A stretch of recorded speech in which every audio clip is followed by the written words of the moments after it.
The magnificent city of Chengdu, this metropolis in the Sichuan province, is the host of the 2025 Australian Open Asia Pacific Wildcard playoff, where so many dreams will be made. Players can head to the opening Grand Slam of the year at Melbourne Park, and their journey has started right here this week for 16 singles players and 16 doubles pairings as well. This is where the dream starts to bankroll the start of the season in 2025, and this is the palace that we are playing in the Sichuan International Tennis Centre. Val Febo here with you for the finals of the Asia Pacific Wildcard playoffs in 2025 here at Chengdu. Han Yu Guo up against Zhang Shui. That's the first women's singles final, and then the men's singles. Kasadit Summeridge up against Ryo Noguchi of Japan.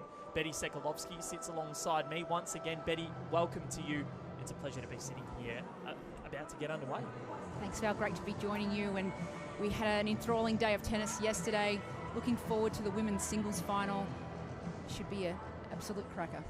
It's going to be brilliant, and that is the first match that we are bringing you this morning. It is all this afternoon now. It still feels like morning, you know, when you sort of wake up and you get ready, but it's going to be brilliant. Just a tick on 12:30 local time here, and Zhang Shui is about to enter the arena with Guo Hanyu. The unseeded Guo Hanyu has had a brilliant run to the decider. She will be the first to make her way onto the court. That's what she could be playing for in January. There is the Daphne Attenhurst Trophy. And here she is, Guo Hanyu, a very strong doubles player. Didn't play singles a lot at the start of the year, but she finds herself in a massive match. And she's up against someone that has really paved the way for Chinese tennis over the last couple of years.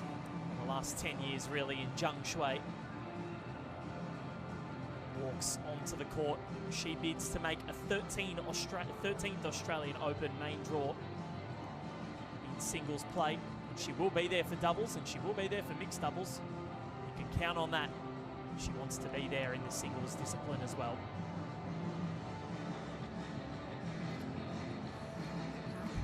What a match is going to be here, isn't it, today? We've got the experience. We know what Zhang Shui's been capable of and been at the top level of the game. Played in several Grand Slams. As we know, this is heading into, hopefully for her, she has a win here. She's heading into her 14th Australian Open, which is absolutely incredible.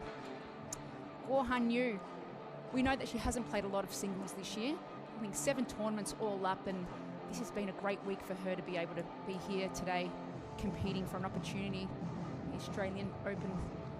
Well, yeah, we'll get to more of that a little later on when they're doing the warm-ups, but it is an exciting prospect for both because, as we said, you know, playing the first round of a Grand Slam, that can bankroll the first couple of months of your year because it allows you to travel. It allows you to possibly bring a coach, bring a physio, and get a bit of an entourage with you. So just how important that will be to someone like a Guo Hanyu, that will be determined. But here is the umpire and the coin tiebreak toss. at 6 games all in the final set. We have free fan movement today, so sometimes the crowd will be moving during points. All right, tower boxes are in the corners. You can take the one with the letter A. You can take the one with the letter B. I start the shot clock after I call the score. All right, any questions? No. ANZ, Rod Laver. ANZ, Rod Laver, your call. What's that? Rod Laver? This one, yes. This one, Rod Laver? ANZ. Serve? All right, best of luck. We're just going to take a photo. You said serve, right? Yeah. Quincy Davis, our umpire for the final, and it is going to be Zhang Shui to serve to kick things off when we do get underway here at the Sichuan International Tennis Centre. This 6,000-seat stadium has been the stage for the playoffs this week, as well as some of the outside courts as well, which are brilliant. If you ever get a chance to come here, Betty Sekalovsky, it's really worth seeing. Oh, it's an absolutely beautiful day out here today. Sun's shining, a little warmer this morning. Thank heavens for that. We don't have our puffers on. Really looking forward to watching lady on your screen, Guo Hanyu. We know that she's capable of some great things in doubles here. So 539 WTA ranking, 26 years of age.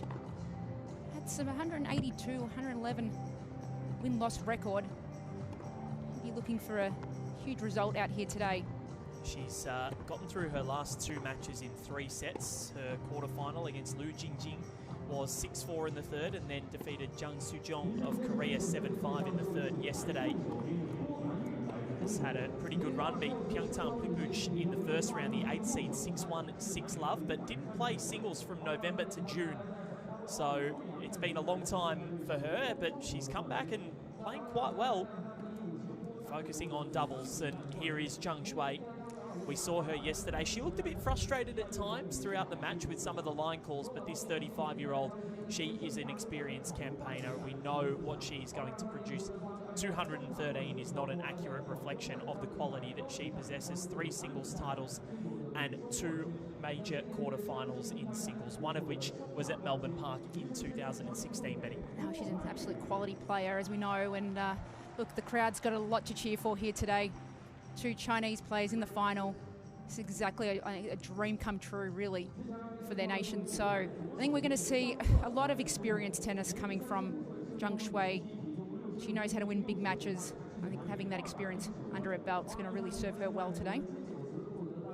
I was in the lift with Zhang Shui this morning, actually, on the way down to come here, and she was saying that, yeah, she will definitely be in Melbourne for for doubles and mixed doubles, having just made the US Open final with Kristina Mladenovic in New York. But she does desperately want to be in the singles draw because it's a way to get her ranking back up. At the start of last year, she was ranked at 22 in the world, and as we spoke about yesterday, the shoulder injuries and the mental aspect of travelling for 3 years was quite difficult.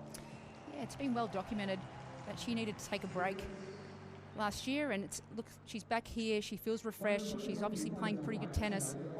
We expect it's everyone's dream to start the year well, and 2025 coming up for most players is the Australian Open, and the leading tournaments are always a great platform to start your year off the best way you can. And imagine she'd be coming into this new year feeling like she's had a lot of good positive matches under her belt, and really looking forward to seeing what comes out of it for her.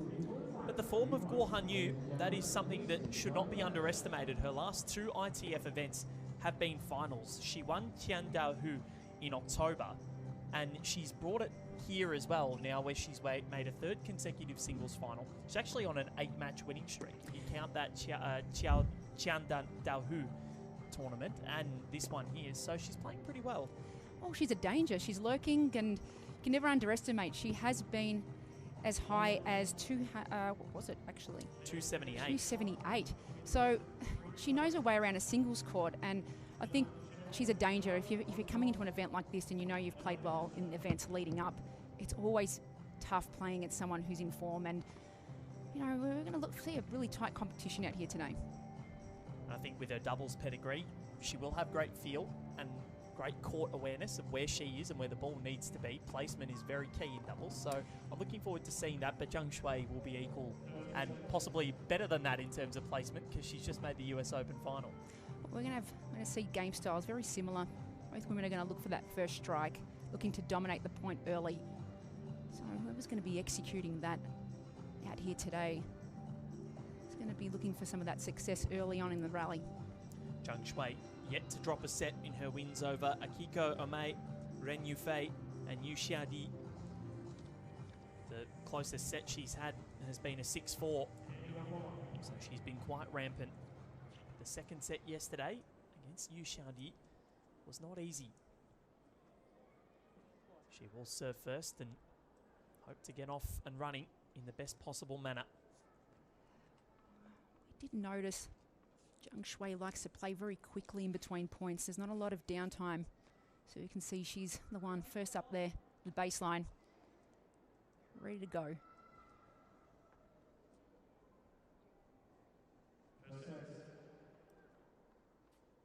Zhang Shui to get us underway in this final to see who will play at Melbourne Park in the singles draw in 2025.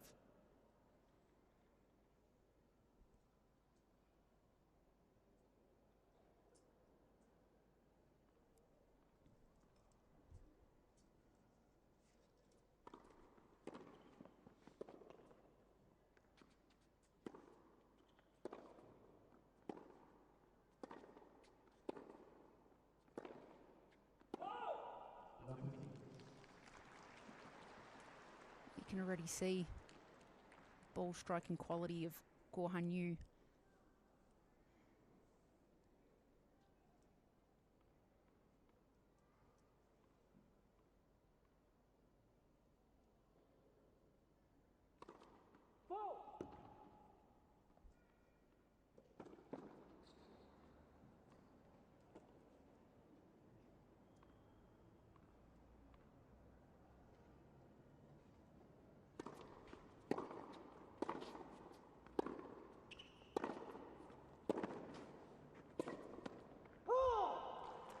Already a little nervy start for Zhang Shui. Guo Hanyu really going after her shots, as you said. Dominating the point will be key.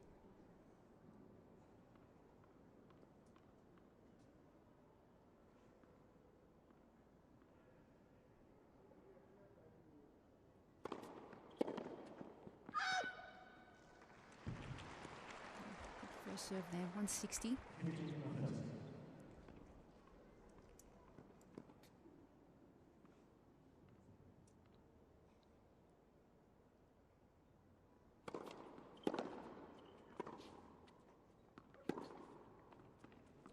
Wow. Oh, she's seeing the ball. The size of a watermelon out there already. Guo Hanyu. Brings up 2 break points in the opening game.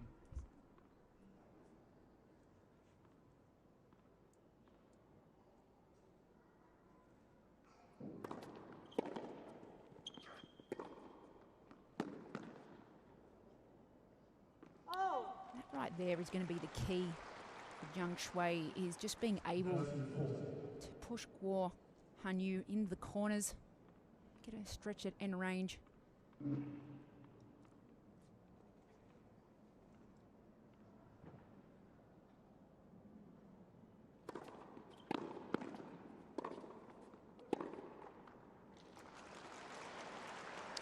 Zhang will be happy about that, because thought that return might have caught her off guard a little bit. It sort of floated over the net, didn't it? 2 break points saved.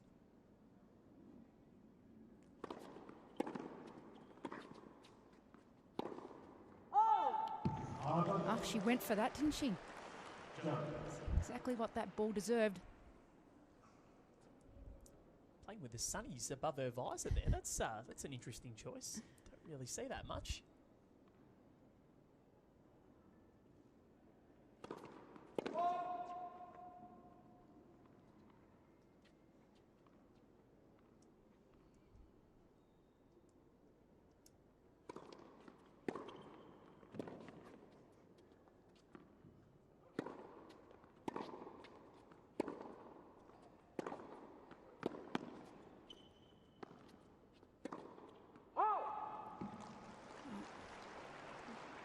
Great point. I saw that a little bit yesterday with Zhang Shui, when that ball floats from her opponent's racket and there's not a lot of spin. What happens is the ball drops very quickly and you need to generate a lot more spin. So that ball does give her a little bit of trouble.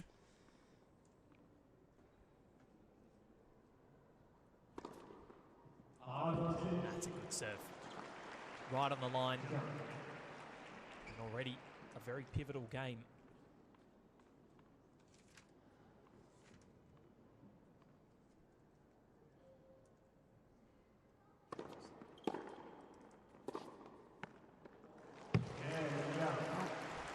Signature backhand, closing out that game from Zhang Shui. So Zhang, yesterday, she held in, or she broke in the opening game, and that was 5 deuces. This one we only had 2, but it was long. Well, you expect this from top players, where they find themselves in trouble and find ways to make first serves. And that's the key when you're trailing in a game, is the ability to come up with your best serve is crucial. We see that time and time again from best players in the world. So first look at the serve of Guo Hanyu. 26 years of age.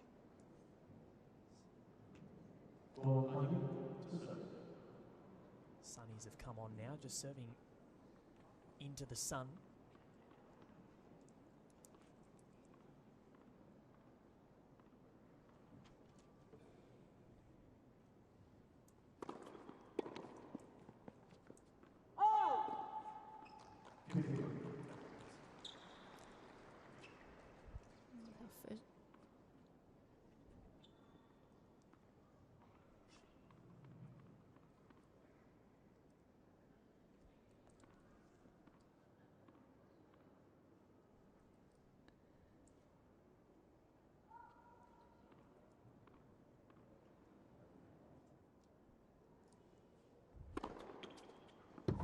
That's big.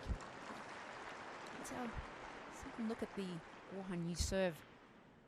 Simple action, smooth ball toss, other than that little hiccup.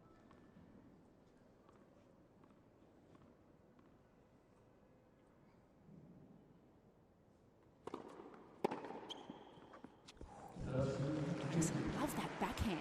It is just a beautiful backhand. So simple, directs it in all sorts of directions. You almost can't see it coming.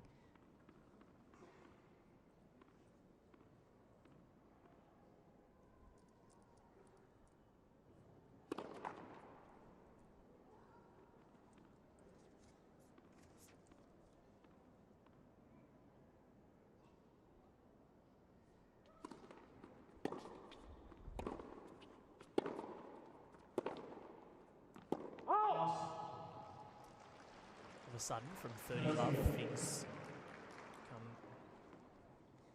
more tense for Guanyu. And already it's prevalent what you alluded to at the start of the match, Betty, saying that that first strike off the return was going to be a key for both players.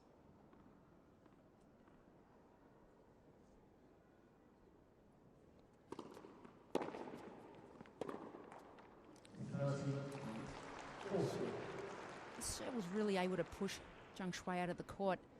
Just the pace that comes off this court, again, can't really tell, but it's very effective. It skids through last second, making it quite tricky. Get underneath the ball.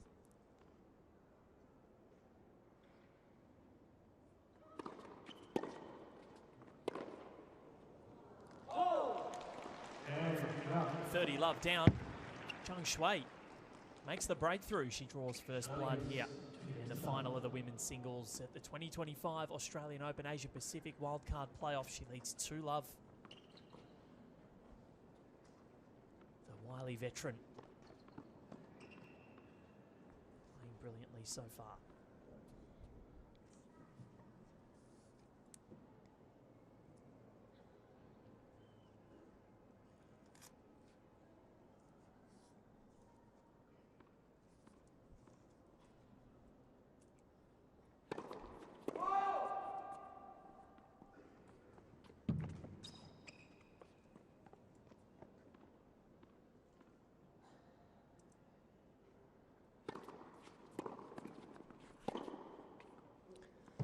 Tactically spot on there. Can sense that Warhan standing in on that second serve return, and when you're standing in like that, you can easily get jammed up into the body, which then allows that ball to go anywhere.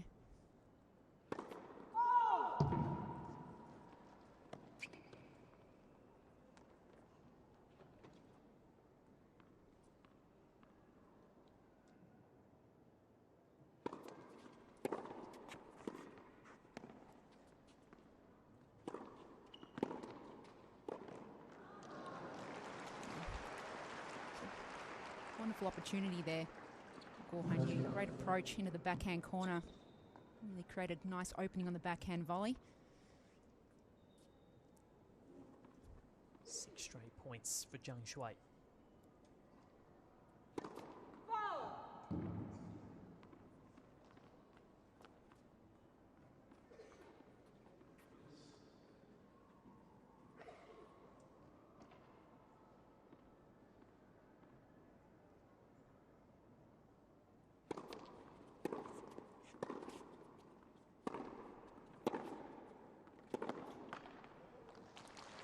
Despite dictating the point, Zhang Shui's retrieval skills are on song early.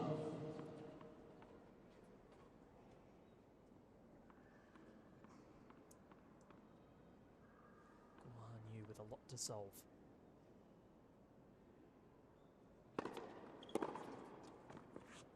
Oh, beautiful backhand. Oh, struck. Landing right in the corner of the court. Let's have a look at this. It doesn't get any better than that.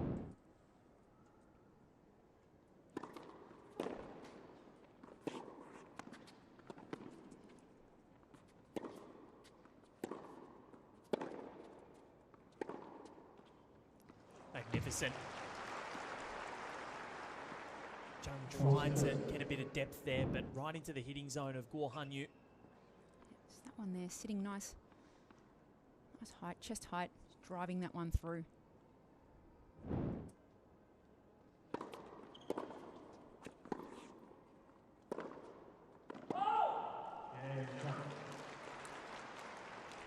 Things got tricky in the end. Zhang Shui manages to hold, and she takes a healthy advantage into the first proper sit down of this final. She leads 3-love opening set. 朋友们，为了引起更好的观赛，请您尽快就坐。比赛当中，请您保持安静。 What are you noticing so far, Betty Sekulovsky? Oh, there's a similarity in game style, isn't there? It's just right now, Zhang Shui really showing why she has been as high as 23 in the world. Just executing the game plan extremely well. Hanyu, a couple of errors in that previous game on her service game, 30-love up. There's little opportunities that you need to try and make happen against quality players, and I'm sure as this match progresses, she'll start to figure some of this out.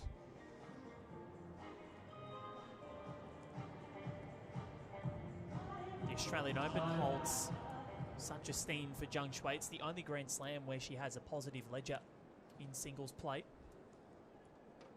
And that maiden Grand Slam quarterfinal that came, what will be 9 years ago in January.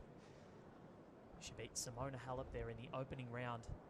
Halep was the newly crowned world number 2. And Zhang Shui, there was her maiden Grand Slam main draw singles win.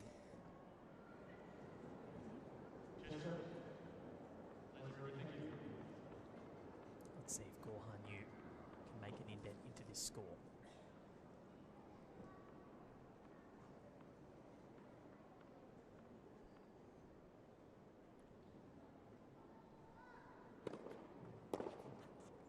I think that tactically is a better serve on the juice court there, serving out wide into Zhang Shui forehand. We saw it at times breaking down a little bit previous match.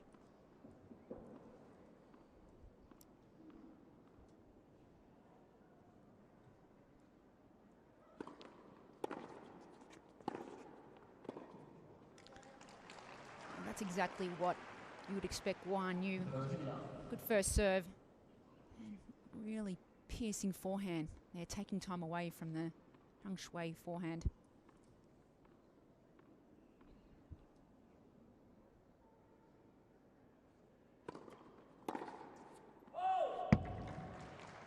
It's funny, 3 of the first 4 games, we've seen Guo Hanyu win the first 2 points. Get to 30-love or love 30, and she finds herself love 3 down, but 3 game points to get on the board.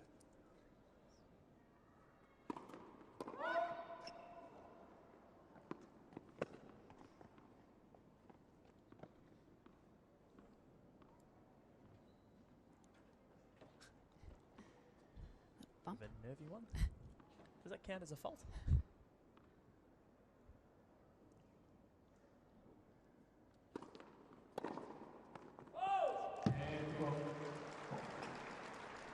That's a brilliant second serve. Nicely placed, and it's all about the placement sometimes. Wow, interesting in that game. Most of the traffic was directed to the Zhang Shui forehand. Got rewarded for it. Looks like she's made a purposeful change there. Guo Hanyu. She's on the board 3-1 to Zhang Shui with the break.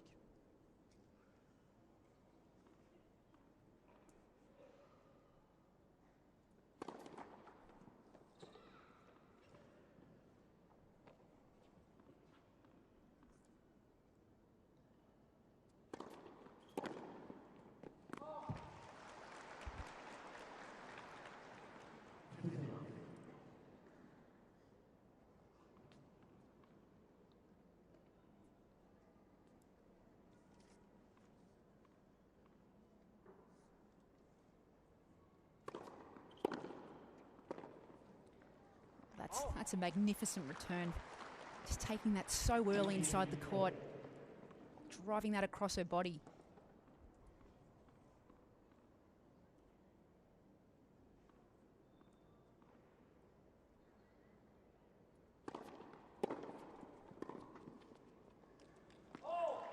She got it deep.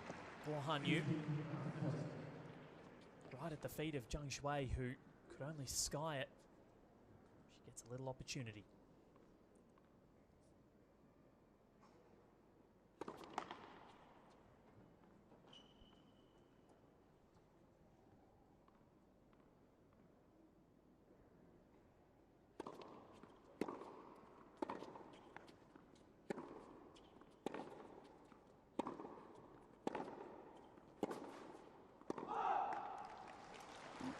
Girls really trying to hit through each other there. There's opportunities for Guo Hanyu to spread the court and create some angle. Just didn't manage to get enough width on the ball.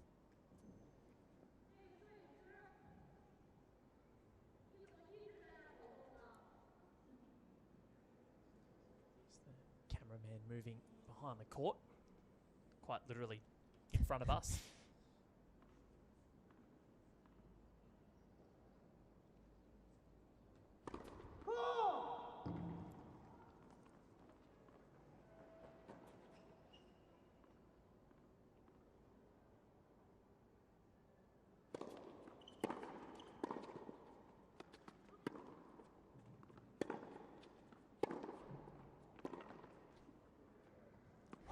Electric ball striking from Guo Hanyu brings up another breakpoint opportunity.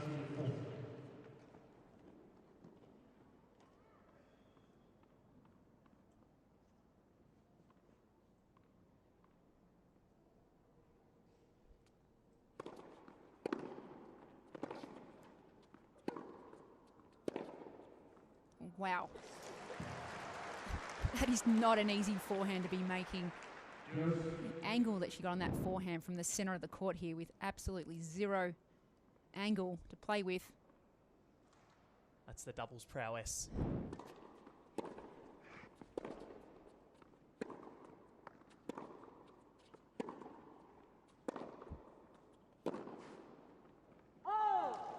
It's a very late call.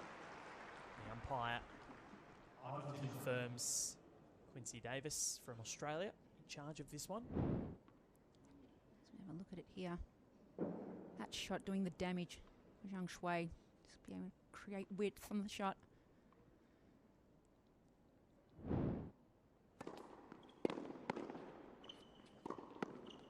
Serve right on the line. Guo Hanyu not happy. She reckons it was a fair way out. She's going to have to live with it though. Zhang Shui sitting down and she's got a 4-1 lead after 18 minutes in the opening set.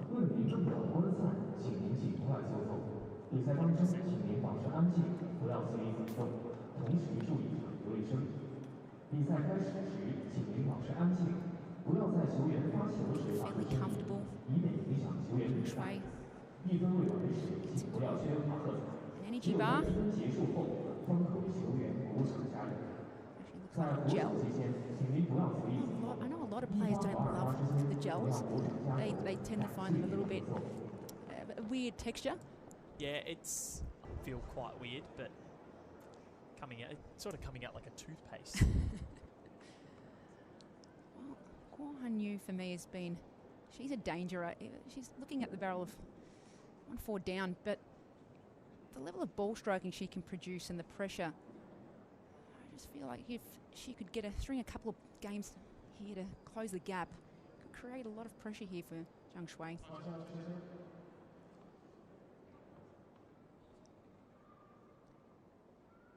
Looking for another first serve to start off this game.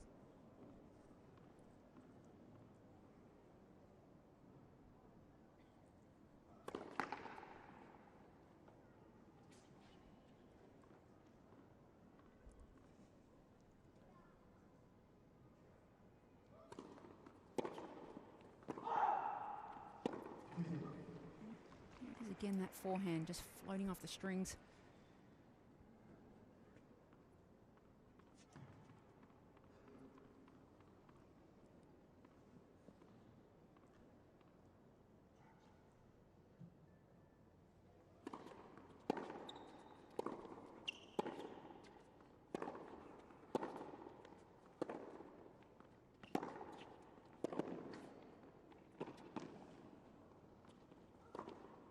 pulsating rally from both. Guo Hanyu is not going to die wondering. Pure ball striking. Well, this shot here, able to get Zhang Shui on the stretch. Easy pickings on that beautiful backhand.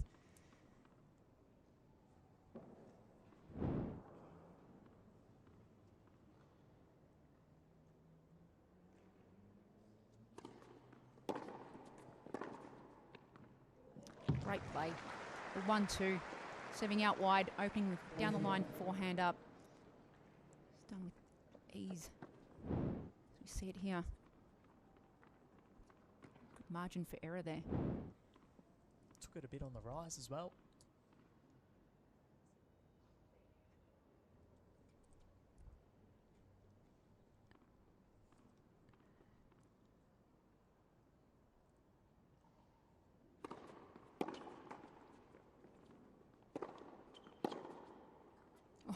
Too good. Winners galore here in Chengdu. That is great hands right there.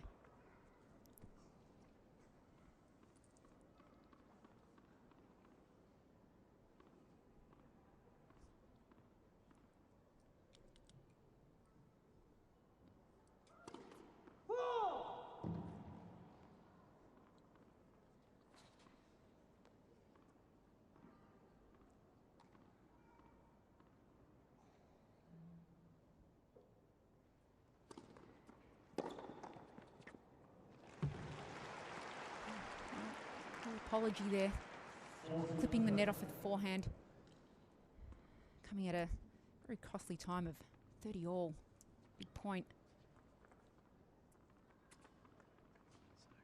Still game point, but looked a lot better at 40 love for Guo Hanyu.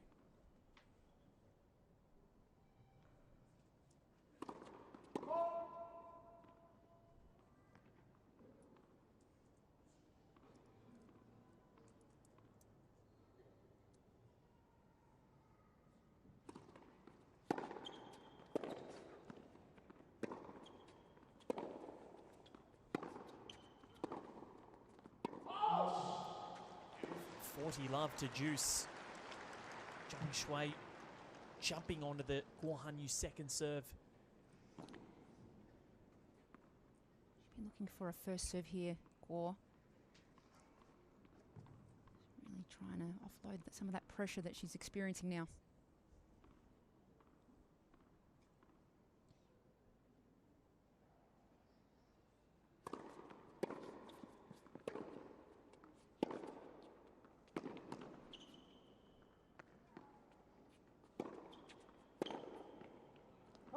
She picked it, framed the forehand, and another break point for Zhang. Thought Guo Hanyu tactically may have made an error there, serving into the backhand side of Zhang Shui. Just see everything was on the racket of Zhang from the get-go.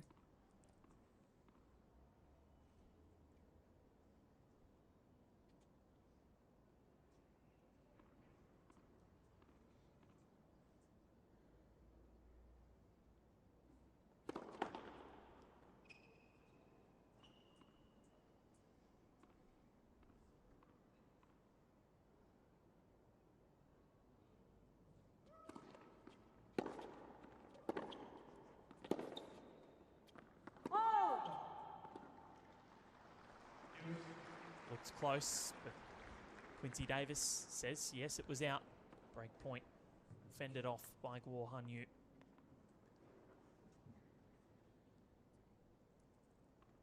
Zhang had the chance there with the second serve, couldn't quite capitalise.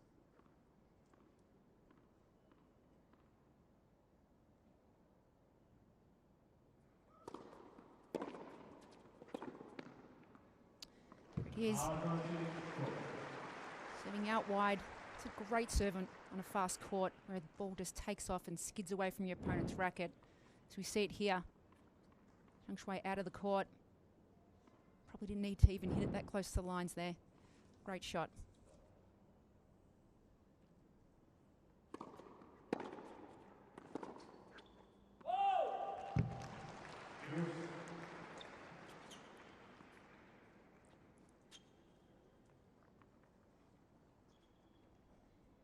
mental fortitude of Jung, even when you are so far ahead in a game, she's going to throw everything at you and make you earn it. Doing so again here.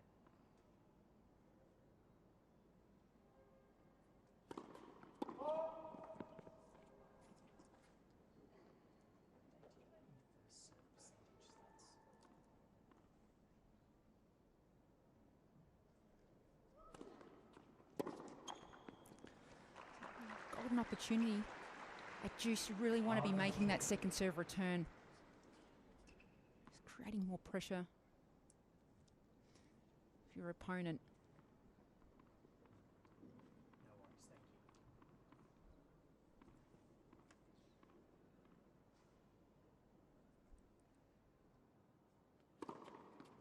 thank you.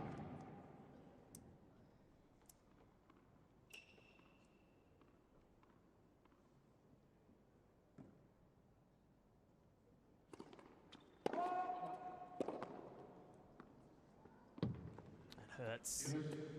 Back to Juice for the 4th time in this game. And funnily, I thought her first serve percentage, Guo Hanyu, would be quite low, but they're both serving at around 67%. I'm reliably informed by producer Dave Loudon.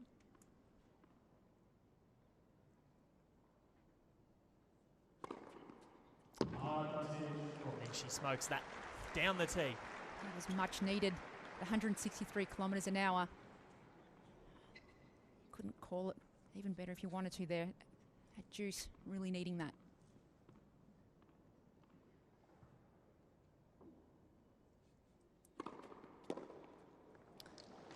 And another one to seal the game. It's like she heard me. 161 out wide. Great serving there by Guo Hanyu. What a relief that must be. You're pocketing some first serves. 40 love. It went to 4 Juices in the end. More difficult than she would have liked, but she keeps it to 1 break.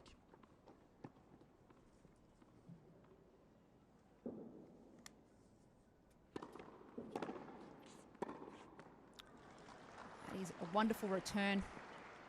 Right at the shoelaces of Zhang Shui. Had to pick that one up.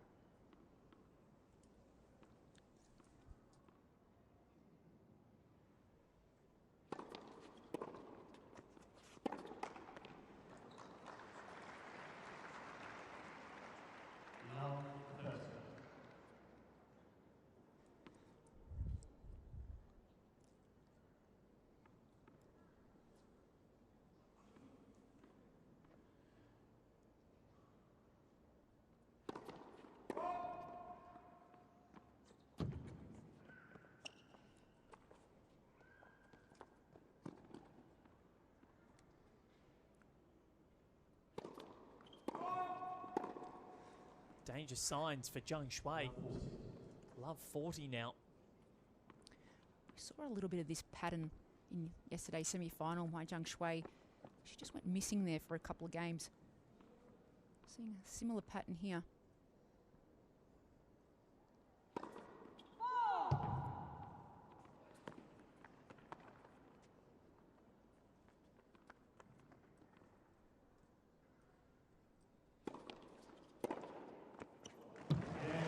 Monstrous from Guo Hanyu. Breaks the love. And it's back on serve. Zhang Shui still ahead. 4-3 opening set. Things are tightening up beautifully here in the women's singles final. The 2025 Asia Pacific Wildcard Playoff.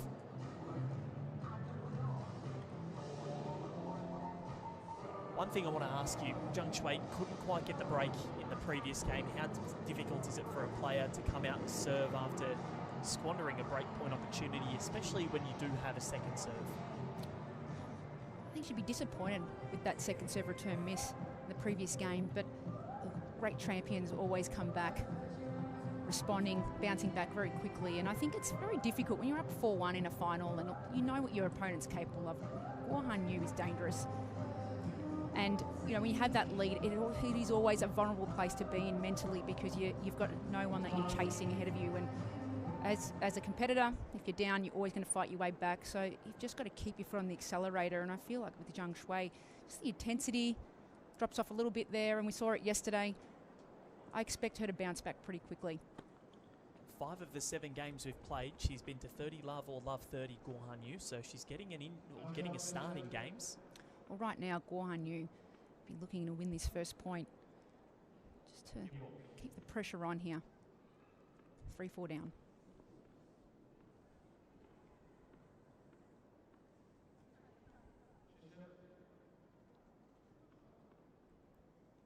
More movement in the crowd.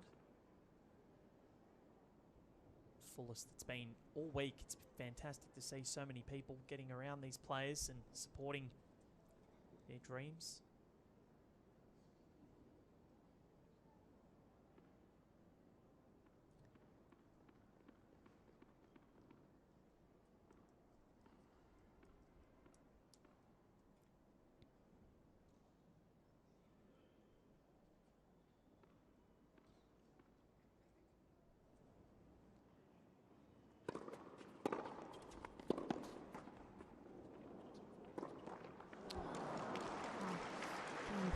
Disappointed with that miss, Zhang Shui. Golden opportunity there, ball sitting up off the net tape.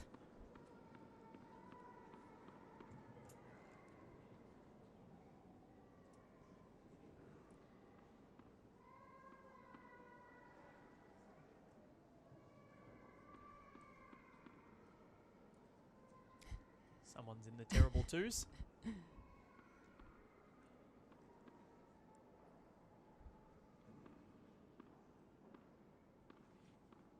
Child has been taken out.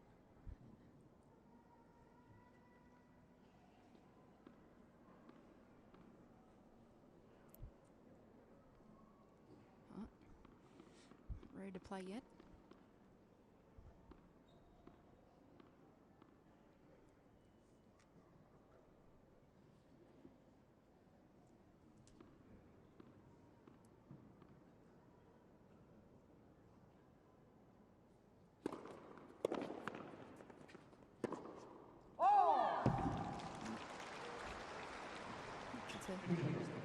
Choice there on that forehand, falling off back of the heels behind the Chengdu sign there, trying to hit the ball down the line, which is the hardest part, really hitting over the highest part of the net in the smallest part of the court.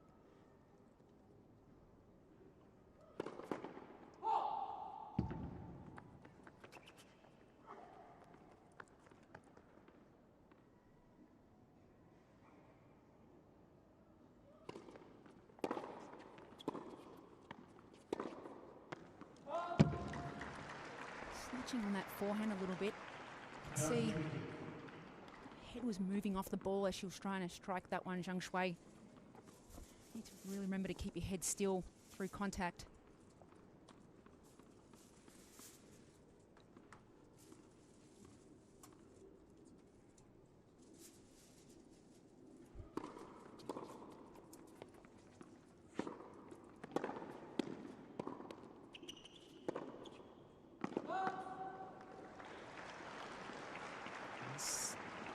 Unraveling in the rallies for Zhang Shui, a few more errors.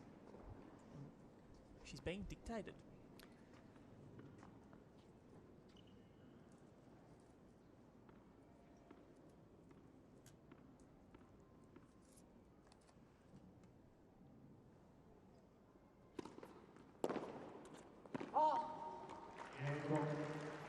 Back on level terms. Tactically, the perfect serve from Guo Han Yu, serving into the forehand, and I think this is where it's getting dangerous now, is that we've seen several errors coming off the forehand side of Zhang Shui, and whether that gets into your psyche a little bit as a player, it's really important she can fine-tune that right now, reaching the business end of the set.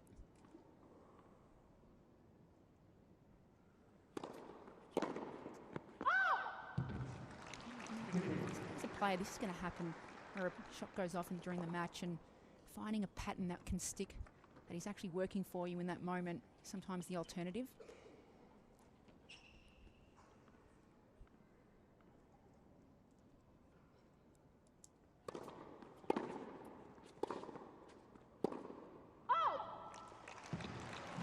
Zealous from Guo Han Yu, but it's worked for her the last few games. Just try and dictate the point and hit through Jung.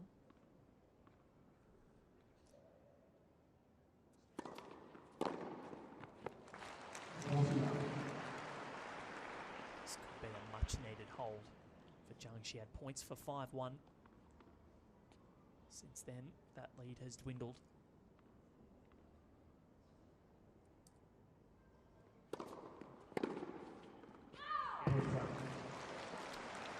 Massive for Zhang Shui. Desperately needed love hold. And she keeps her slender lead. It's on serve, opening set, 5-4.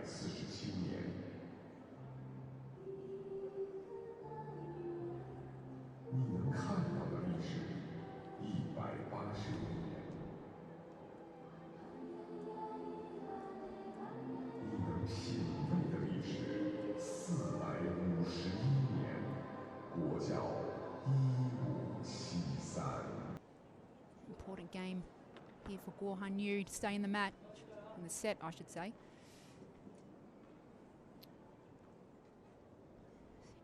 Important first point again. I keep stressing the importance of the first point. Just accumulating pressure here. Being able to keep your foot on the accelerator. Starting to stay in the set as well. It's just something extra to think about.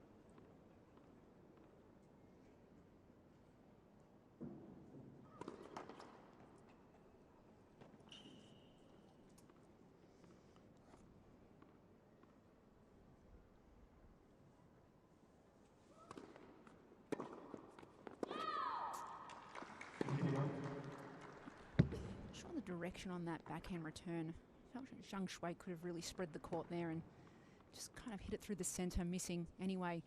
Just try to look to do a little more with that return.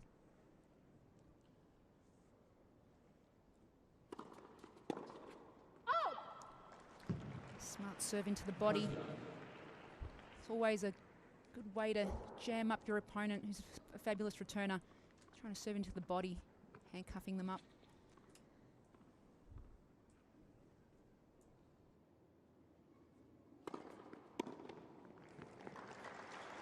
No one has taken 5 games off Zhang Shui in a set this week. Guo Hanyu with a chance to do that. She's got 3, in fact.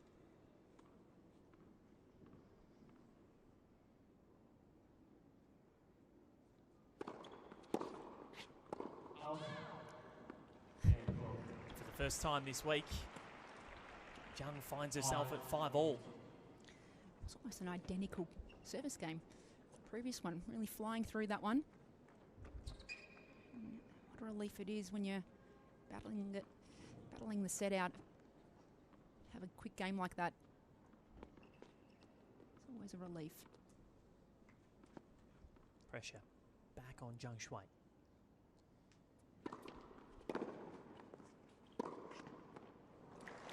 Like that play.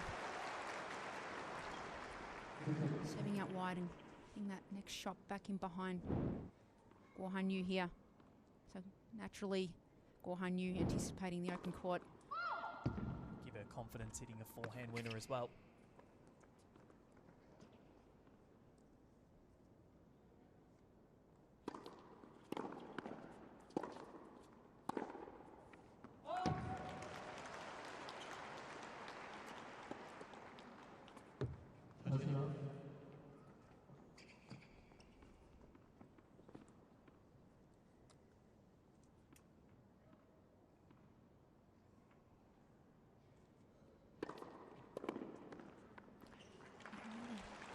First serve down the tee, 152 kilometres an hour.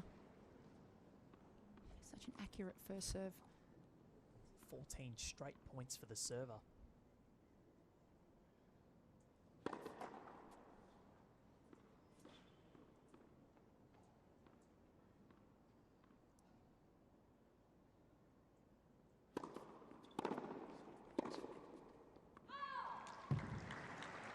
Curse of the commentator.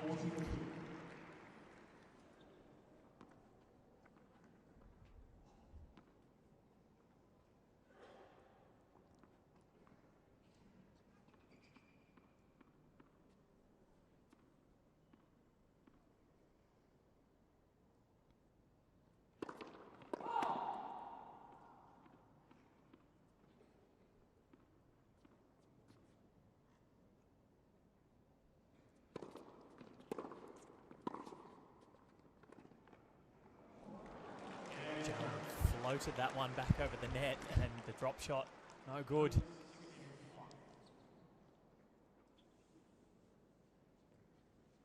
She does hold on, and it's 6-5 opening set.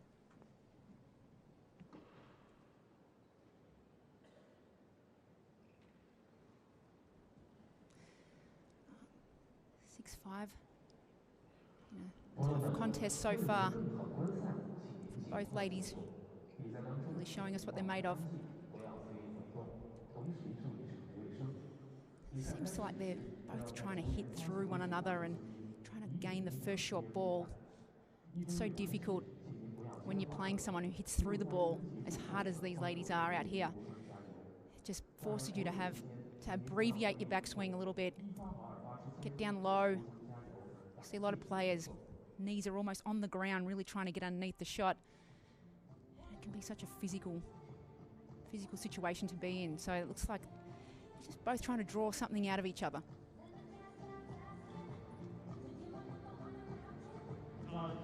Once more, Guo Hanyu make her way to the baseline to serve to stay in this opening stanza.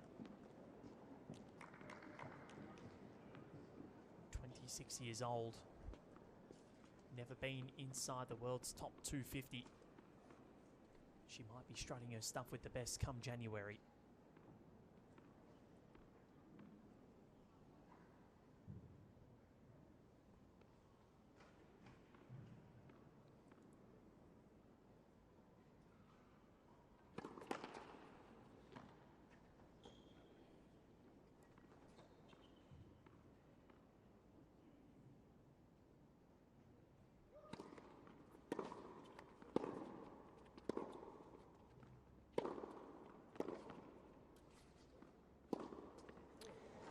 Great stuff there by Guo Hanyu.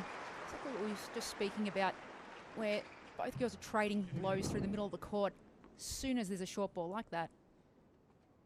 Dictating, going anywhere from the center of the court. That time drilling it into the forehand side of Zhang Shui.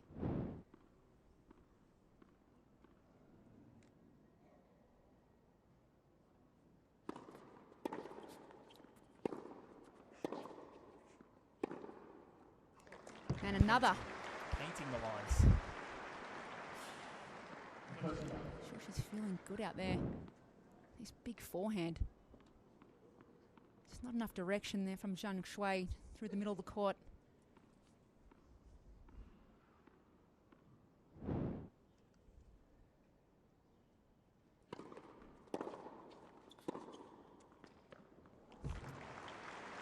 Her forehand is on fire at the moment. It just feels, you sense the confidence on court, can't you, from Guo Hanyu? Really believing she can stick it out here with Zhang Shui.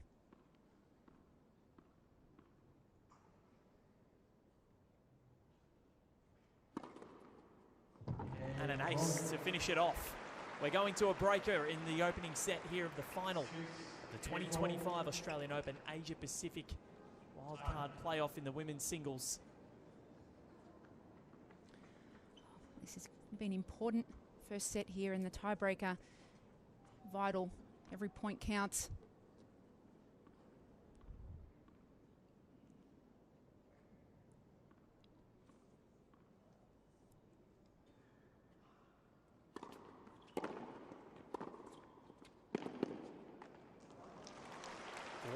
Has won 11 straight points on serve. Back-to-back love holds, so she'll back herself going into this breaker. Well, momentum is so key in tennis, and how you keep hold of that momentum is really important. Understanding what's working for you in these moments and being able to really back yourself.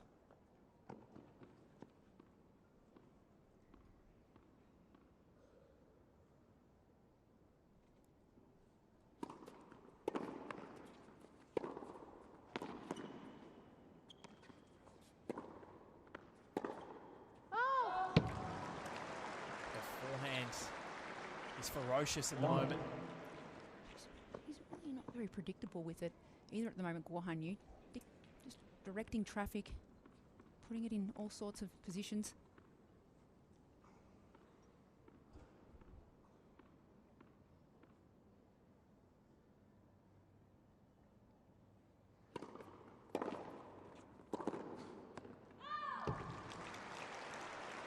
big return from Zhang, and she draws the first mini break in this tie break.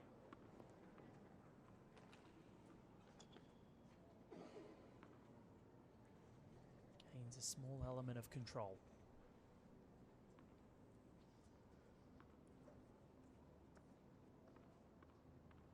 Hasn't dropped a set all week.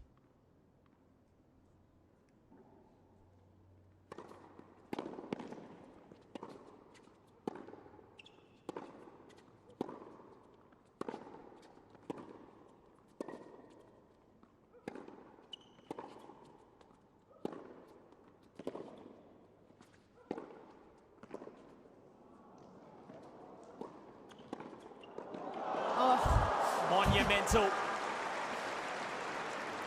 What a point. Read it to perfection. And Zhang Shui maintains her control. Oh, they're just trading blows here. It's a wonderful opportunity for Guo Hanyu to put that one away. Just didn't quite get the direction she needed on this one. Playing into the hands of the forehand pass of Zhang Shui. And then ace to boot. Hanyu, a little unsure about that call. Hard to see a mark on the hard court. What I love from Zhang Shui in that previous point, that it was the forehand that did the damage in the end.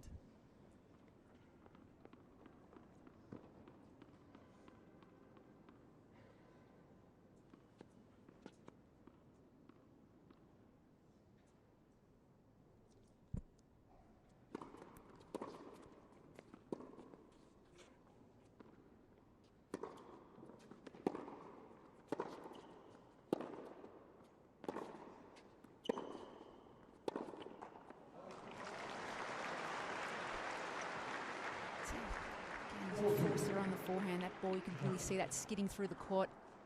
Guo Hanyu. Look of steely determination on Zhang Shui's face. So concentrated on court. Oh, scoreboard reads 4-2 to Zhang Shui, but every point here counts. And it's only the one mini break. It's by no means over, and Guo Hanyu will know that. She was down 4-1 on the actual scoreboard as well. She came back from that. Saved a break point from possibly going down 5-1. Crowd loving what they're seeing out here between two compatriots.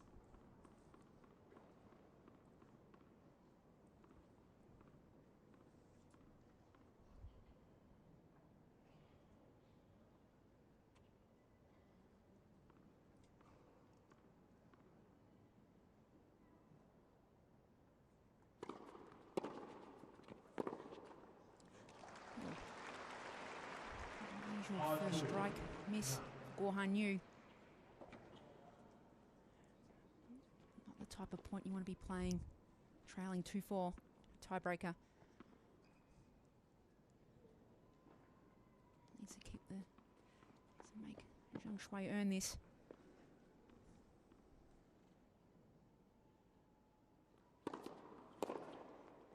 Oh. 4 set points coming.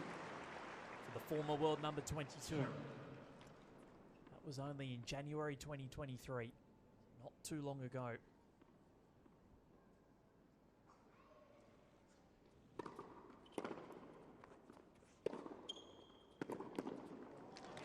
Zhang Shui still hasn't dropped a set at the Australian Open Asia Pacific Wildcard playoff. She continues on her merry way and staves off a huge challenge in that opening stanza, wins it 7-6.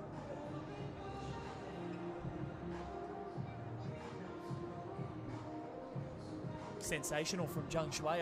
Honestly, I thought Guo Hanyu would probably have been the favourite going into that tiebreak, considering she had won 11 straight points on serve, but it deserted her a little bit in the breaker, didn't it? It did. Well, Guo Hanyu was carrying all the momentum in towards the back end of that set.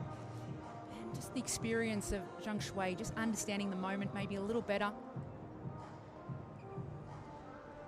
This I'm interested in, because the first serve percentage Guo Hanyu, it deserted her a lot early, but 74%, that's a massive key for why she was able to force that tiebreak.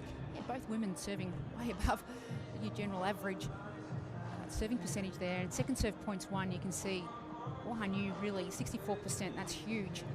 Break point opportunities, if we see Guo Hanyu had 4, only converting 1, which really making the difference there. But in the tiebreaker, it's really anybody's game, and every point counts, as we saw Guo Hanyu just getting a little loose there. The total points won as well. Zhang Shui won that tiebreak 7-2 and still didn't win as many points as Guo Hanyu, which it just shows how cleanly Guo was getting through her service games. Let's have a look at set point now, and it's going to be jubilation for Zhang Shui. Well, just doing a great job with pushing that last one, that last set point there, just drilling that backhand into the corner, and she gets so much success out of hitting that shot. I think that's the pattern she'd be looking for in this next set. Forehand came back, which was good under pressure, and we weren't sure how that was going to hold up, but she found a way.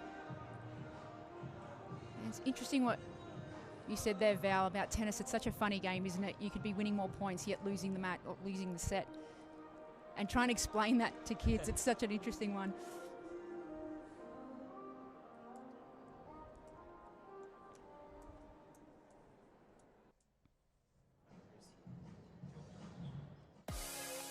And look at this. This is what they're playing for, Betty.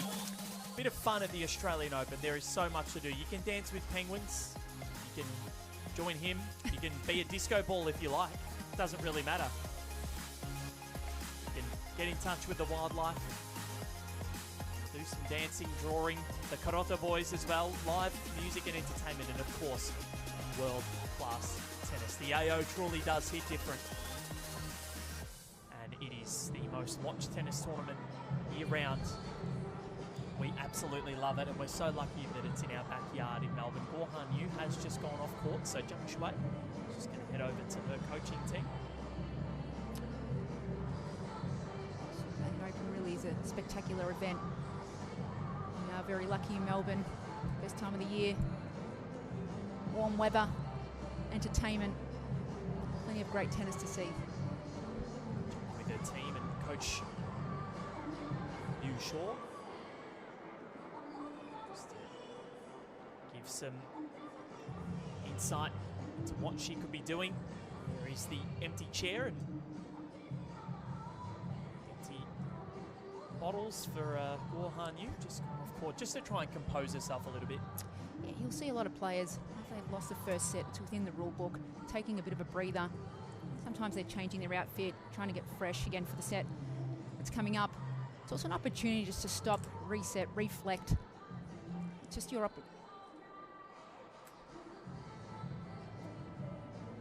Just doing some air shots. She's getting ready. Yeah, it's just an opportunity to reset. And this is what these two ladies are playing for, a chance to possibly win Daphne. It is one of the most magnificent trophies. I know the Wimbledon plate it's beautiful, but Daphne just has this aura, doesn't it? It's an just amazing so big. cup. We had a photo with it earlier on, and I'm 5'3", and that was towering over me. It is a beautiful trophy, and it's a dream of any player to be holding that up at the end of a Grand Slam. It's going to take something to pry it away from Aryna Sabalenka, the way that she's been going in 2024. Won both hard-court majors. I think she was only the second player in 36 years to win both hard-court majors on the WTA. I think the other was Serena. So that's the esteem that she's dealing with. Well, women's tennis is in a very healthy position, isn't it? A lot of young, really good quality players coming through, and Aryna Sabalenka, we know how damaging she can be. She's going to be a force to reckon with the Australian Open.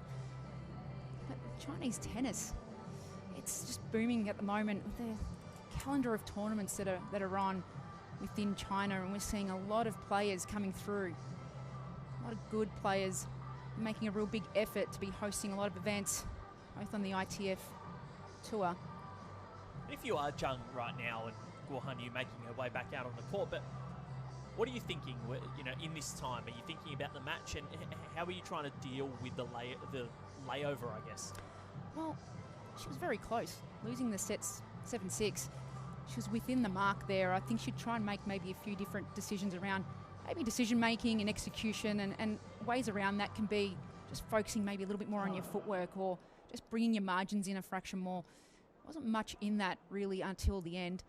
So I'd be feeling very positive and just trying to start this second set aggressively. What about Zhang, like sort of standing there, you know, what would she be feeling? I think she'd be feeling pretty confident right now that really this first point in the first game's always a great way to set the intensity.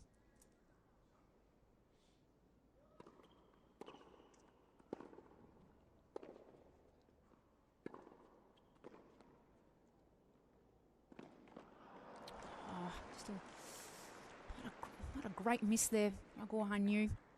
Just didn't really take care of her footwork. Just ran through that forehand.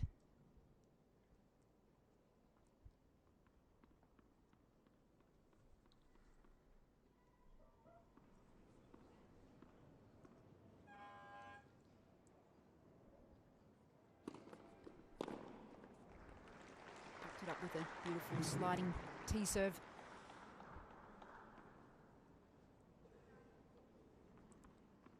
Does help that she gets to serve first in this second set. Can start in front. Seen that a few times, that ball toss just being released a little early out of the hand.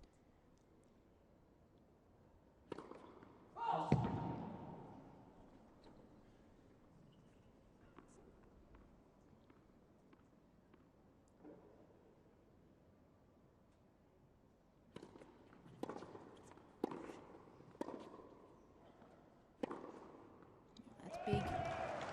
Seeing that ball toss, a tendency for releasing it occasionally a little early. Really want to be releasing the ball at eye level height. So getting a little more control, more of a pushing feeling as opposed to a throwing.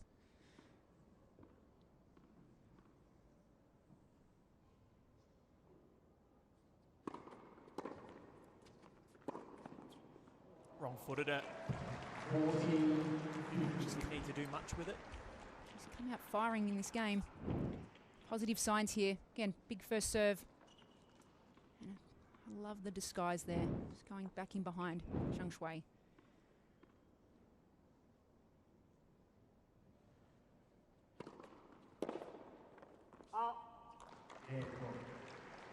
It's exactly what you need after dropping the first set in a tiebreak. A really quick hold in the second to kick things off and keeping it mentally.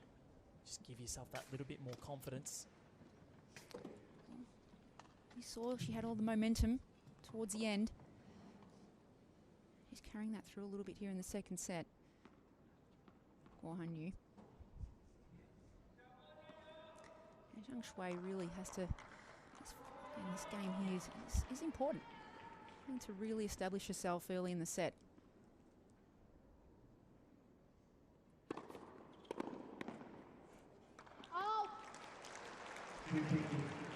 Both were holding serve relatively comfortably towards the end of the opening stanza as well, so Zhang will take some confidence there.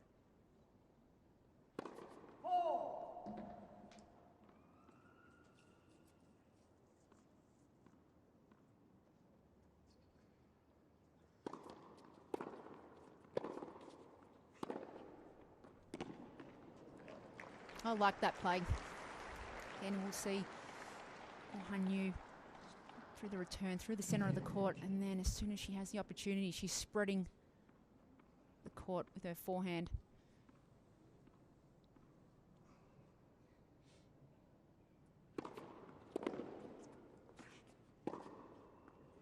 Missed it. Window of opportunity for Guo.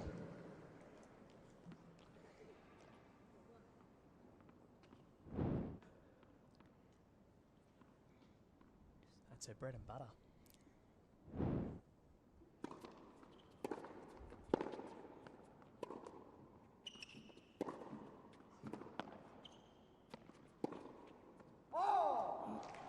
Interesting. Zhang Shui serving that first serve at 118 kilometres. She's sort of tried to take a little bit of pace off the serve to give her opponent a little different look, but almost just put herself under more pressure off the first shot.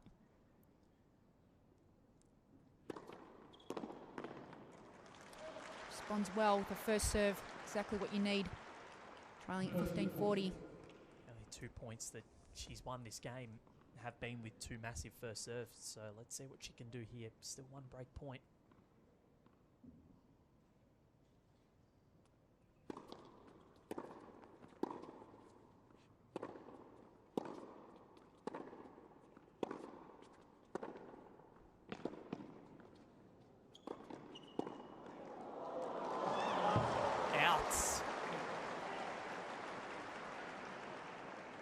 Quincy Davis points that it's gone long, and there is the break. And Zhang Shui, we saw this yesterday.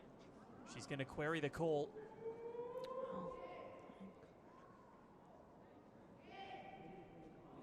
She can't quite believe that.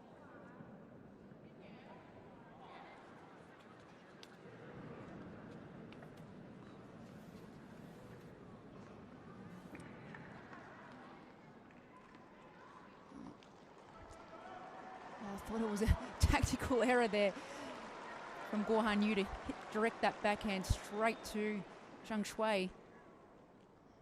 There is the break.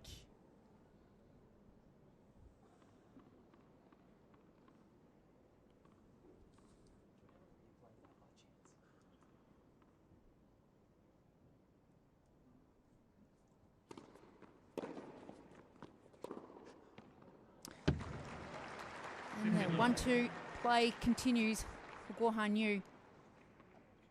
Seeing that play, being very successful for her, serving out wide, opening the court up.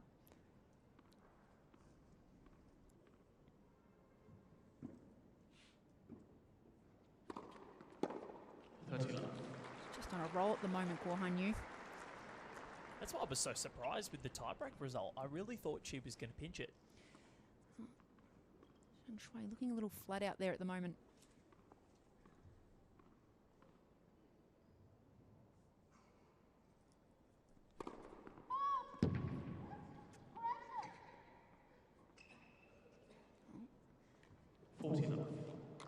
Correction. Sportsmanship there by Zhang Shui, indicating it was in.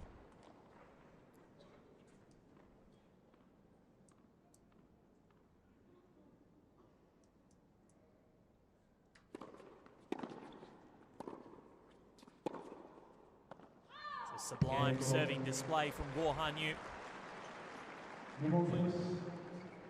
She has been rampant in her service games, and as they head to the sit down, Zhang Shui probably a little unexpected, but she's down 3-love, second set.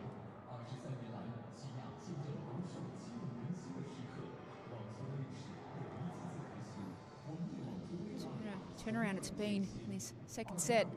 Off to a flying start for Guo Hanyu. It's looking like a little bit more of the steadier out of the two right now. But it felt like that after she got that break in the opening set, breaking to love, getting that confidence in her game, and this is why she's in this position, Guo Hanyu.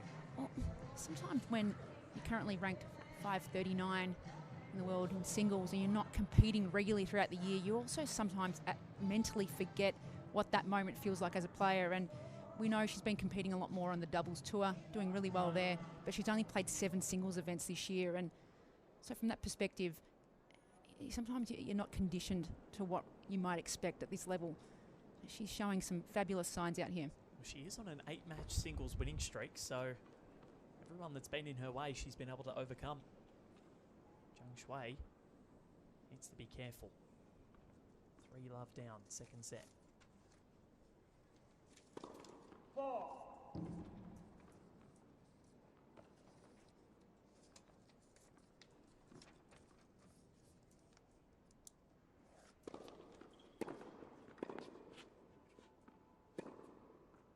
Clobbering it. Just took advantage of that. Serve that and landed right through the center of the box. Guo Hanyu just giving that serve what it deserved.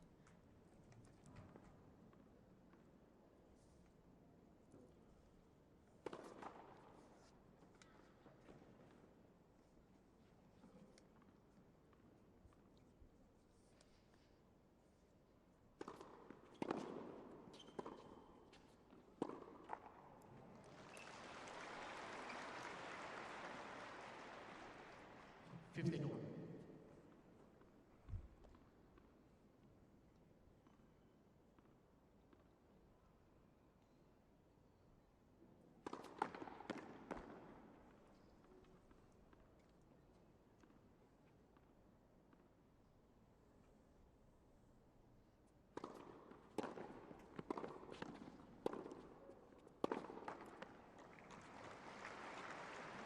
15-13.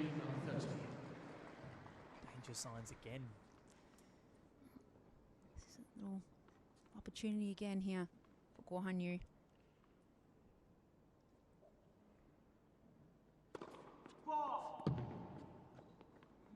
Looking to step in here and add a little bit more physical presence.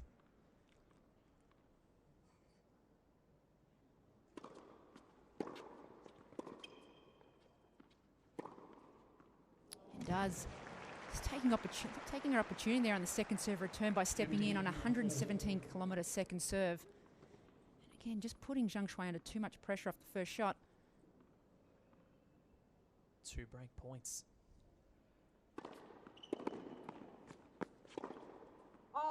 Missed. And Guo Hanyu steamrolls ahead in this second set. 4-love now with 2 breaks of serve. It was a big miss, wasn't it? I think again, when one of your ground strokes is maybe not quite there on the day, just adding a little bit more spin behind your shot, maybe bringing the target area closer, just to ensure that the ball is going in there. Just see from mid-court, just that ball took off. Serving for a 5-love buffer.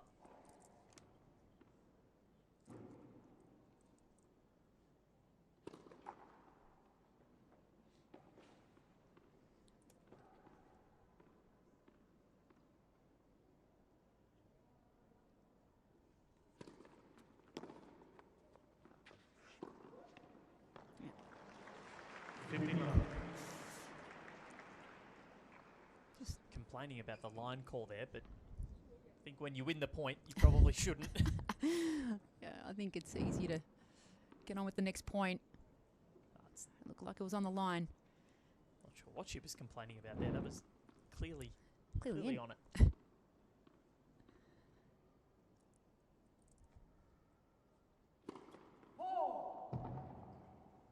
Not that I claim to have 20/20 vision, but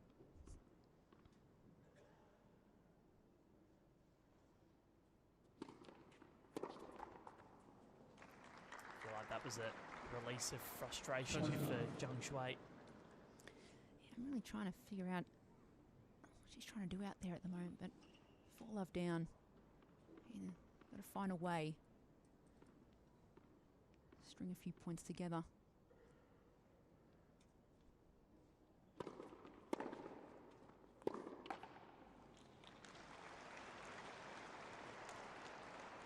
It's just the second point she's won on return this set. Yeah, just right now she needs to flip this momentum around, change her position on the court, just give her a different look. Zhang Shuai really needs to find a way to solve this puzzle.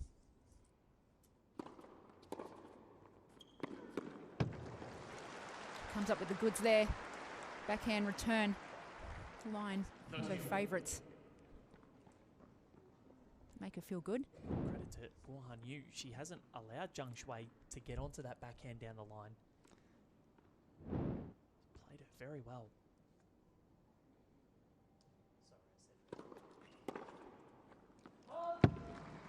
Smart serve into the body. Jamming up on the left hip of Zhang Shuai's backhand. Always very difficult to move out of the way of that kind of serve.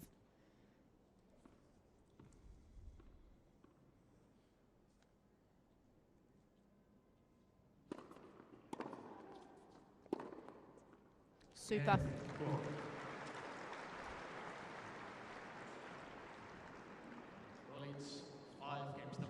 That forehand has been on fire today, and she does lead 5-love second set.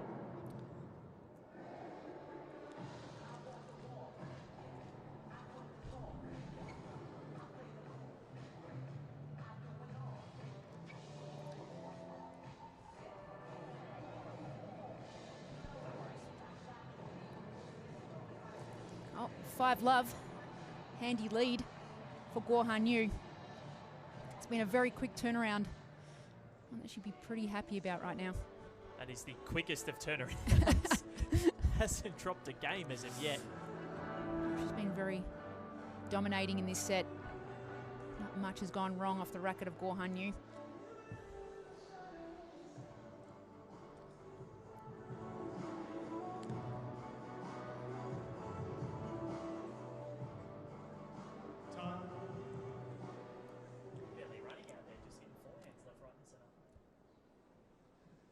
Zhang Shui serving to stay in the second set. She's 2 breaks behind, so it is going to take an almighty comeback if she is to pinch it. But the way things are looking, Guo Han Yu all set to take this to a 3rd set.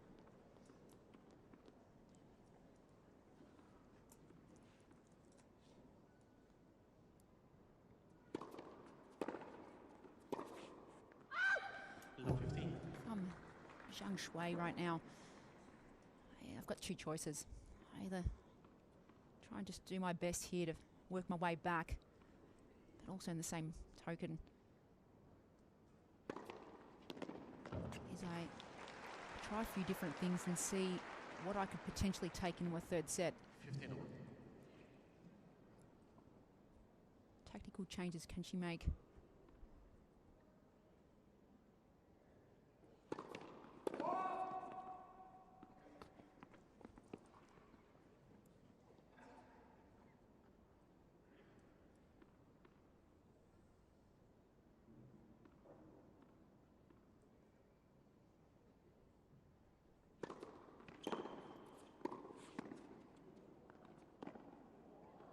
Cheeky.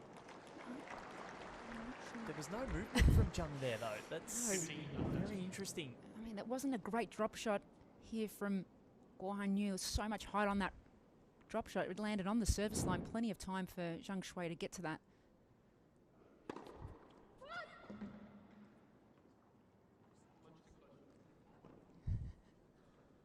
Begs the question here, Zhang just questioning another line call, and this is what we saw from her yesterday. She was a bit grumpy,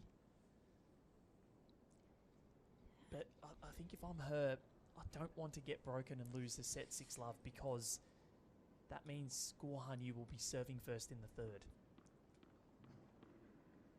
It's always a nice little mental edge when you do get to serve first.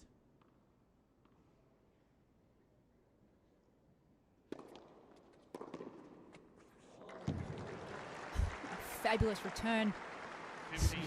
Outstretched and range on the court. Absolutely thumping that backhand return. Just gets across it early. Electrifying. 2 set points, Guo Han Yu.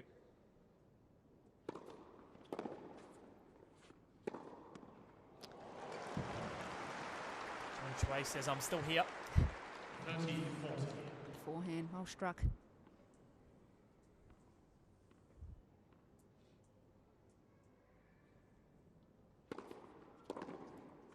Out.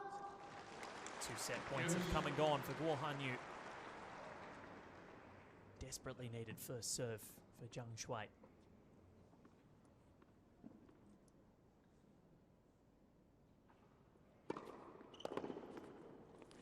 Another.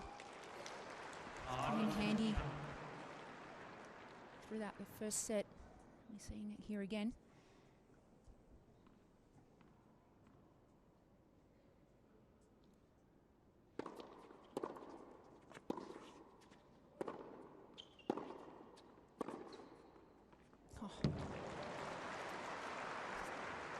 Magnificent. Hitting it so early. Court positions on the baseline, taking so much time away from Zhang Shui.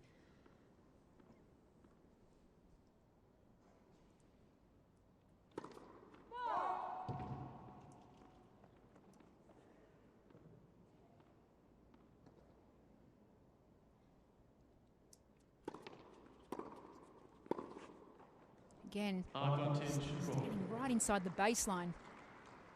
Almost Zhang Shui hadn't even finished in that service position almost, and the ball was at her shoelaces. 3rd set point opportunity for Guo Han Yu.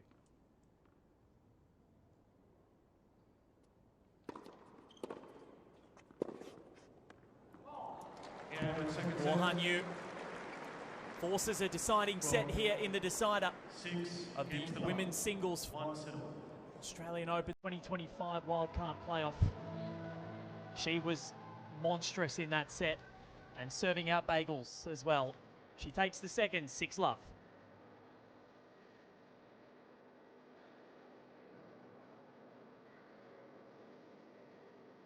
That was exemplary hitting. She couldn't have hit it any cleaner throughout that set, and really impressive with her resolve after losing that first set. She would have been miffed to have lost that first after forcing the tiebreak. Well, as we see Zhang Shui now doing the same, taking the break. I think that break was absolutely required there for Guohan Yu. She's come out from that break, come out firing, clear-minded, really just took it on. And here are some of the stats, and only the one ace, but first serve percentage, Betty, 80% and 100% of second serve points won. That is astronomical, whether you're male, female, or a child. That is huge. Yeah, she's winning in every category here. Absolutely flawless second set. I mean, to win 75, well, to be winning 100% of your second serve points won is, I don't think I've actually seen that. That's incredible. And 80% of first serves in. Really tough to play against someone when they're directing the traffic the way Guohan Yu has on her serve. And then to follow that up with the ground strokes that she has, the weaponry, an exceptional set. She'd be very proud of that one. She's playing well beyond her ranking of 539. Well, Played 7 singles events, as you said, this year, and it beggars belief some of the things that she's been able to do to Zhang Shui. Zhang Shui there just looked like the attitude was probably where you'd expect it. You didn't see her run after any. The drop shot, we thought that she could have got to that. There was another one out wide of her forehand where she sort of pulled up a little short. So look at this set point.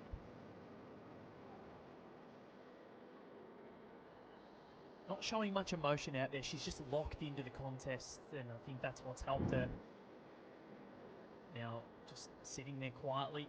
Might see her hop up from her seat and just try and do some jumps. It's getting to be, well, the nicest it has been all day. It's reached our top of 17 degrees. It's very different coming up here from Melbourne, where this is the top now, where we've been dealing in 30s and high 20s.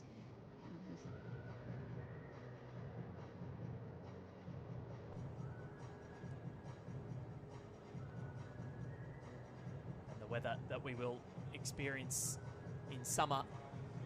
In January, it's going to be absolutely brilliant. And have a look at this. That would be way too hot for me, though. And you can do a high ropes course. There's so much to do at the AO. Drone shows, and of course the tennis. It's a bit of culture, music. The AO ballpark, great fun for the family. It is, of course, the Happy Slam. Everyone's happy if you go to Melbourne Park. These ladies are. And we'll be very happy in January once it does roll around as well. And one of them, Zhang Shui or Guohan Yu, will be very happy today because they will be heading to the Happy Slam in January. Guohan Yu with all the momentum at the moment. 6-love, she's won the second set. Deciding set of the women's singles final here at the Asia Pacific Wildcard Playoff. Being the main draw of the women's singles of the 2025 Australian Open.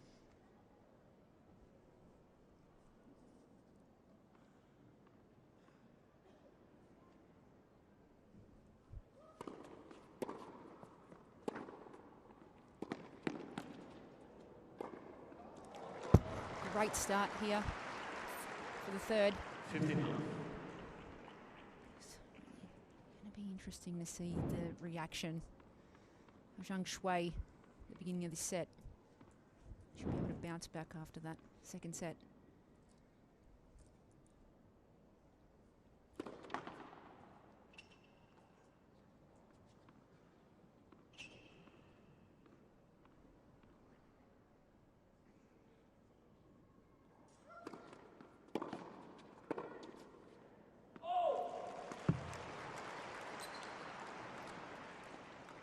I feel like she needs to make one inroad into one of Guo Hanyu's service games just to get confidence up on return.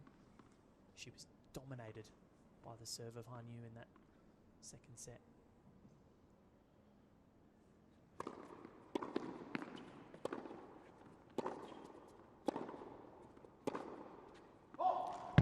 Someone down the other end that's just not missing at the moment. 30-50. And the problem being that they have just both play very similar, and there hasn't been a lot of change of pace or variation, and I just feel that Zhang Shui will have to look at changing something.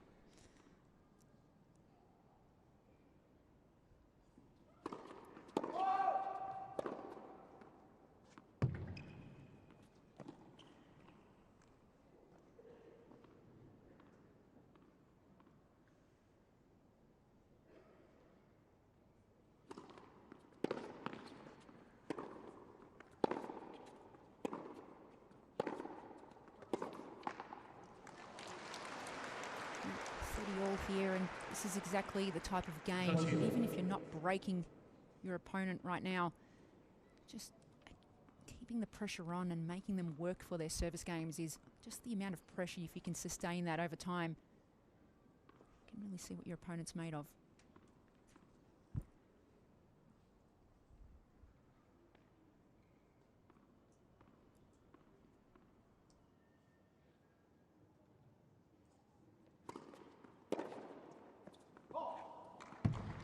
Testament to how well Guo is serving. It's only the second time since Zhang was down, or leading 4-1 in the first set, that Zhang has actually reached 30 in one of Guo Hanyu's service games.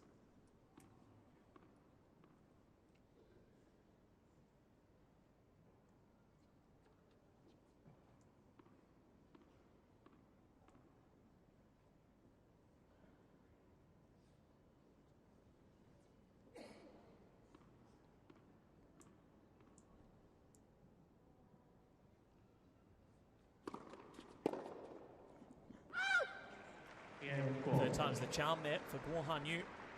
She holds and takes the early lead in the final set.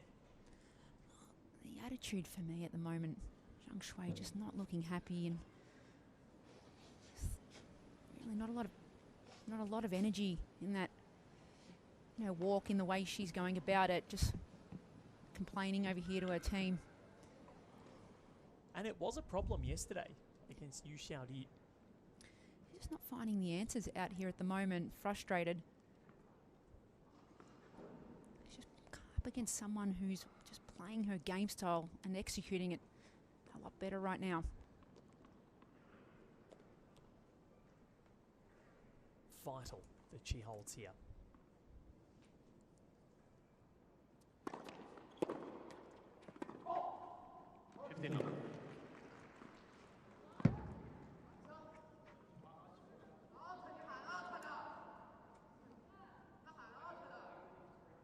But I saw it out as well. Yeah, so I think it's a late correction. So he's caught out of. No, so I saw it out. So that's why I'm pulling it out. Yeah, I saw it out. So that's why I'm pulling it out. Umpire Quincy Davis. There was a debate over the linesman's correction, but Quincy Davis has seen it out, and it is out. So Zhang Shui does win the point. 15 love.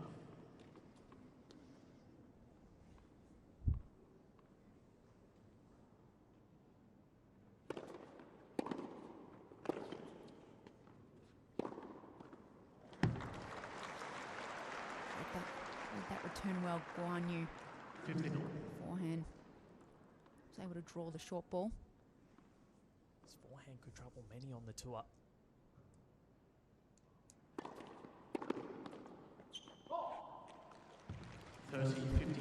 Sense that Zhang Shui just lost a little bit of confidence in the lines people. Just once you sort of have that mindset and you feel that then may not call the ball out, you start to have that in the back of your mind. 40, 50. Two big serves in a row for Zhang Shui. She needed to nail those, and she did. 2 game points. Guan Yu just needs to let these calls go. A little bit of edginess, maybe.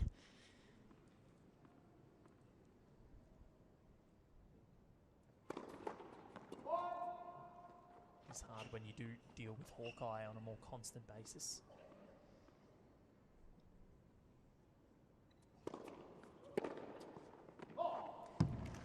She does miss and ends a run of 7 straight games lost. Zhang Shui is on the board in this third set, 1 game all. Oh, I think Guan Yu's played a flawless second set, and at some point, if she can, I think Zhang Shui really needs to ask the question: can you keep this up for another set? And if she can, that's just too good. But right now, she needs to really hang in there, Zhang Shui, and see if she can break the momentum of Guan Yu.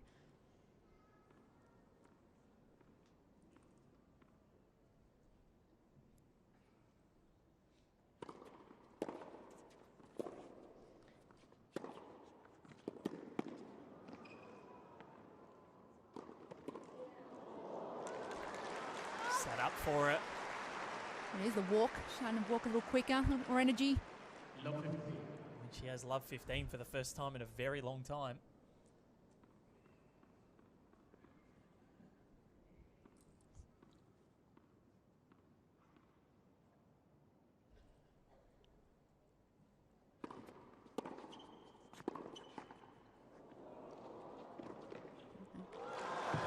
Love 30 now. Net cord favouring Zhang Shui on that occasion. And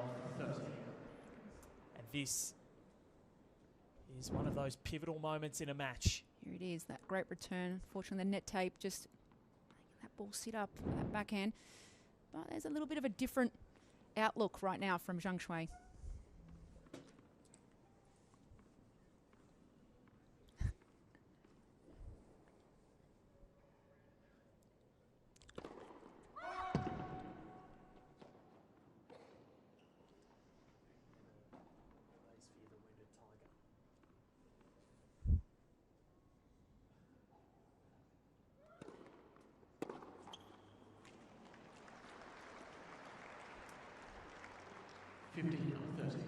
Saw this yesterday that Zhang Shui was able to change her emotions very quickly once something positive happened. Got a pep in her step, and seems to be happening here.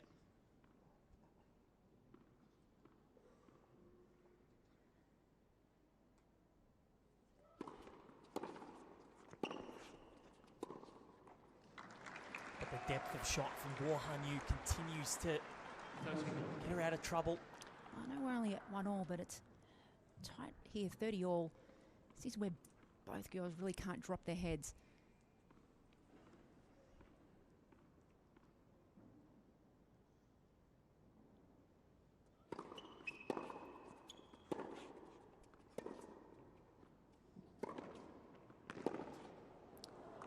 Smart move by Guo Yu, really putting that forehand under pressure.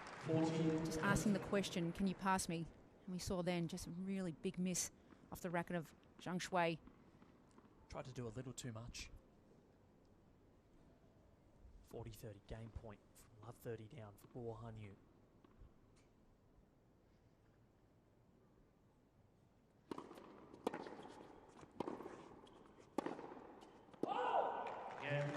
Another forehand miss from Zhang Shui. Gives the hold to Guo. Remains on serve in this final set.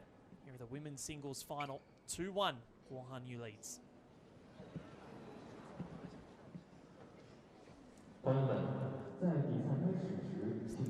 importance of mentality right now is absolutely crucial for both ladies. They're playing for a huge prize. You're right, Val. We did see that emotional switch from Zhang Shui yesterday. And it's her ability to just step up. And if you're playing as Zhang Shui, knowing that she has that ability, it can be a little bit intimidating because you just don't know when she's going to turn it on.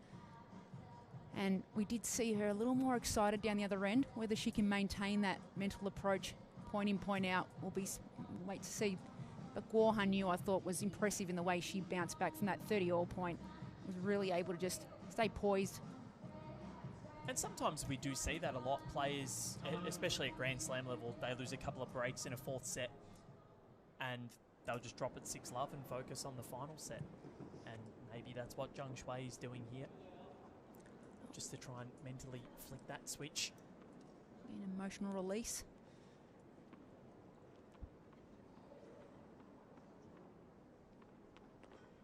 There is Daphne, looming large behind Zhang Shui, serving 1-2.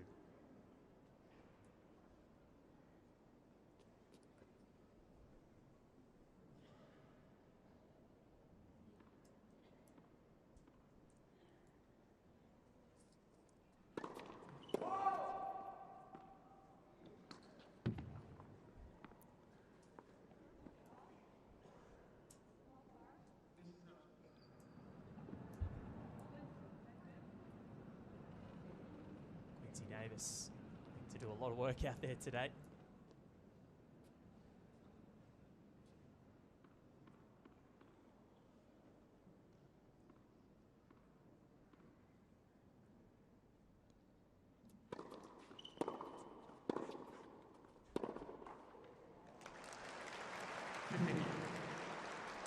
Crowd getting a sense of it as well.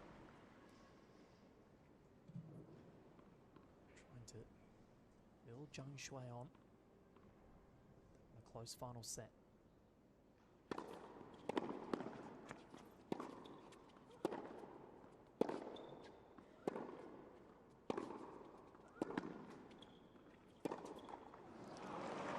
It's funny, she got a couple of backhands, they were going down like lasers, and as soon as she switched to the forehand, it came unstuck. Just really stiffen that arm, not allowing the racket head to get through the ball freely.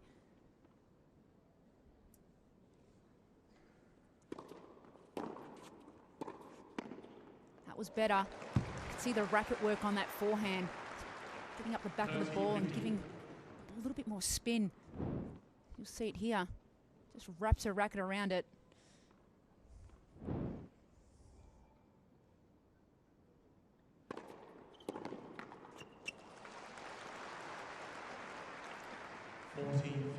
Speedy work to 40-15 here by Zhang Shui.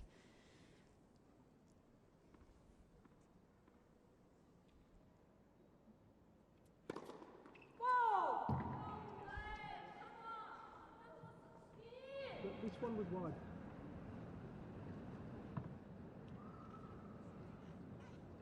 Zhang Shui again. Leave it. Try. Pleading almost with Guan Yu to admit that it was in. I cannot touch this. For me, it looked wide. It's super close, but for me, it looked wide. Quincy Davis says, to me, it looked wide.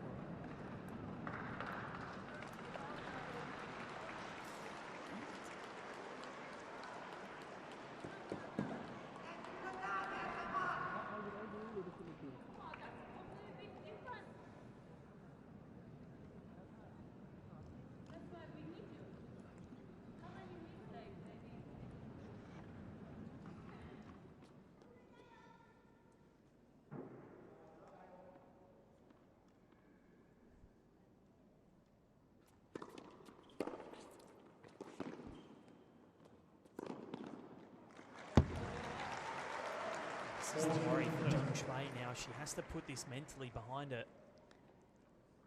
Well, it's difficult there for Guan Yu. Being asked the question by your opponent, was that serve in at a crucial time of the game?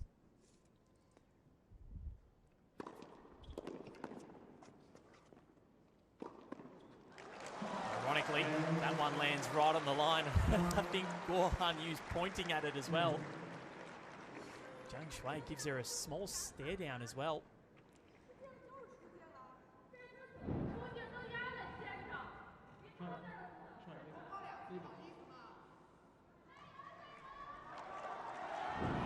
Sure who those remarks were directed at there.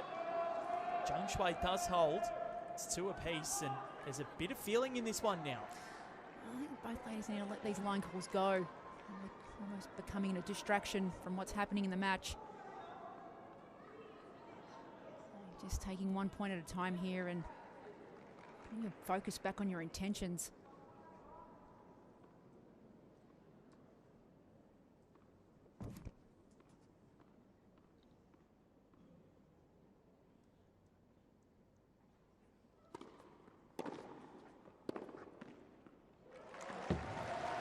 Jung off balance. Found the open court. Oh, it's working for her, that tactic. Several times we've seen this play.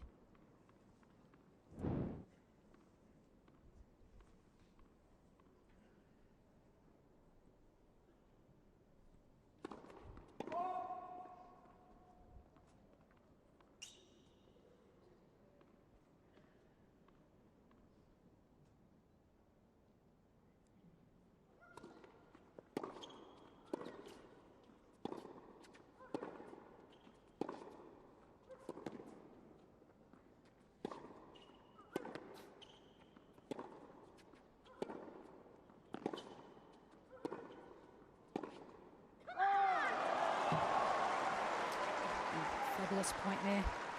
Emotion as well. Massive come on. It was the type of point that was required. Longer exchange, winning the mental battle.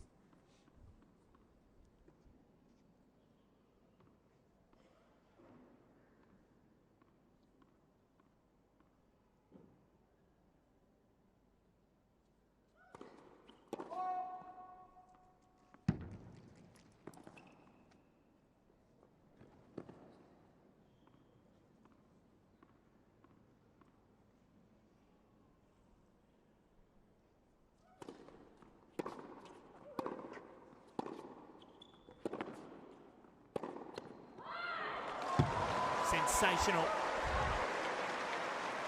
Could sense the step up there from Zhang Shui.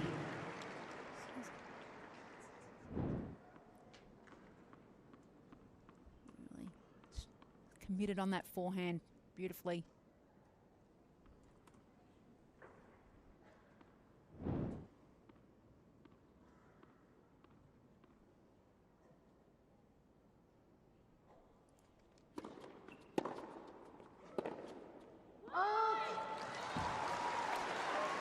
Getting vocal out there, Zhang Shui.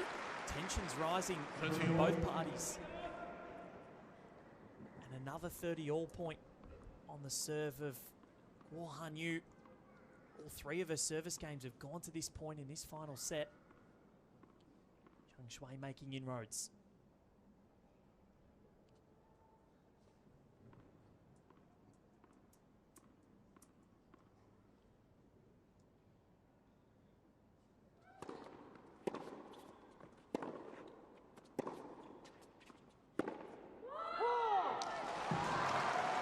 Error comes.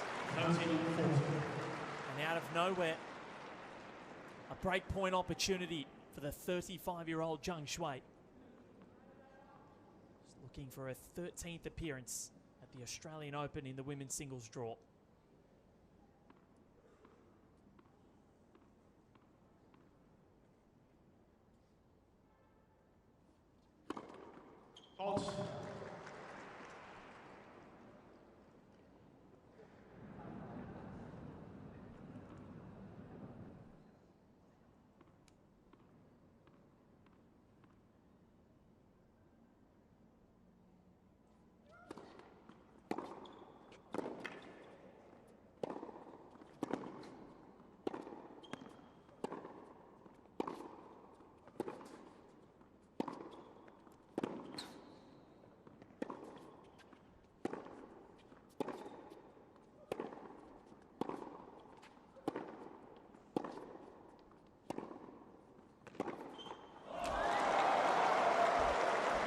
Thrilling rally. Well, that was just toe-to-toe there. Exactly the type of point. I thought Zhang Shui did a great job there of asking the question of Guo Hanyu. What have you got? She was able to step it up, stick to the task. Just going for a little bit too much there on the forehand down the line from Zhang Shui. Big one coming right up.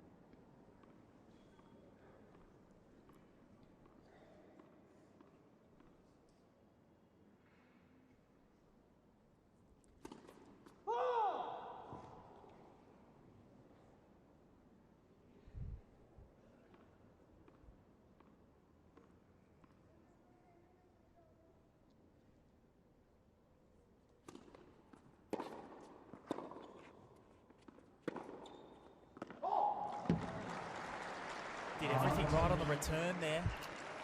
You can see she's shadow swinging her forehand. Just not getting enough work on it. You can see she's trying to encourage herself.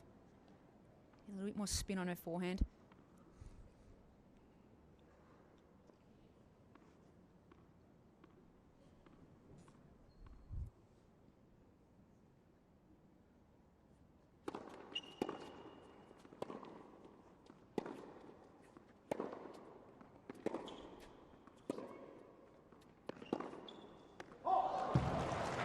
Down the line.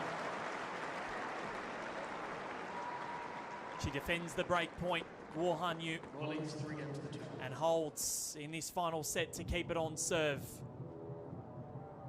Temperature is rising. It's 3-2 final set. Guo Hanyu leads.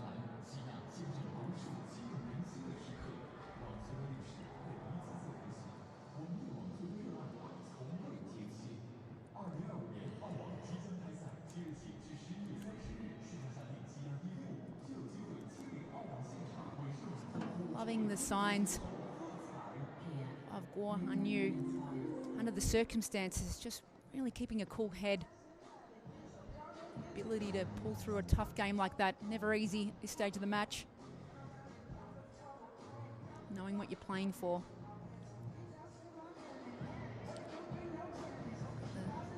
The Wilson blade on display.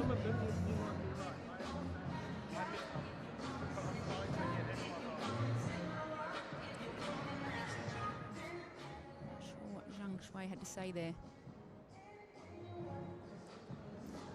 Really unsettled with the line calls. Time.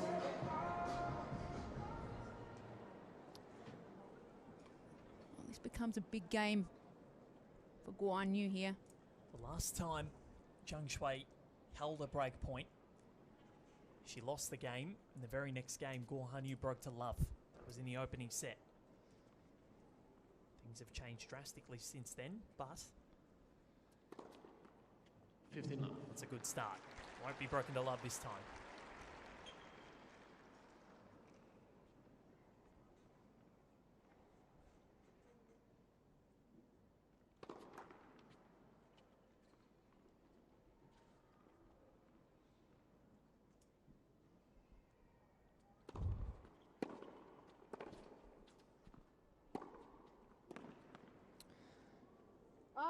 It's just too big. That's just from the get-go there, Guo Hanyu. And in the women's game, this is an area that is trained so often.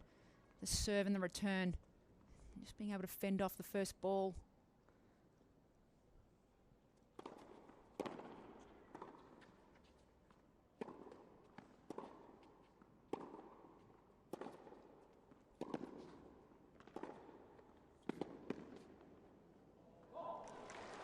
Clean striking. Much better point there by Zhang Shui. Really just had a much more lively arm there, letting go of the racket head.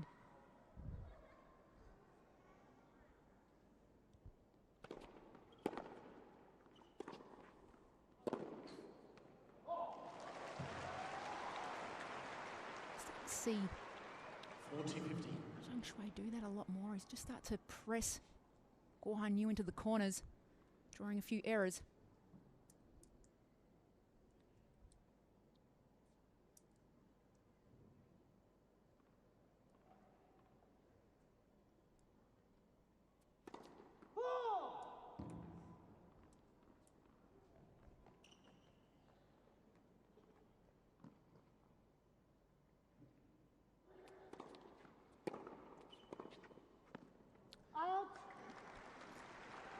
Another supreme return for Guo Hanyu. She's beaten it for pace there. I think, again, it's got a lot to do with the direction of your second serve, where it's placed.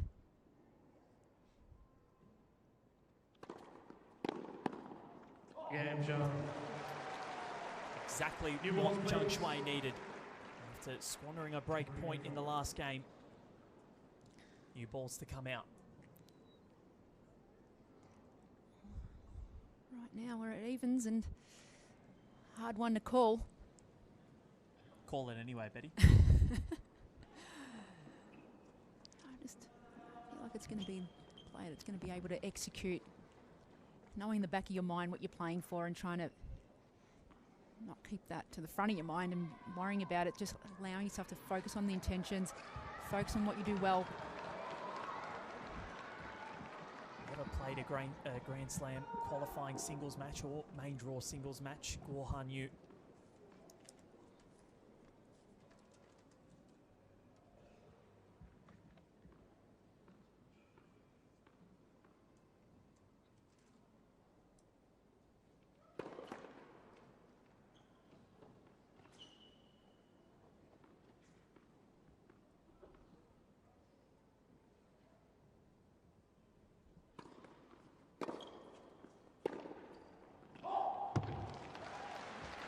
Shui beginning to find inroads into the service games of Guo now,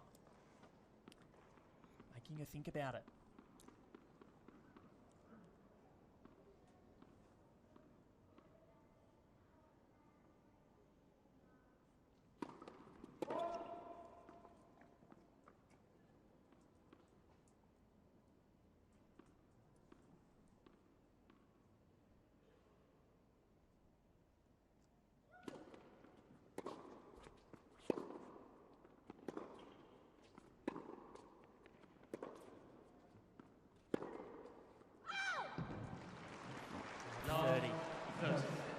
Going for a little bit too much there. Guo Hanyu, the position she was standing in. Zhang Shui really didn't do a lot with that other than hit the ball through the center of the court. Making balls, as we say in tennis.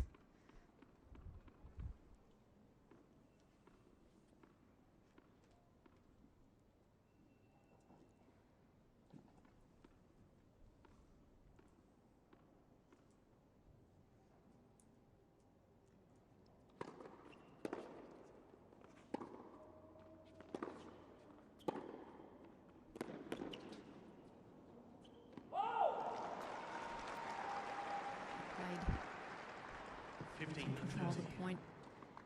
Guo Hanyu. This is the 26th game of the match. Zhang Shui has not been able to manufacture a break since the second.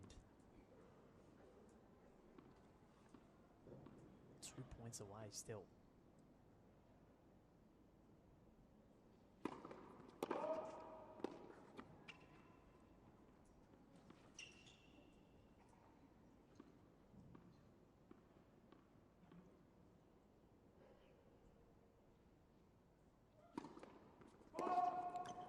There was a little bit of a difference in Zhang Shui's returning position there. Stood further back, just gave Guo Hanyu a different look. Didn't try and stand in and put herself under pressure. She was looking to give herself a little bit more time there and look to hit a better return. Just get your opponent back. All good things at this stage of a match. Well, Zhang Shui look for the backhand here. Let's Smart to go for the wide serve.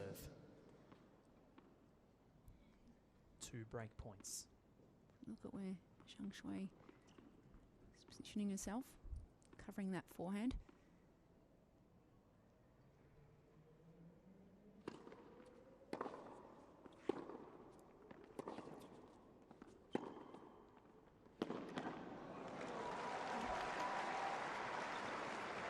Precise placement. 30-40.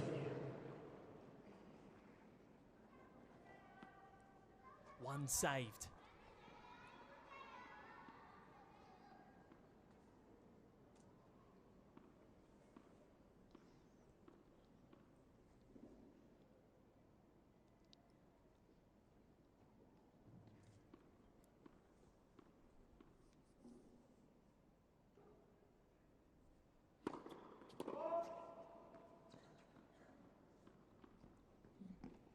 Plenty of space behind the baseline on the return.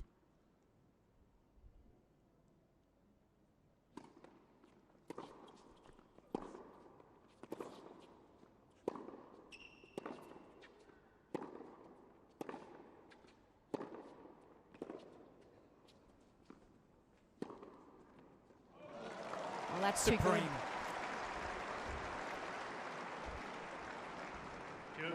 Two break points saved. this.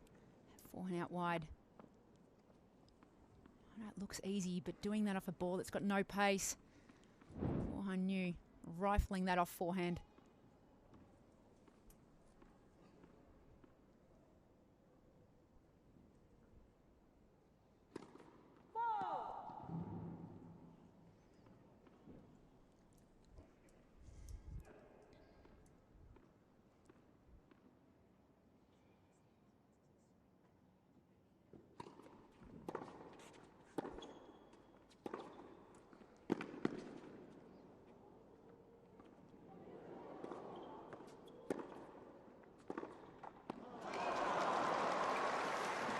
Turn was there.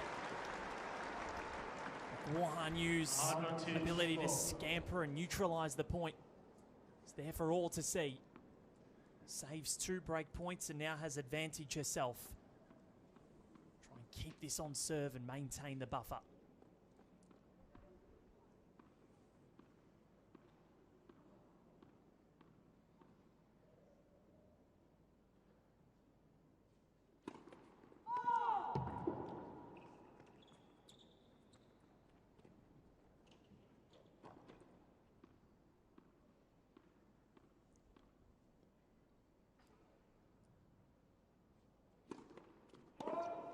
Second double of the game. It's becoming a mental battle here, this game. Juice. It's an important part of the set. Big moment. So much to play for. $100,000 prize packet that comes with playing the opening round of the AO.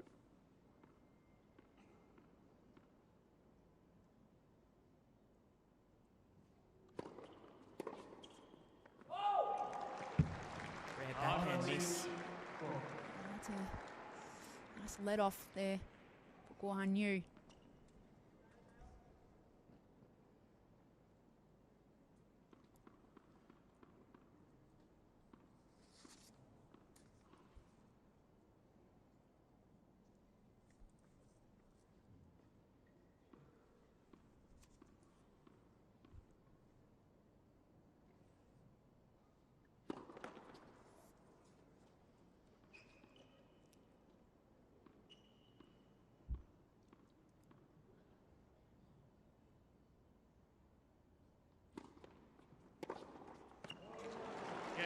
Mighty hold for Guohan Yu.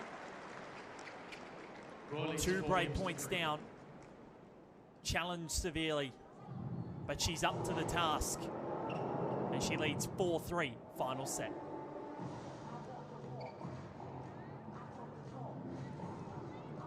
How important is that, Betty? Again, just showing us that she's able to stand up to the pressure here, Guohan Yu, is really impressive. I thought that was a little crack showing there, but after that double fault, really able to stand up to the pressure. And interesting strategy from Zhang Shui, just changing her court position, which I think is a great thing to do throughout the game. Just give her opponent a different look, which helped her at one point. And she went back into moving forward. And then that last return, the problem there is she stood in on the backhand return, and Guohan Yu was directed a few second serves into the body. And when you're standing that close and you don't have time to react, it's very easy to get jammed up. So I just feel at times that the returning from Zhang Shui could be directed a little more into the corners and just get your opponent stretched off the get-go, as opposed to being predictable and hitting it through the center on a regular basis, and then you're in these ongoing battles through the center of the court. Zhang Shui serving at 3-4.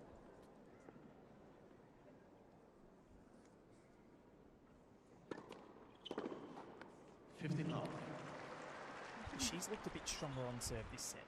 Well, she's almost directed that serve out wide nearly every single first point of the game.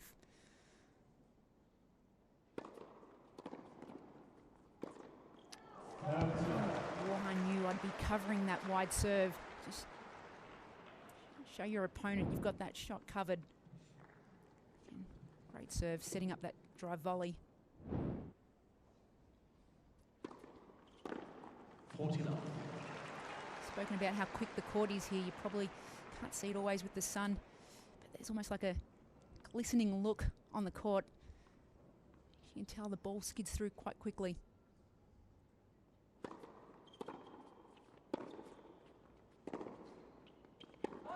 Game, John. And just like that, pressure mounted straight back on Guo Hanyu. That service game wouldn't have even gone a minute.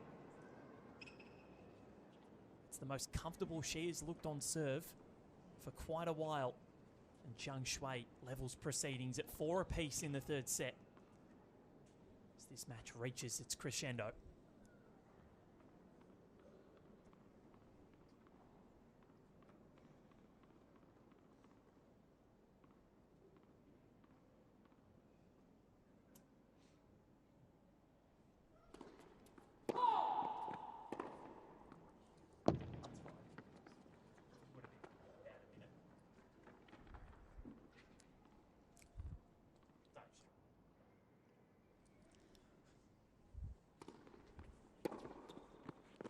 And that's what I was talking about earlier on. I haven't seen her hit that backhand across her body. And I think she's had plenty of opportunities, Zhang Shui, to direct the traffic into the corners off the second serve, doing it on that occasion and reaping the rewards. 7 of the 9 games this set, Zhang Shui has won the opening point. Far cry from the second, where it was all Guo Hanyu.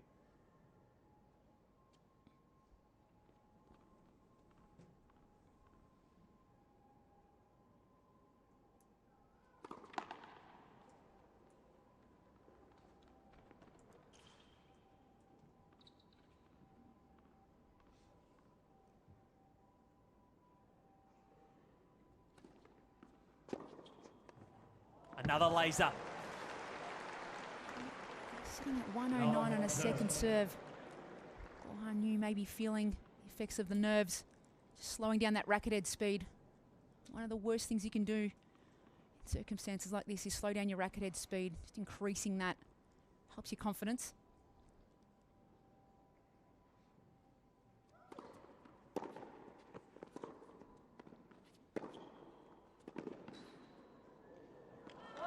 Brutalising ground strokes. 3 break points for Zhang Shui. 40. You can see the experience showing right now. Zhang Shui stepping it up a notch.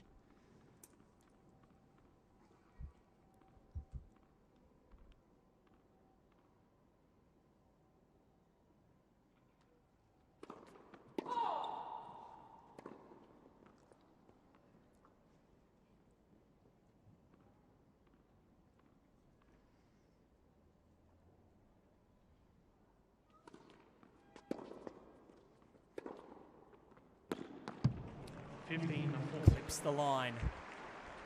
And that return going through the centre, the court. Zhang she's looking at that. Just hammering that forehand, wasn't she? She's looking at the mark too.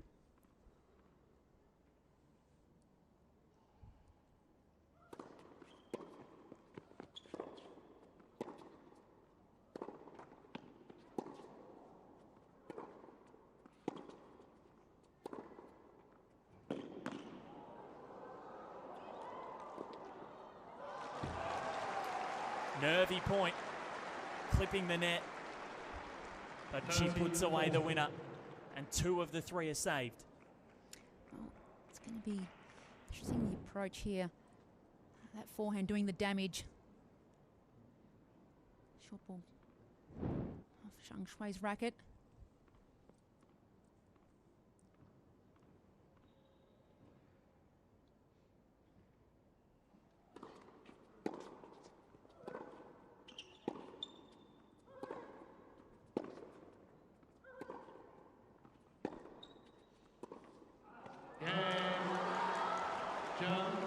Zhang breaks. Guo can't quite believe it. Zhang leads 5 games to 4. Pleading with the umpire. Thought that it was out. Still standing there in disbelief. She is going to have to swallow the medicine and take a seat, as Zhang Shui will come out and serve for it after this. 5-4, third set.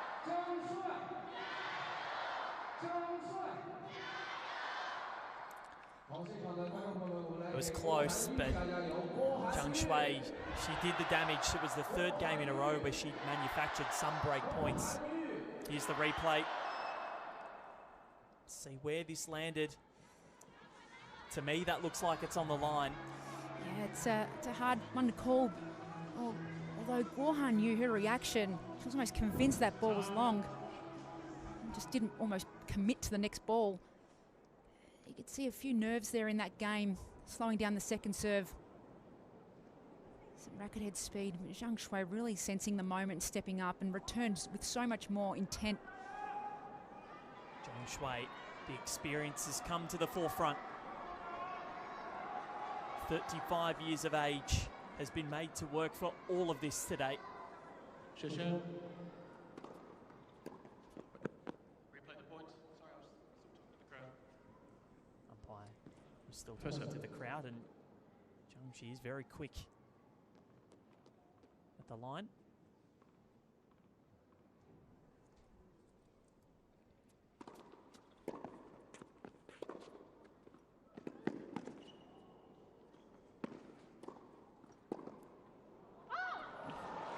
She read it.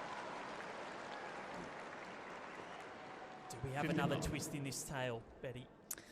Well, that first point's always handy to win and serving out the match.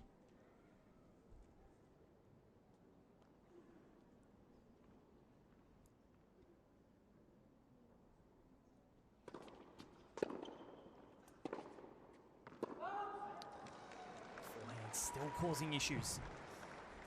15. We're going to see full commitment from Zhang Shui on her forehand in this game.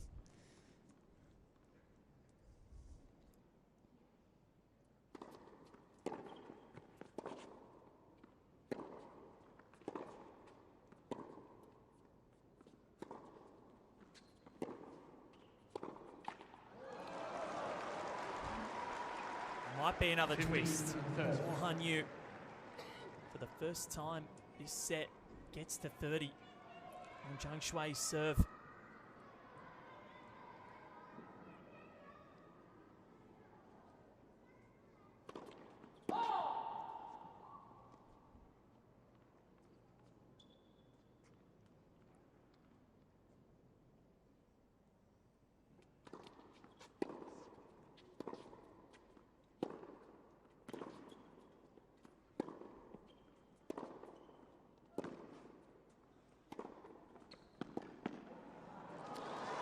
Brutal backhand. It's never easy serving out a match. 30 all. And at 30 all here. Just did really well to direct that traffic out wide into the Guohan Yu backhand. And for a first serve here.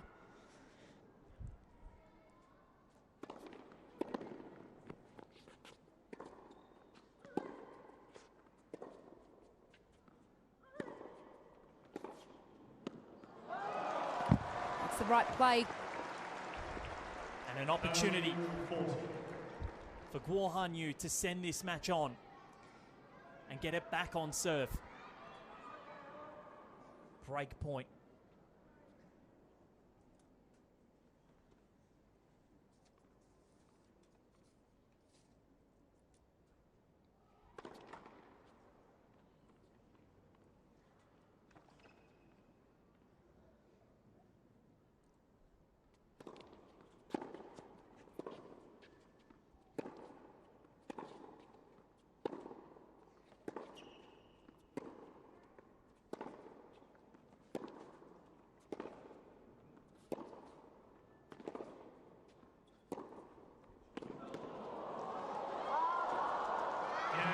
Brilliant, simply brilliant. Guohan Yu, out of nowhere, secures the break. 5. Down, serving for the match. What a point that was. Just directing all the traffic into the forehand, hitting through it with full power. Just an excellent response there from Guohan Yu. Zhang Shui can't quite believe it. Finally broke the serve of Guohan Yu and gets broken herself. Live sport Where would you rather be? What a classic we have in Chengdu.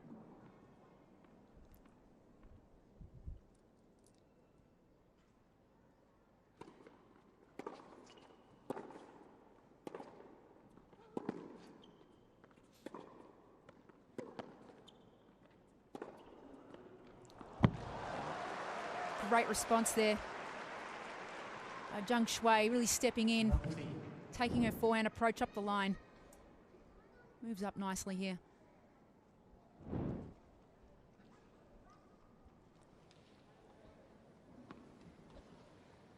feel like Guo Hanyu really has to get in control of the point early here now.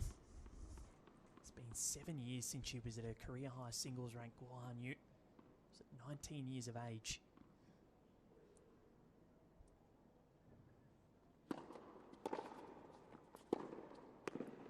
She's looking for. Blistering. 1-2. It is. Right. Just times this with perfection.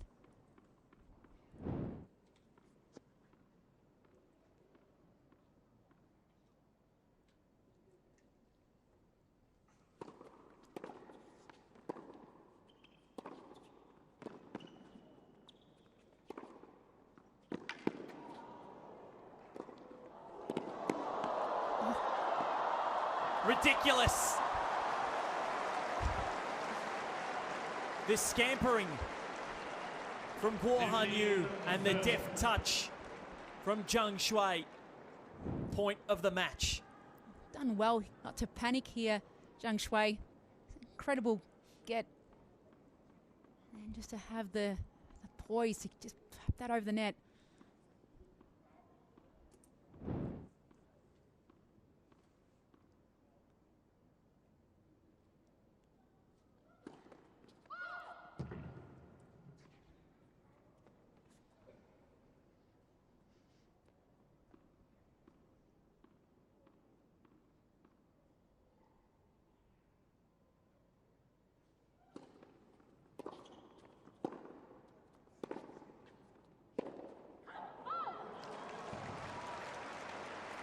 After serving domination to start this set, another break point opportunity comes.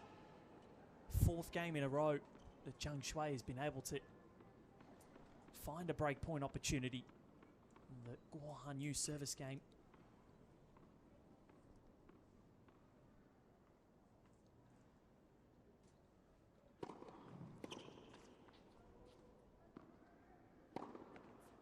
She's missed it. And for the second time, Zhang Shui, the 35-year-old, will have an opportunity to serve out for this title and for the wild card. She leads 6-5 final set.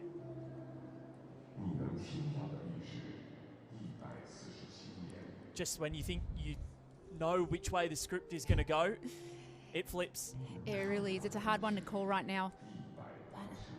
Shui again, just rock solid when it counts. Stepping it up. You can really feel the tension, can't you? Sitting here and watching this match, you can really sense that just the tension in the crowd, the players starting to feel that they're nearing the end of this match. And almost feel like it's an advantage to be a receiver at the moment. well, Zhang Shui, I felt in the previous game, maybe stood back a little too far on the baseline. There was times where she could have really stepped in and taken a bit more advantage and was almost being a little more reactive, which in these moments, you've just got to take the match on and you want to be in control of what's happening on court. As soon as you start to allow your opponent to dictate in these moments, that's when things can turn a little, well, they can go downhill really quickly. This experienced campaigner. She's been to 2 major quarterfinals. AO in 2016, Wimbledon 2019. Conta beat her in Melbourne. Made the semis there that year, and Halep, the eventual champion. Beat her at the All England Club. She knows what it takes in the big moments.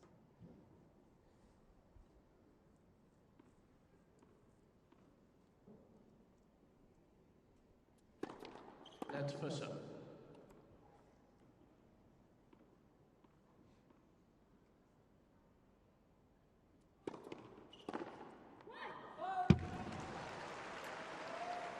like the last time.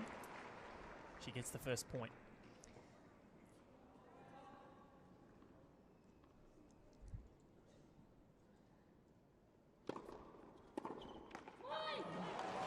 Two freebies. What a way to start this game. Just looks really positive in her energy right now. Zhang Shui.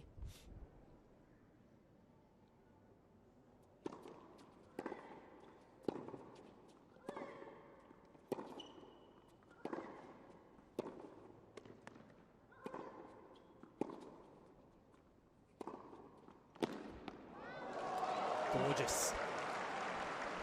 Needed that. 30-15. And that forehand.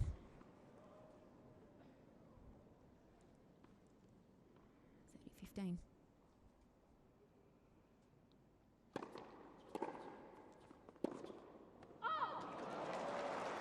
Well, I'm not sure that was the right choice there. Not a lot of footwork. Ball was coming at Zhang Shui pretty quickly. Tried an off backhand. Basic shot would have been to just go back cross court. Is the script about to flip again?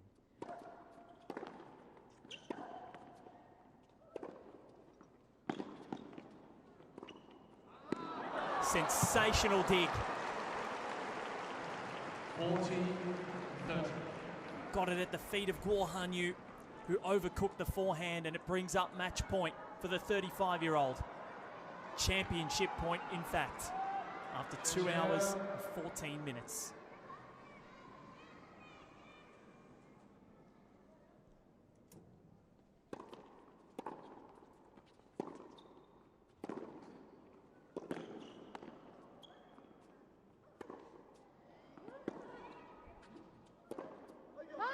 For the 13th time, Zhang Shui will feature in the women's singles main draw at the Australian Open.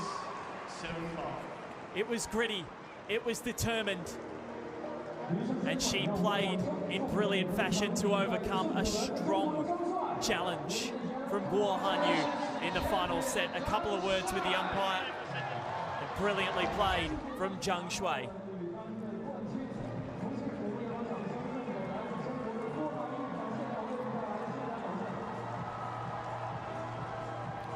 Amazing performance. The lady on your screen, well deserved. Super gritty.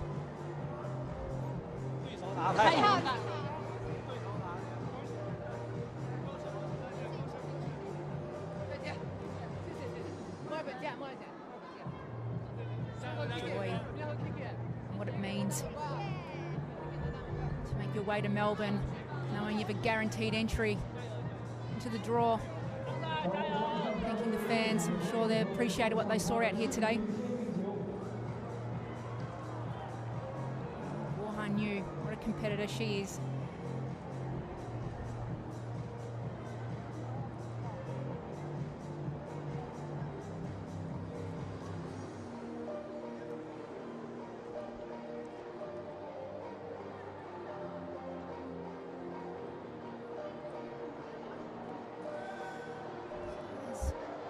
Summer ahead in Australia, where there's quite a few WTA events leading into the Australian Open. Most players tend to be doing is they'll have a pre-season starting leading into the summer. I'm not sure of Zhang Shui's plans. I would imagine that there'll be a little bit of training going into that summer period, and then just getting match hardened leading into the Australian Open. Conditions being very hot that time of the year, very different. Chengdu. So we look at the signature being applied to the 2025 Australian Open tennis ball. Everyone's favourite out in the crowds.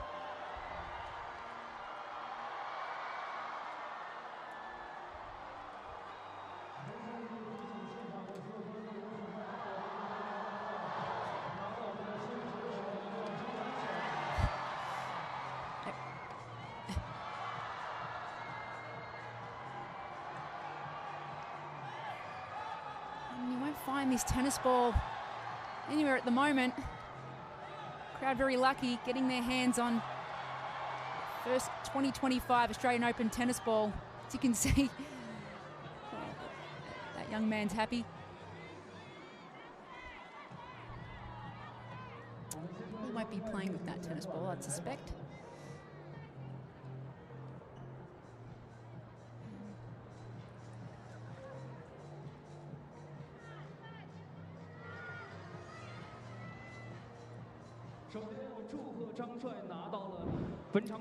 Match point right here.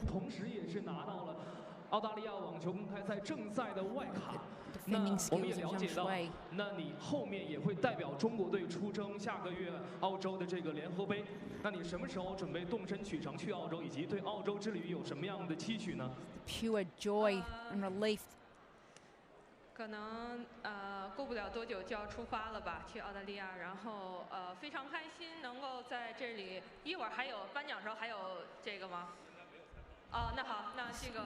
其实我首先想说，two women battling it out. 实在是非常非常的好，因为在这一年中，我没有交手过双打，然后他的球质量非常的高。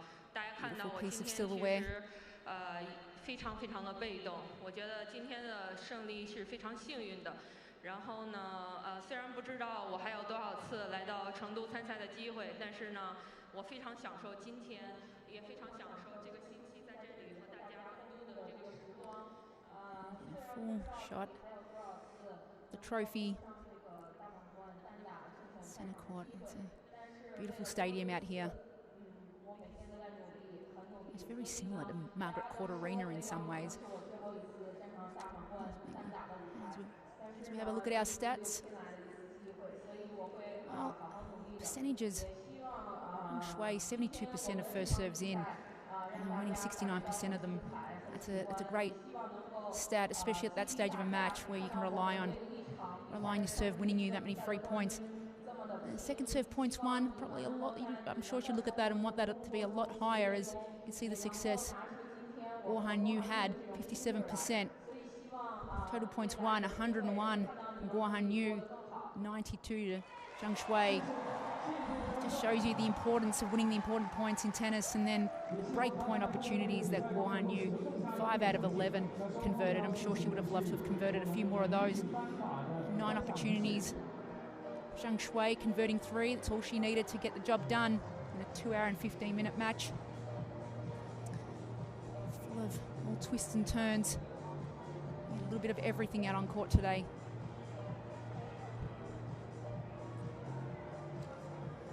See them preparing on court.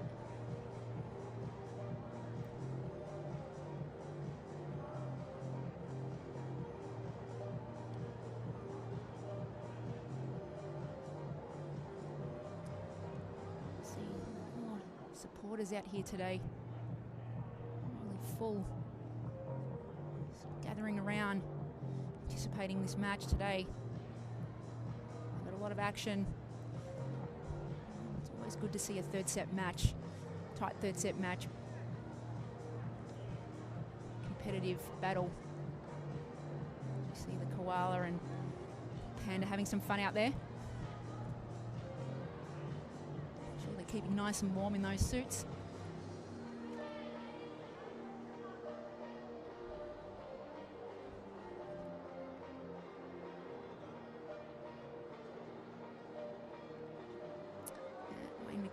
Referee, shaking hands with the winner. Very experienced referee, very well known on the tour. He's done an exceptional job, finds people. Oh, it's time for the big moment, the presentation of the accreditation for direct entry into the main draw of the Australian Open. Let's head down to Valfebo.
Ladies and gentlemen, welcome to the Wildcard presentation for the women's singles final here in the Australian Open 2025 Asia Pacific Wildcard Playoff.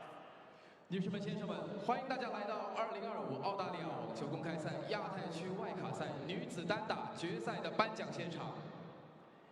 Please show your appreciation once more with another round of applause for today's finalists. 请再次把掌声和欢呼声送给今天参加决赛的2位选手。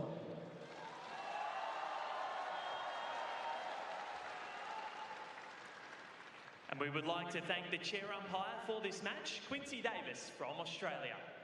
同时，也要感谢本场比赛的主裁判，来自澳大利亚的昆西戴维斯。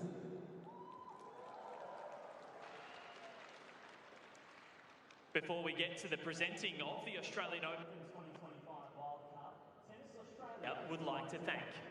在颁奖仪式正式开始之前，澳大利亚网球协会还要感谢 The China Tennis Association, Sichuan Sports Bureau, Chengdu Bureau of Sports, Shanbilu District Bureau of Culture, Radio, Television, Sports and Tourism, Luzhou Laojiao, Sichuan Tennis Association and Sichuan Investment International Tennis Centre, all Australian Open sponsors, players, coaches, staff, officials, volunteers and ball kids for their involvement in the Australian Open 2025 Asia Pacific Wildcard Playoff.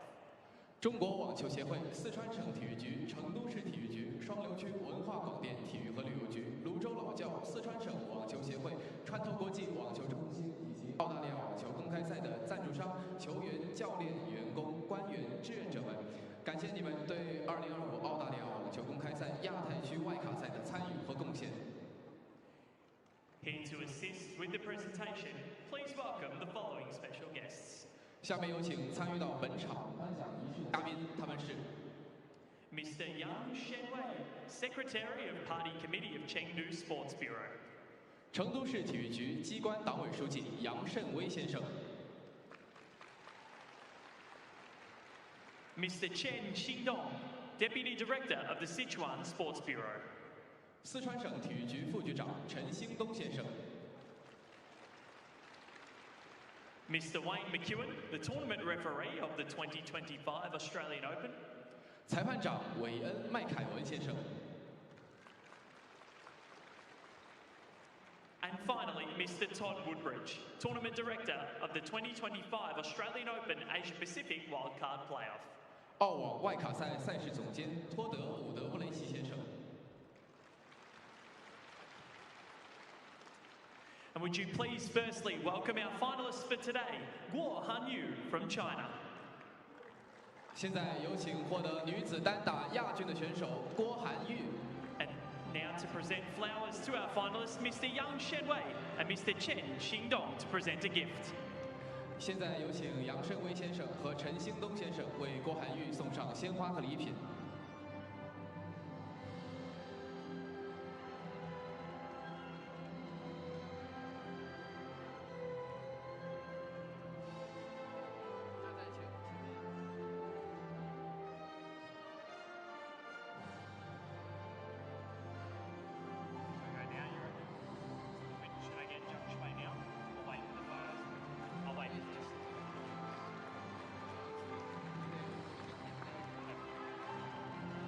And now to our winner from China, Zhang Shui.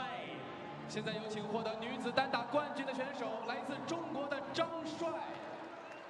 And here to present flowers to our winner are Mr. Yang Shenwei and Mr. Chen Xingdong to present a gift. 现在有请杨慎威先生和陈兴东先生为张帅送上鲜花和礼品。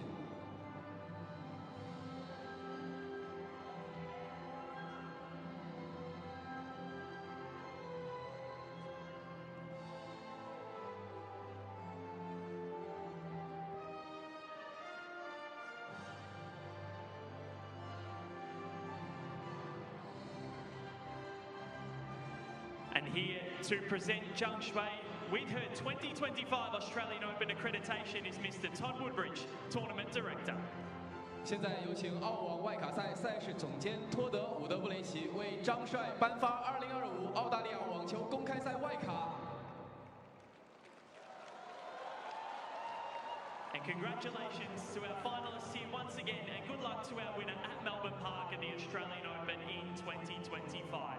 Thanks again to all of our special guests today. Good afternoon, and thank you. 让我们再次祝贺今天的两位选手，同时我们也祝张帅好运，期待你在2025澳大利亚网球公开赛的精彩表现。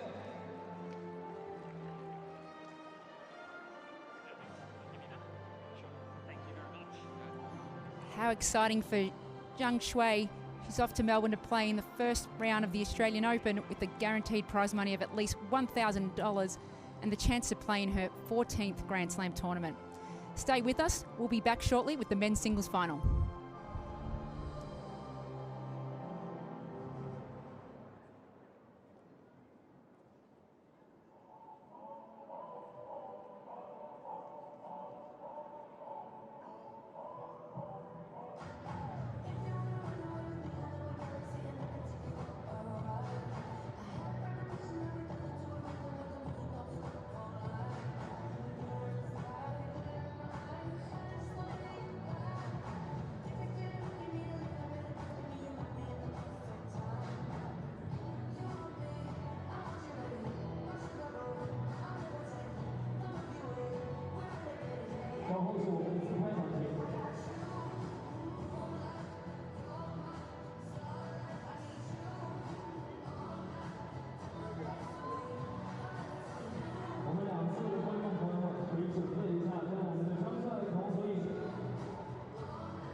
Ladies and gentlemen, 2025 Australian Open Asia-Pacific Wildcard Playoff. Game 2 now begins. We're almost done. Now let's count down. 3、2、1。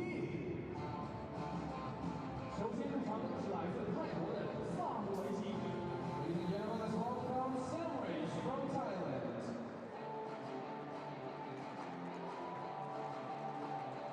We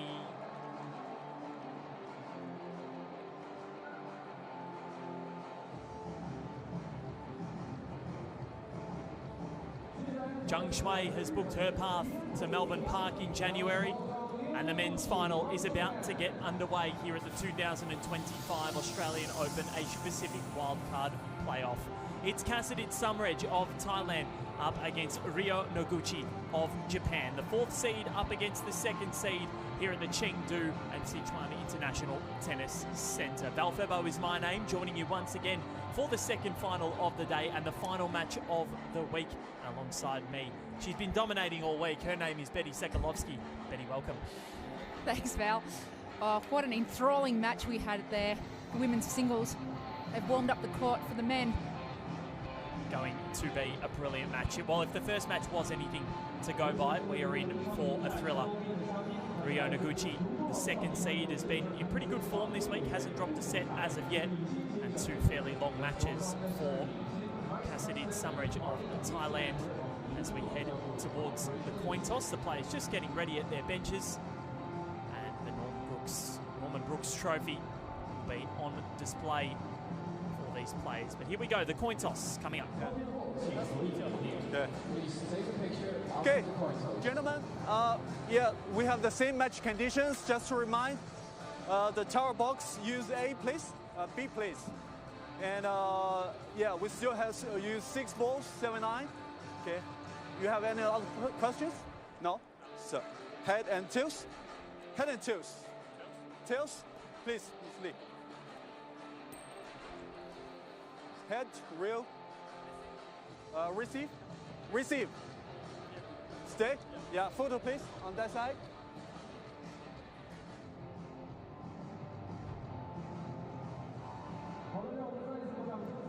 There it is, Cain to serve first. He's got a big weapon on him, the serve and the forehand. Very handy, and the height difference, well, 6'5" to 5'6". Yeah, there's a bit of a discrepancy in height out there. 6'3", I should say. Yeah, there's look, we know, we saw Samridge out here yesterday, Cain Samridge, and he was impressive. Big serve, big forehand, power player. I walked past Samridge in the hallway just as he was waiting to come out. I looked up, and it's not often I have to look up at too many people, but he is tall, 191 centimetres and 413th in the world, so this would be huge for his ranking. 3-7 career win-loss, all at Davis Cup level. 23 years of age, and the Bangkok native is looking for a groundbreaking result for him and for Thai tennis. It's been a long time since a Thai male was in a Grand Slam main draw of men's singles. We saw him yesterday and we couldn't believe he was sitting in the 400s. Man that's sitting at 302 in the world is 25-year-old Ryo Noguchi. Has not dropped a set yet this week. He's been looking very good. He's 1-1 at tour level from Fukuoka in Japan, and 168 centimetres, so not much of him, but he's quick, he's fast, and he's tenacious. We haven't seen Ryo Noguchi compete here this week. He's having a solid week. He tends to frequent Australia this year. He's gone out to Cairns and won a 25k challenger out there. Also made a final in Swan Hill earlier this year in February. He did, losing to Australian Alex Bolt in the final there. Looking forward to this matchup. Two very different game styles. Man on your screen, Ryo Noguchi. You can imagine, great move around the court. Counter punch will make Cain Samridge earn every point out there. And we saw Cain Samridge out there yesterday just absolutely pummeling the ball, taking on first strikes with his forehand, and really looked quite fatigued towards the end of the match yesterday, so it'll be interesting to see how he's backed up today. Yeah, he said that he was fairly fatigued afterwards, so I think he'll be hoping to get off to a good start, and that was the key for him yesterday against Sun Fajing. Got the first set, did lose the second, and looked like things were going to be tough for him, but managed to manufacture a break at 5-all, and was so impressive as well. Look at his volleys. Talked about them yesterday. Quite an accomplished volleyer, and they came in quite handy towards the end of that third set yesterday. I have a feeling we'll see it a lot more today, having played 2 matches that have gone in excess of 2 hours over the last couple of days. Do Young Chiang, umpire officiating the final contest of this 2025 Australian Open Asia Pacific Wildcard Playoff Week. Such a great opportunity for all the players involved. Zhang Shui, she's got her accreditation. One of these two will be joining her on the plane to Melbourne, probably on separate planes, considering she's from China and these two are Japan and Thailand. But 1 minute. It'll be good to see either of them achieve that, because both of them are outside the top 300. So what this will do for their ranking will be astronomical. This is a huge moment for both these boys. It's just what a moment for their team, moment for them, for their country. Like you said, we don't see a lot of Thai players out there, but just really impressed with Samridge, what he was able to produce yesterday.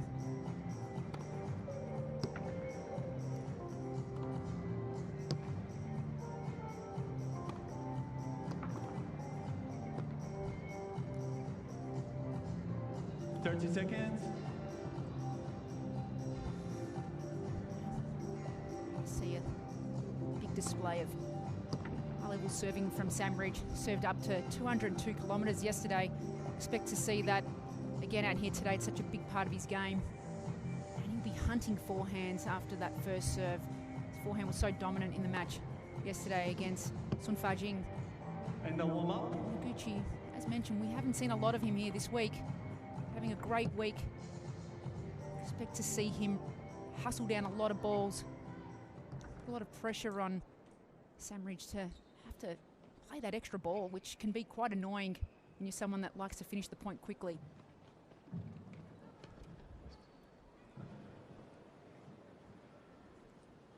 Well, we're going to see some contrasting styles today, it's fair to say, and crowd has hushed, and they have remained in, which I am happy to see, because we had an all-Chinese women's singles final. No Chinese players left in the men's draw, but very exciting nonetheless. And looking to be here, Cassidy Samridge, the first Thai man to play at a Grand Slam singles main draw since Danai Udamchok at the 2012 Australian Open. It's been a long time coming. Look forward to this one.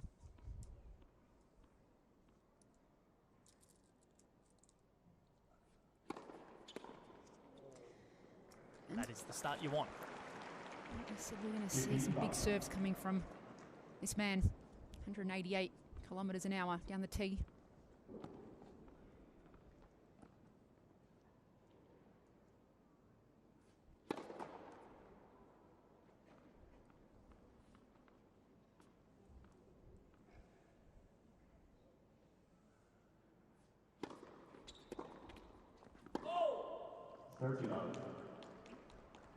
Again, just the second serve, the bounce and the height that Samridge is able to create off that second serve kicker.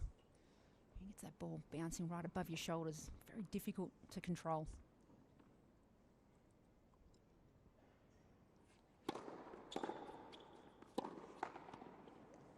Coached by his father, Cassidy Samridge, Vitaya, who is a former Davis Cup captain of Thailand.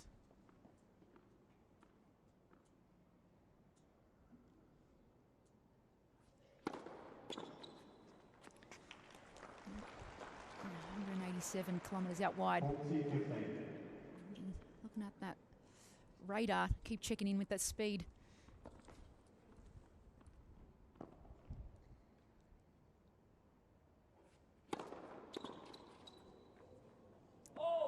Confident opening hold from Cassidy Summeridge.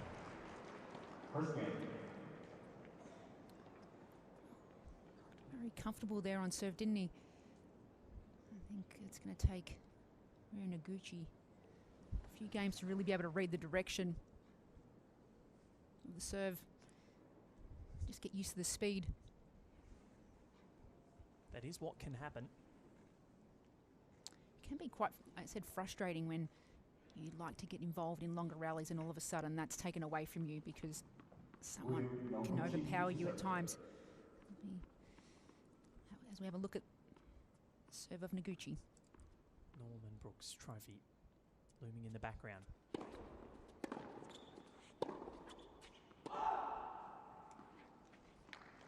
Long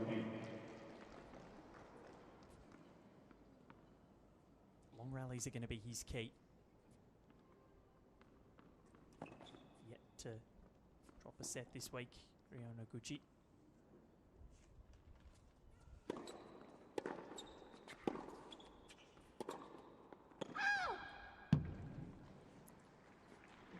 Already see the serve difference in speed. We've seen 144 and 146. He's going to really spin. He's spinning that serve in a lot more than hitting through it.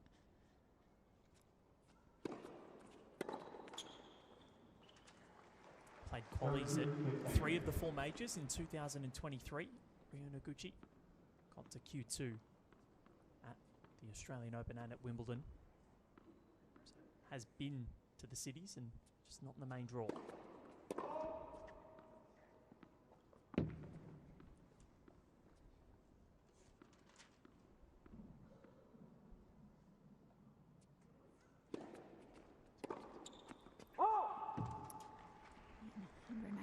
Second serve. Be unusual for Cassidy Summeridge to be returning a second serve at 108 Ks, which can really mess around a little bit with your rhythm.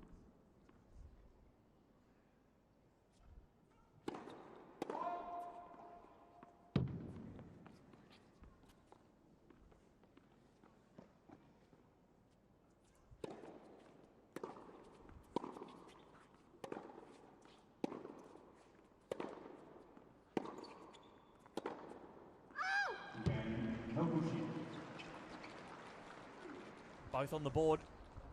Comfortable service holds for both. And Aryna Noguchi trying to follow in the footsteps of a long list of Japanese players that have made a name for themselves on the ATP Tour. Cain has been at the forefront of that.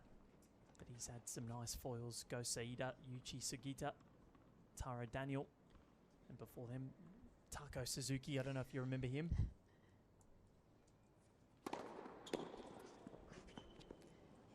Long history and a great history of wonderful players. I remember watching Suzuki in the 05 Australian Open against Roger Federer in the second round. He tried everything, but Roger just out-hit him. I'm sure Roger did that to a lot of players. 199 kilometres an hour, flat down the tee. Just beating Noguchi for speed there.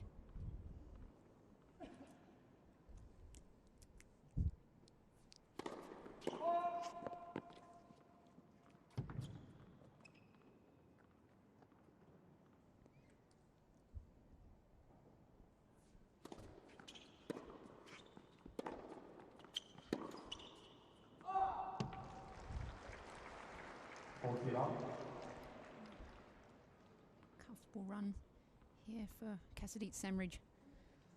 40 love.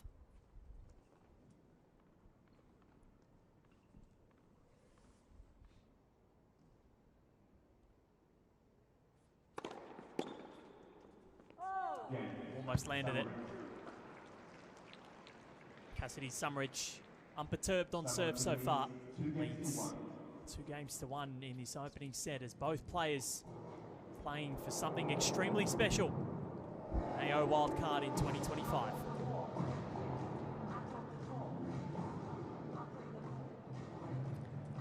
I think seeing what we're expecting here. Big serving, big hitting from Cassidy Samridge. And Noguchi just really steady from the back of the court. I think that's going to be the key for him. If he's wanting to make some inroads into the Samridge game, he's going to have to... Noguchi jogging up to the baseline.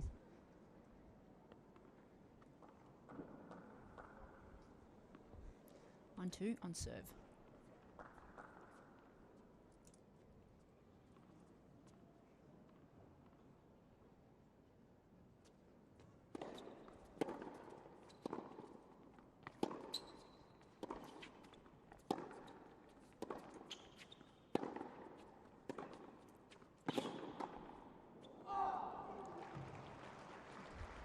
Absorbs the pace so well, Noguchi. He's so steady. His backhand just absorbs it and sends it back. Seems effortless.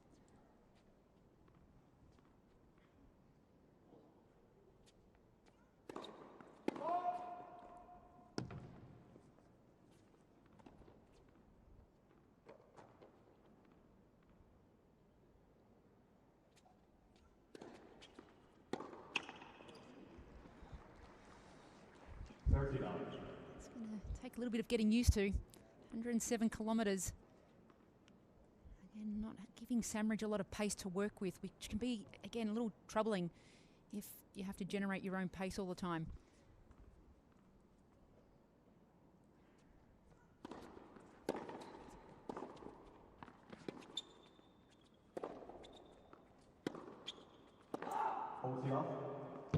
Samridge needs to start making good. Like that was sort of floated up, sort of bounced just beyond the service box.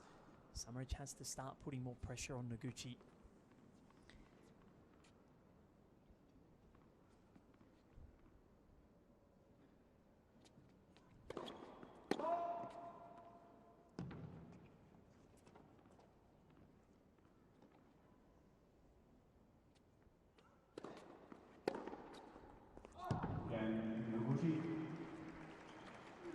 Very comfortable holding for both players from their opening two service games here in the men's singles final.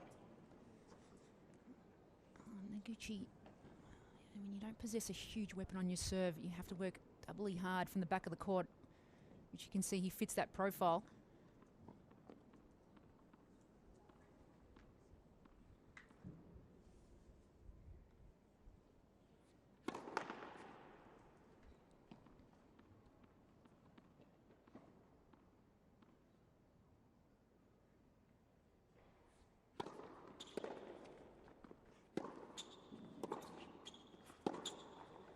Right there, he's just so good, just absorbing the pace of his opponent, and I feel like that's what's really going to trouble Cassidy Samridge, is that ball coming back and being used from his pace.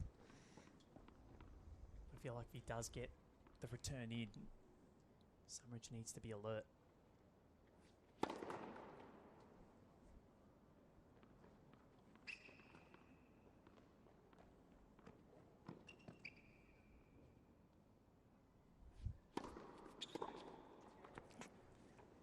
Great serve into the body, making it almost impossible there for Noguchi to get out of the way of that one. Yeah, a couple of kick serves wouldn't go astray here. Take advantage of the height difference.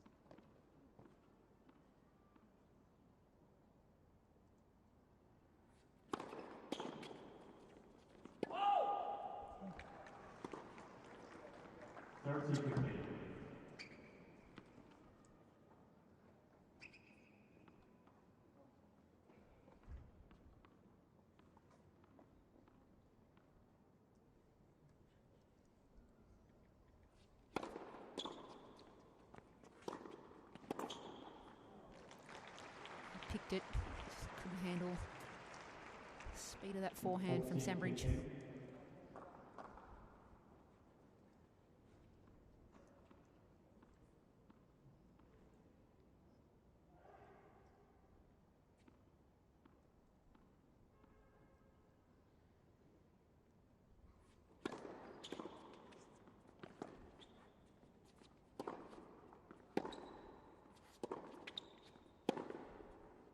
Oh. Brutal forehand. take that. Absolute beast of a forehand on that off forehand. It came from nowhere. He sent that to Shanghai. That was brilliant. 3-2, Cassidy Summeridge leads opening set.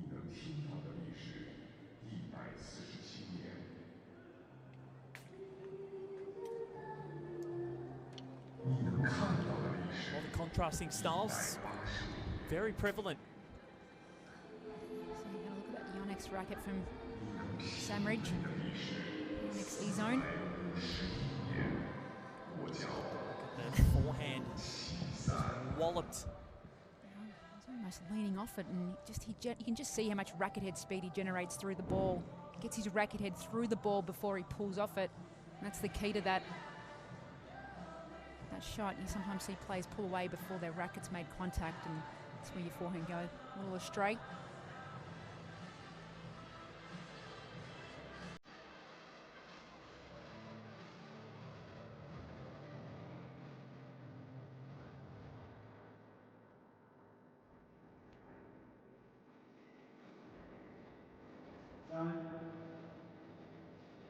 Gucci, and on serve here. 2-3.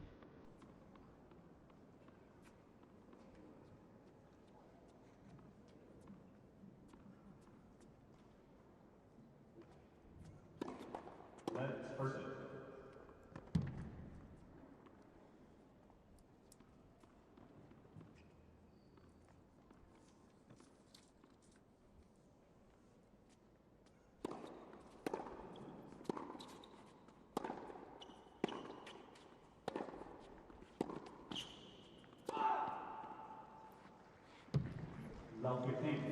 Ball striking there, you could see Noguchi was caught hustling from behind that Chengdu sign.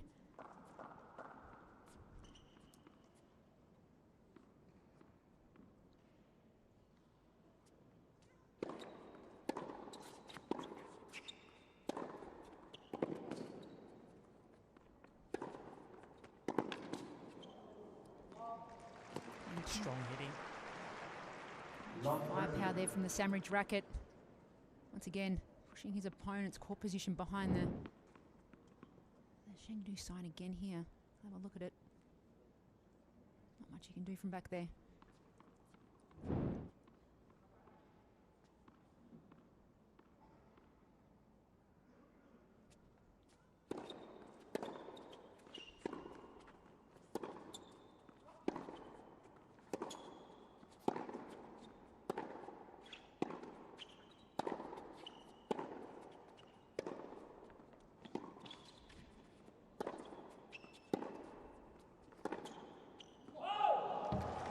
Signature point for Noguchi there. Just grinding point.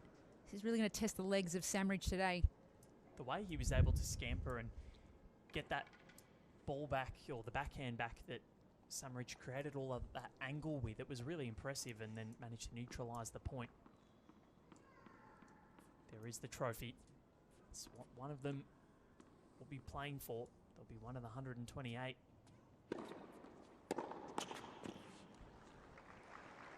Sergio. 130k serve, just he's really changing the pace up, but I would say that it'd be very rare that Summeridge would be experiencing a second serve at that speed on a regular basis.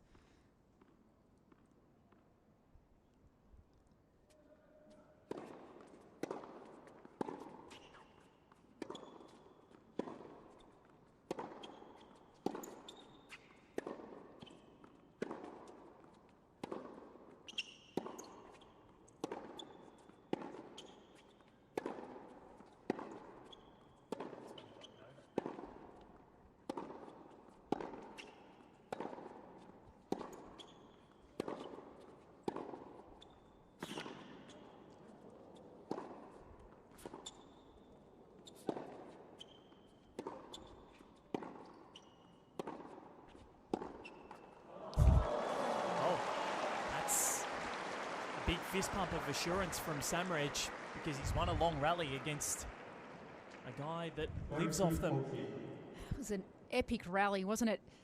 Just toe to toe. I felt like I was watching a training drill then. Amazing rally. just feel over time, Cassidy Samridge will not want to engage in sorts of lengthy rallies. A couple of deep breaths taken right now, but that's okay. He's got a break point opportunity.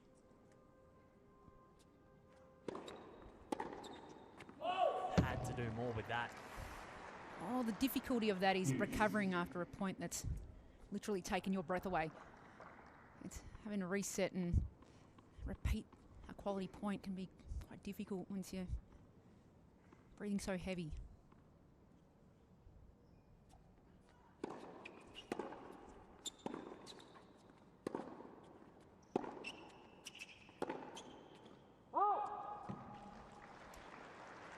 And see he's still recovering from that point.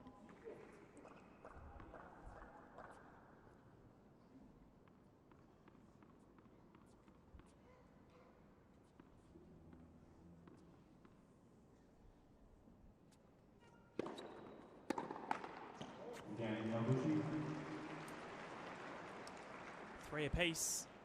After that breathtaking rally, he wins 3 straight points to take the game and hold.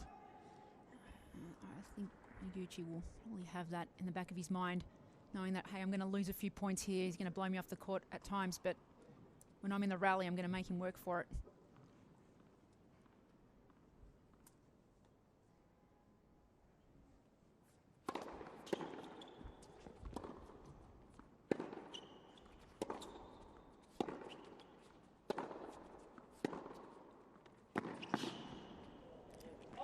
Another backhand. Just liken that to Andy Murray, technically. He just steps in and leans through the ball.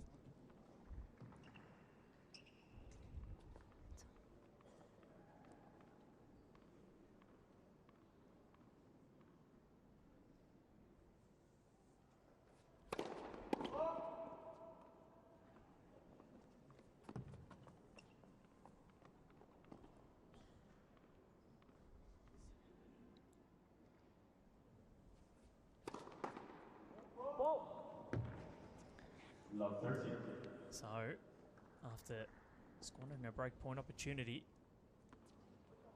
now a chance for Noguchi himself.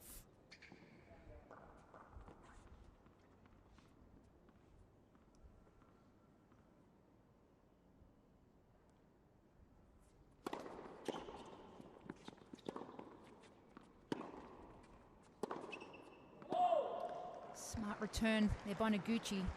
Just taking the pace, blocking it back, getting himself involved in the point, and he's backing himself. He just knows that once he's in this rally, he can build pressure from there.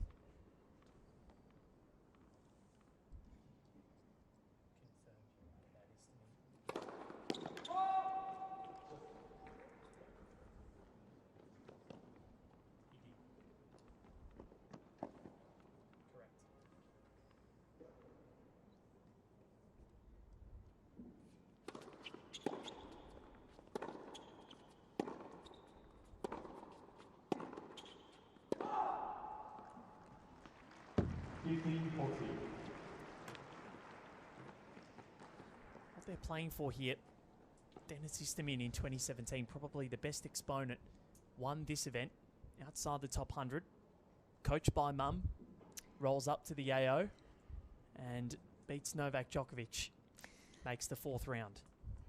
It's an incredible result, wasn't it? If you think about it, only Istomin and Chung had beaten Djokovic in a 10-year period until Sinner did it. I think it went from Wawrinka in 2014, and then only Istomin and Hyun Chung, who played here this week actually.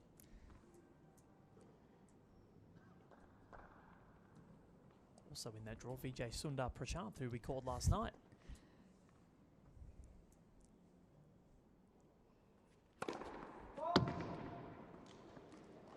Big there, 205.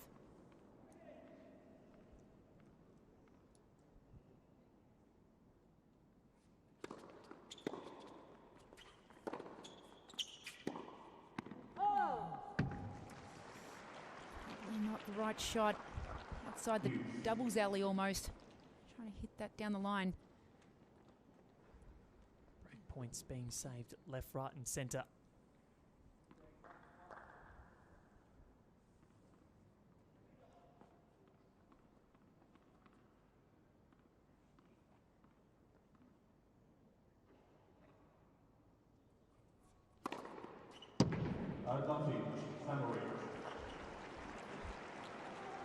Serve got him out of trouble a few times yesterday in yesterday's semi-final.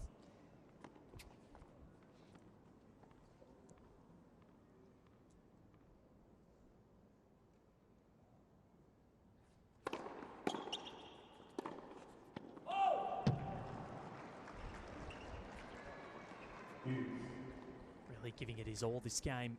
Ryo Noguchi wants to try and secure the break. Feel like Cassidy Samaraj would be one to play a few tie breaks.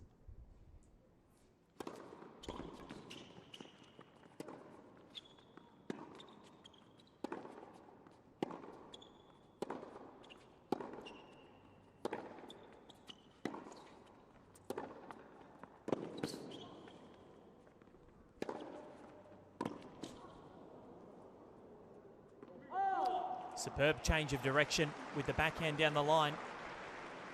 Samaraj returns to game point. Another lengthy point. Going to the towel, resetting. Maybe he's going to go for a big serve here, Samaraj.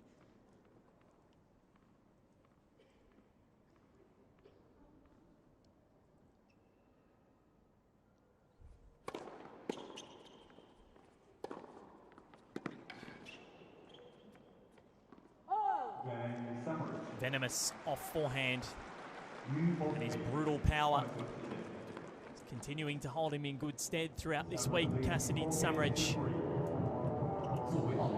leads it 4-3 opening set.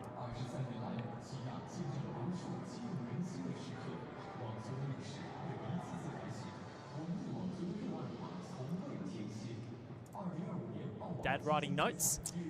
Vitaya. Oh, that's the benefit of playing an event where coaching's allowed. Dad writing a few things down that he thinks he's probably doing well and what he could be doing a little bit more of. The question there of Samaraj really pushed him in that game. Samaraj was really able to get himself out of that game, which you'd expect. 3-4. New balls.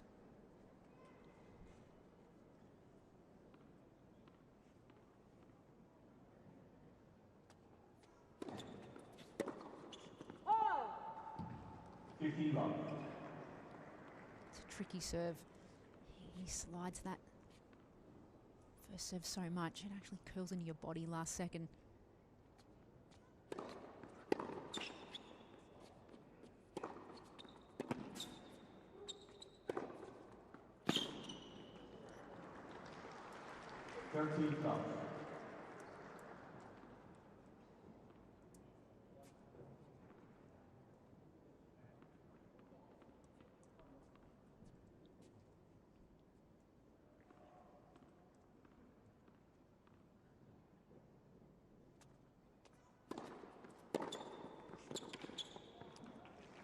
Great return there from Samaraj. Serve landing right in the hitting zone and he absolutely thumped it. Samaraj be looking to break a 12-year drought for Thai men in the Grand Slam men's singles main draw. Then Udumchoke in 2012 at the AO. Lost to Gilles Simon in 5 sets, led 2-1. Simon got the job done.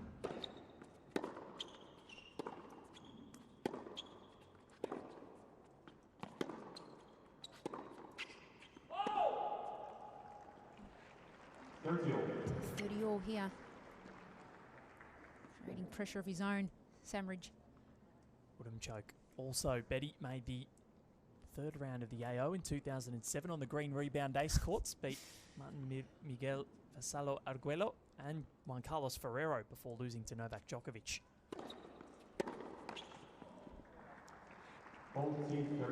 Miss there. did take a set off Djokovic in that match. Green rebound ace courts. It's going back a while now. It's my childhood.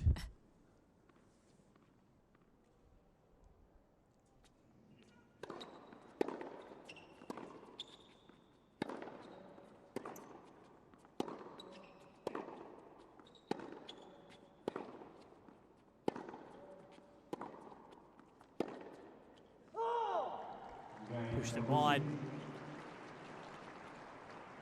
Feeling each other out still. And making inroads into each other's service games. Very enthralling battle so far. I think Sandridge is finding the speed. It's just such a different serve he's receiving today, and he's going to have to find his range on that return. It would be something tricky because everyone's trying to go full pelt normally. 4-all.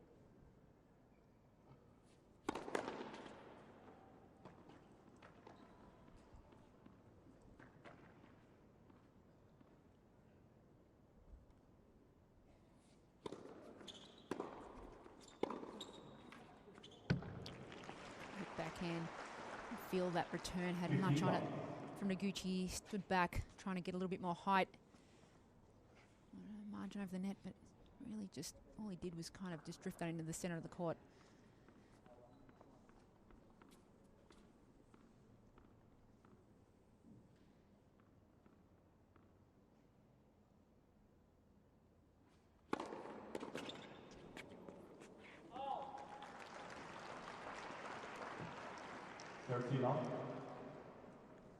Just shows what having a weapon can do for you.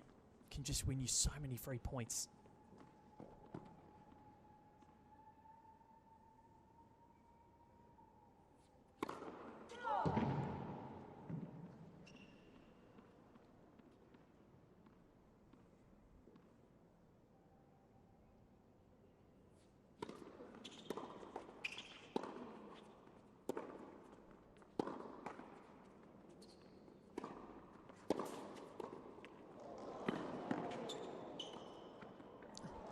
Little tap smash, that one. It's the importance of practicing your serve. It's just such a massive weapon these days on the tour, and you can see there's not a lot of players that don't have a strong serve anymore. I think the women are starting to serve bigger. Men are seeing serves up, averaging over 200 on a regular basis. It's getting out there and working on it and prioritising it's such a key.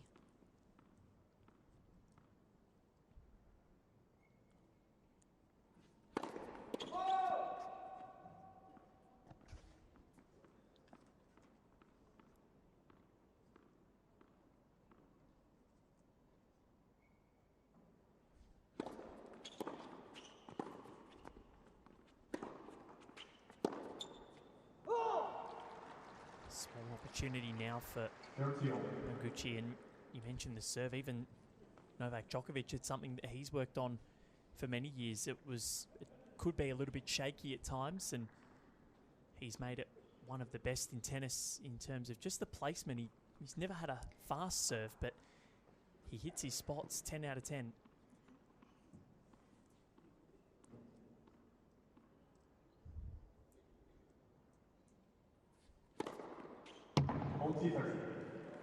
.91 down the tee. Be happy with that. Coming at the right moment. I think the serve is something that requires a lot of purposeful practice, and Novak's done an incredible job over the years, where he's just completely tweaked his technique. So another brilliant pickup off the return from Noguchi. Sandridge wouldn't expect that to come back at that speed. He hit it so well. Got it deep too.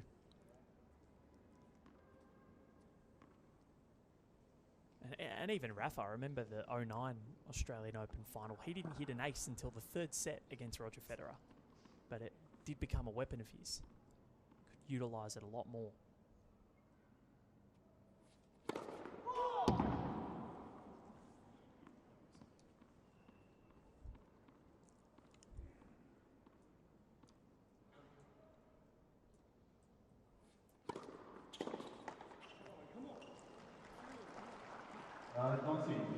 Serve out wide there. Noguchi trying to cut the angle. caught him off pace.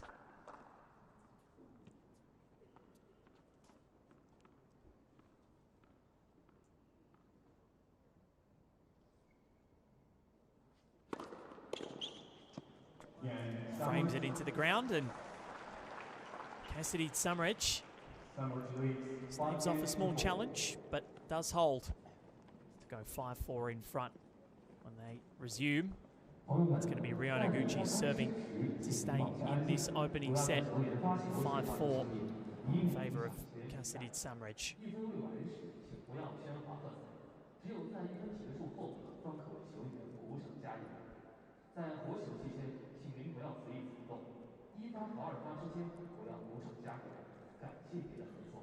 Just have a look at Summeridge just rehydrating on the side of the court. And Noguchi just done a great job of fending off some of those returns, hasn't he? He has, and I think that's important. You mentioned it before, Betty, that a player that is small in stature, you're not going to have a massive serve. So you've got to try and hone in on those other skills, and you've got to make yourself a good returner. Leighton Hewitt was a good exponent of that. Andre Agassi was one of the best returners of all time and not big in stature. Oh, yeah, you've got to rely on returns if you don't have a big serve, and Noguchi's hand-eye coordination there, he's so quick, low to the ground. He's very nimble. If you watch out of his split step, he's really springy out of his feet. He reaches a lot of returns that you feel are out of his hitting range. Does a phenomenal job of just getting that extra ball back.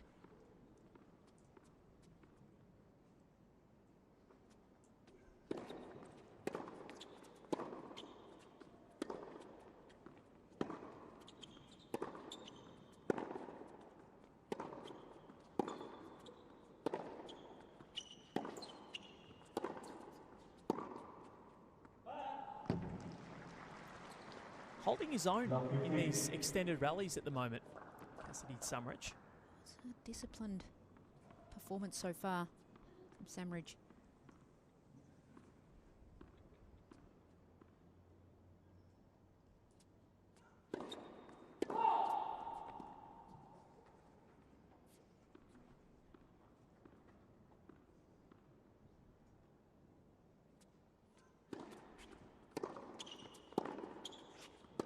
Another error from the racket of Noguchi. And he's all of a sudden 2 points away from the set, Summeridge.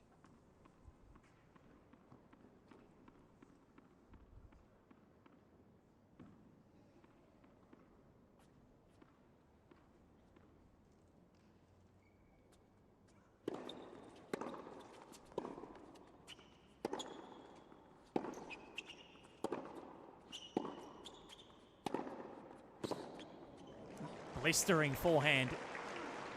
3 set points coming. Just a disciplined returning game here from Summeridge, doing all the right things. It's locked in.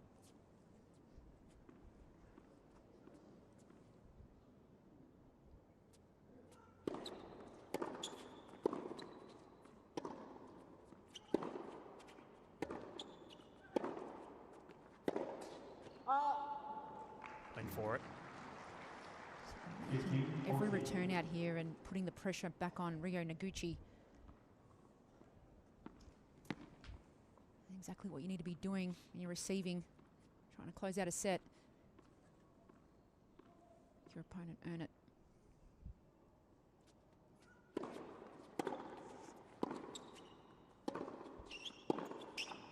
Got it. Deep return. Put Noguchi on the back foot. And the tie, world number 413. He's 1 set away from the Australian Open men's singles main draw in 2025. He takes the opening set, 6-4.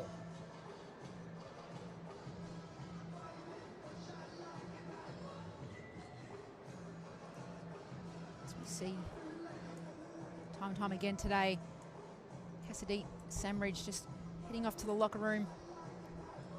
Maybe a change of clothes, refresh. Really.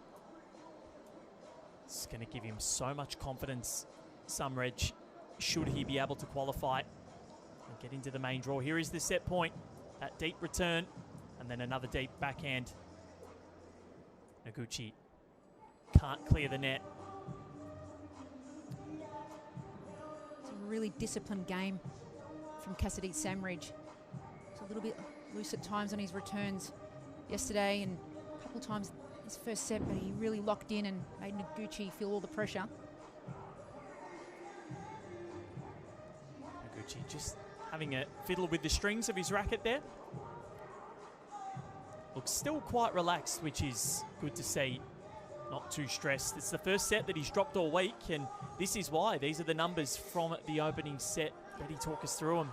As you would expect, Aryna Noguchi had a lot of pace on his first serve, up at 83%. Cassidy Samridge 66, but winning 77% of first serve points when that bomb goes in the court, and then 64% of second serve points won.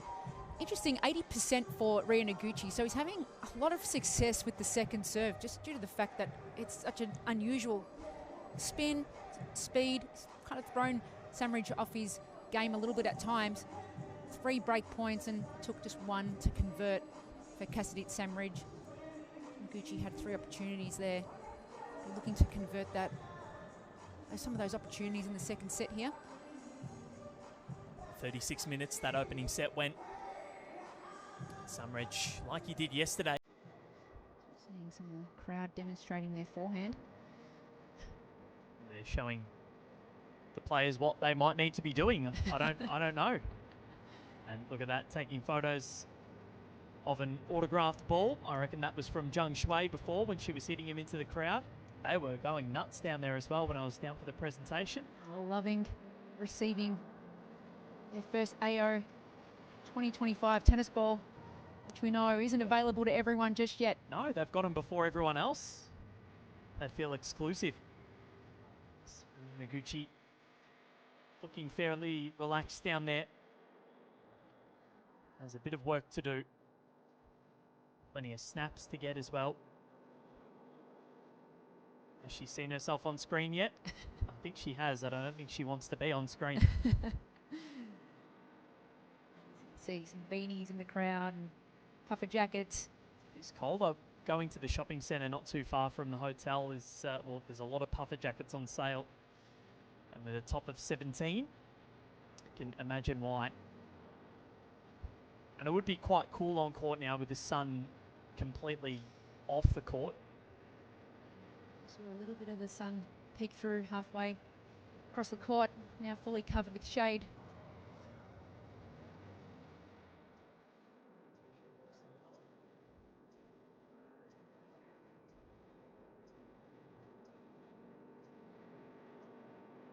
Noguchi, super focused. Might stand up soon, maybe. Double checking both his rackets. He'd want to get up and move a little bit. Yeah, you don't want to get too cold. A good opportunity. Just move around. Even take some serves, even though he's not serving here. Just to make sure that when these sorts of breaks come, and they happen a lot at tournaments, it's just knowing what to do with that downtime and sometimes knowing what you need. Right now, what he needs is probably just reflecting. That's what players do when they look at their strings. They're just it's a way of tuning out, but also just centering themselves. Here is Cassidy Samridge back on court. Changed, I believe, the shorts. Looks very relaxed out there, and there is the Norman Brooks Memorial Challenge Cup.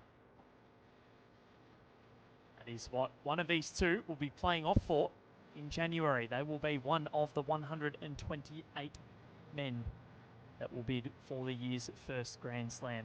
One that has been dominated by the big three for the last 20 years. This year marked the 20th anniversary of Roger Federer's first AO title. More piece of history, isn't it? Jannik Sinner marked a new era this year. Cassidy Samridge to serve after winning the opening set 6-4.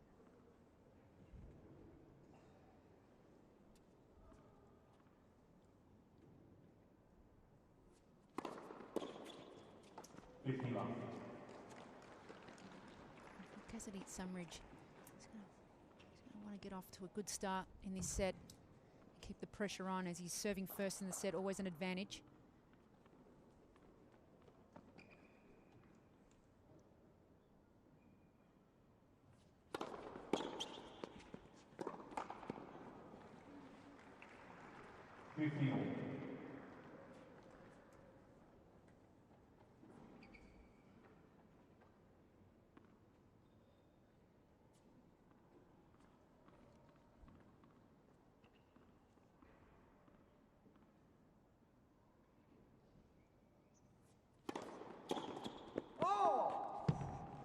Not by much. Just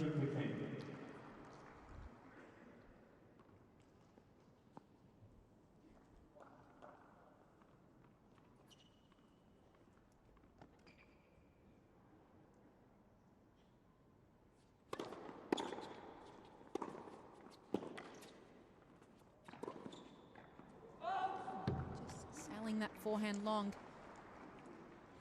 Gucci really did a great job there of just trying to get his racket onto another ball, make Samridge have to come up with something special. You see it here. See that ball skidding away. Samridge just put himself in an awkward position. Might have been better to hit a forehand there.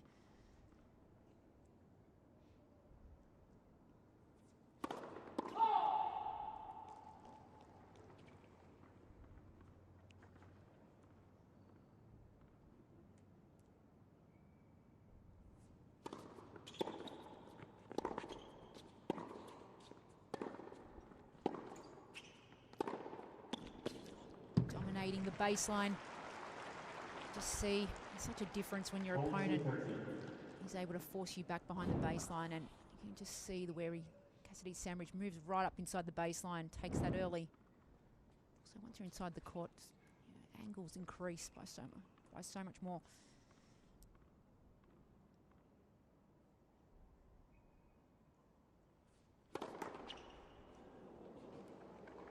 Another one stuck in the net.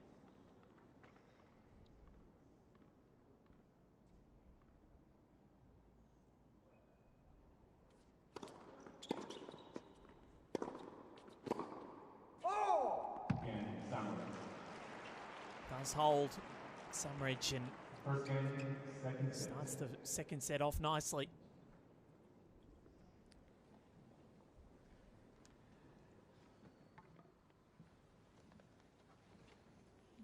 Gucci feeling a little bit of that pressure.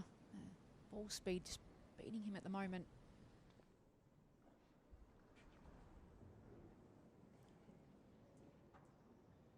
Wipes the towel across his face and just trying to gather his composure, and I think this is just what he needs to do, just keep getting balls in play. And if you watch yesterday's match, Sun Fa-Jing managed to wear Cassidy Samridge down.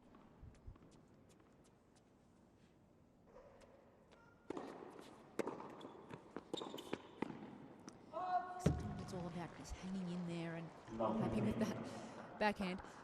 Just hanging in there and just hoping that your opponent will go off a little bit. Cassidy Samridge is just playing some good tennis right now.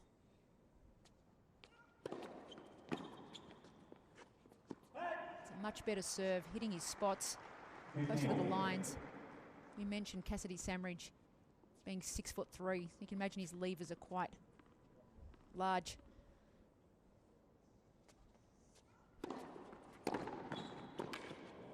Just like that. Step across the court. Imperious return.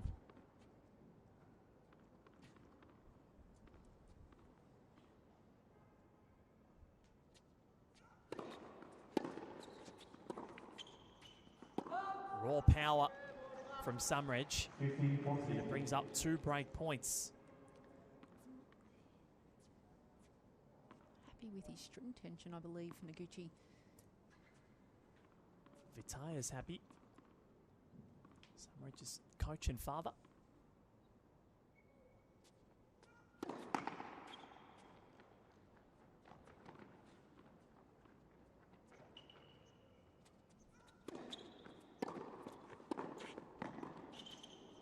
Oh. Got caught in no man's land. It was a good dig. was the right time to try that second serve, just rushing, trying to move forward to the net after that return. As you said, Samridge does possess great volleys, just didn't do enough with the return, get it into a corner.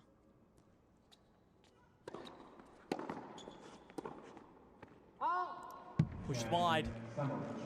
And first blood goes the way of Samridge in the second set. He takes the opening break. And he's got a set and a break buffer now. Needs to consolidate. Supremely impressive.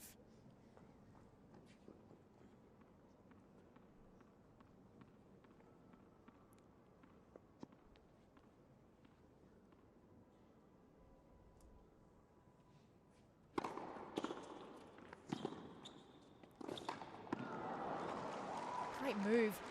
You notice it hit Noguchi, noticing his pretty good contact with that return and could sense his opponent was slightly in trouble.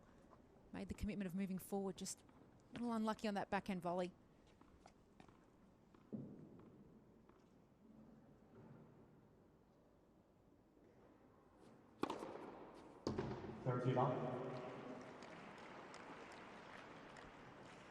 Just doing or working wonders for him this week.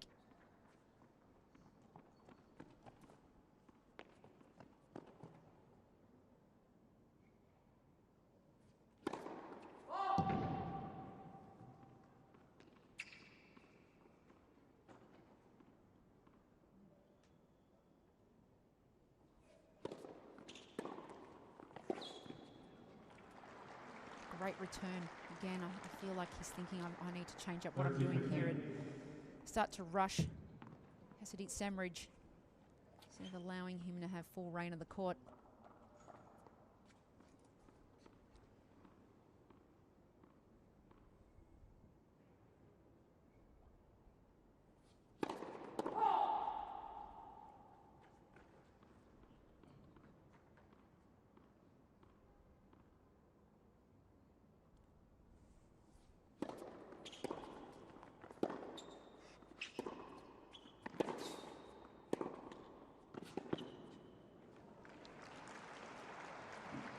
Deep ground stroke, landed on the line, caught Samridge off guard.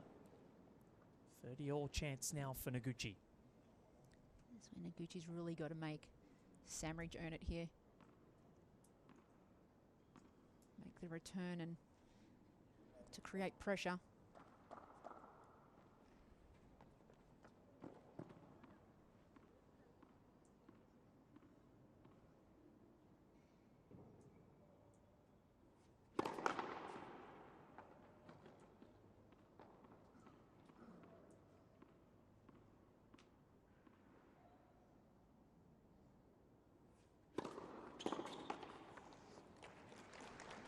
Second serve. I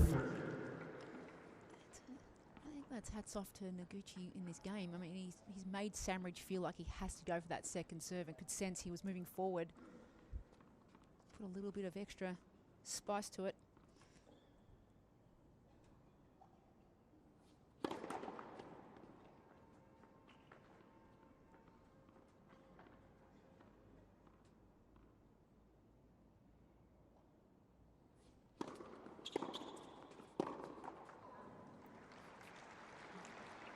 The return at the feet made him dig it out. If Noguchi gets a second serve opportunity here to maybe stand back a little bit and get a quality return in court, get yourself in the point rather than rushing.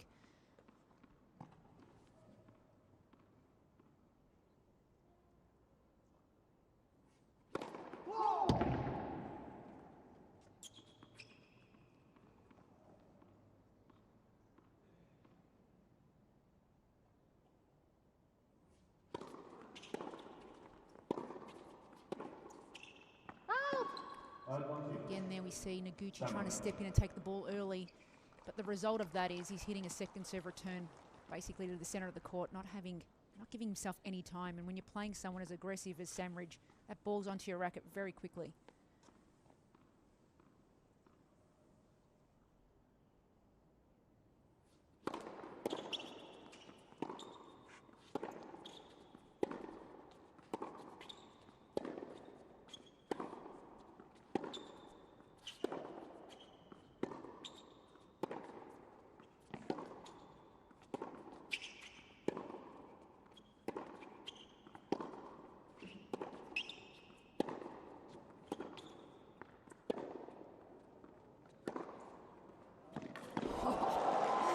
Sublime. What point? Found extraordinary angle and pace with that forehand. Even those long levers of Samridge couldn't combat it. And the depth in this point from both players. Incredible forehand out wide.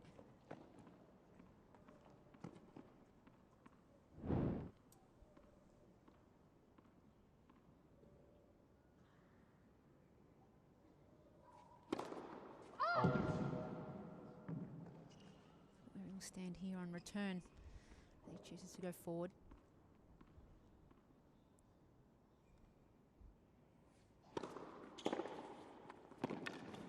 Works for him that time. Sense the opportunity.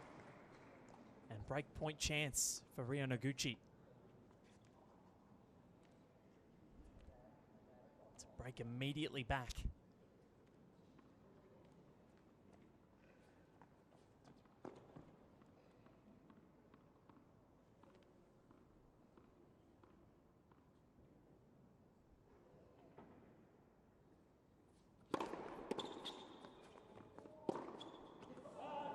Secures it. Magnificent game from the Japanese. World number 302 was in trouble, but he's broken back. It's back on serve. 2-1 to Samridge. That's the second set. All right, ladies and gentlemen, you got some noise, all right?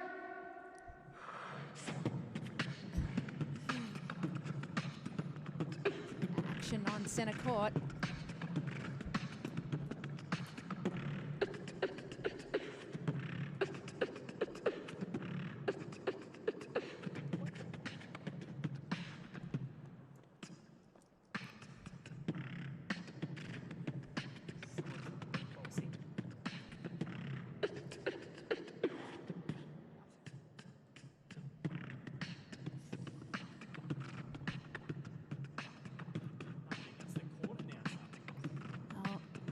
Be able to hear this, because we're hearing this. Not sure who's beatboxing, but yeah, that's...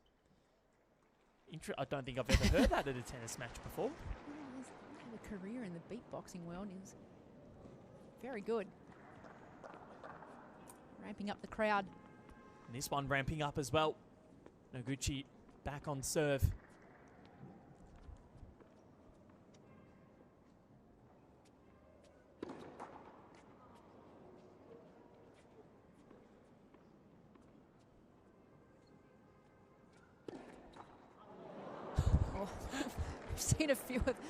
We've seen more than a handful of balls being caught in the net, haven't we? But never a first and second serve.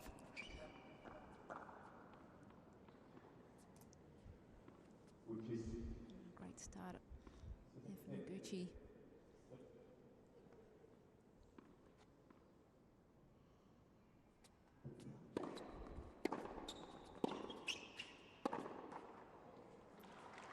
And Samridge will be a little annoyed after that last game being 30 love up, having 40-30.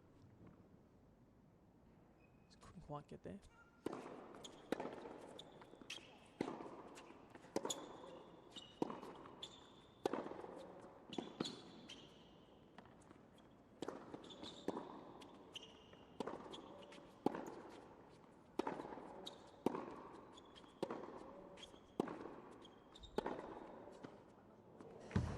Beautiful. Thinking maybe he might psychologically be down after losing that last game, and then he pulls out a winner after an extended rally like this. I think you've got to have the ability to bounce back pretty quickly in tennis. If you don't, within a blink of an eye, things can change very quickly, and what a response from Samridge.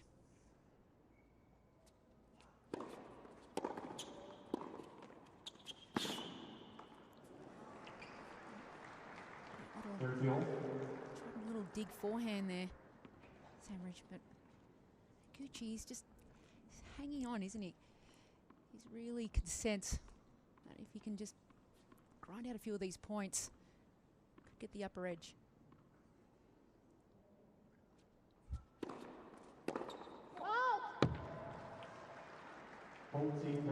Leashed on that one, not far away. Nonetheless, it's game point for Noguchi. Play you can really sense when your opponent's looking for that desperate shot.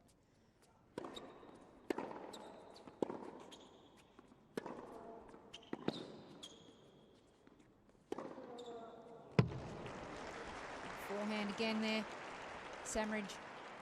It's the temptation of receiving a serve that maybe you feel you can attack, and then but then balancing out the level of control versus sheer power.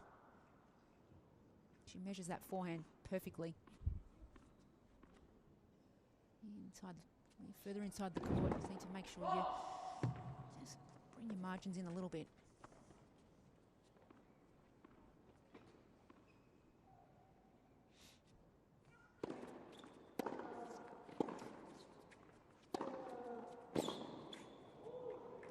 Smoking them for fun.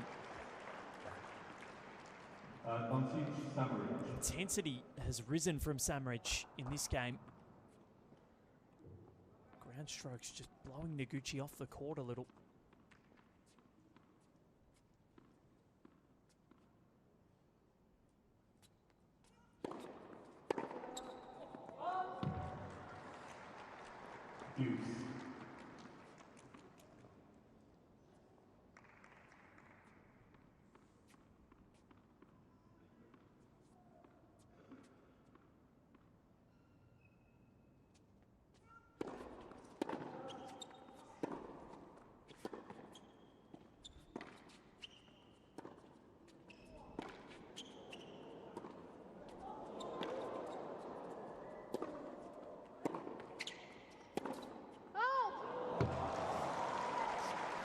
Well, we had an exchange of several slice backhands there.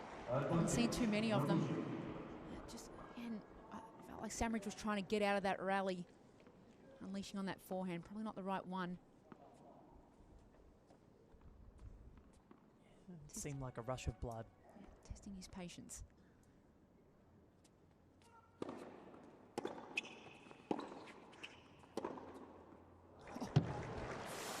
Hello, backhand.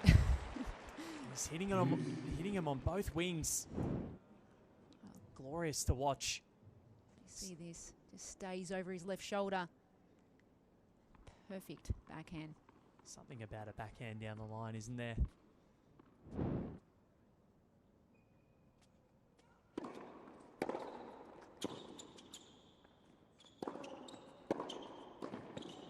Boom. It's not from the baseline, it's from the net. And Samridge flexing his muscle once again. Break point opportunity. See, bowling technique of Cassidy Samridge. Racket head stays out in front.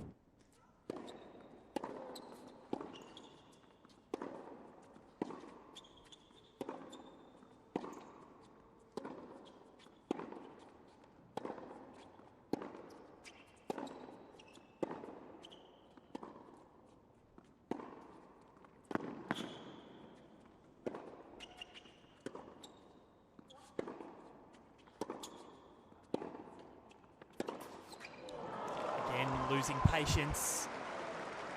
Both had to dig deep there. It was a great exchange of ground strokes, and Noguchi just asking Samridge the question.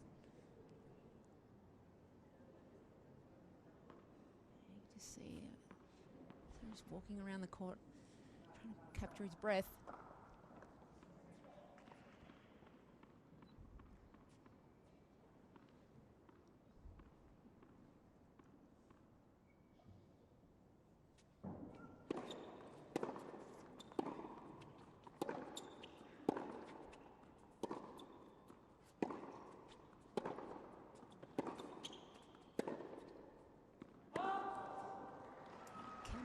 Do this too. If you think about the great counter punches we ever had, and Leighton Hewitt was one of the best, how frustrating it is because they are always at a high level of consistency.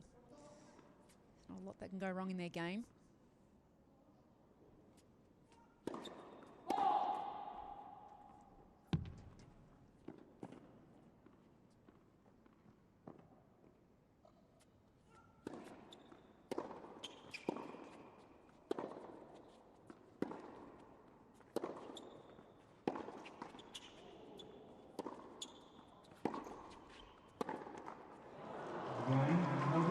fends off a break point, or two of them.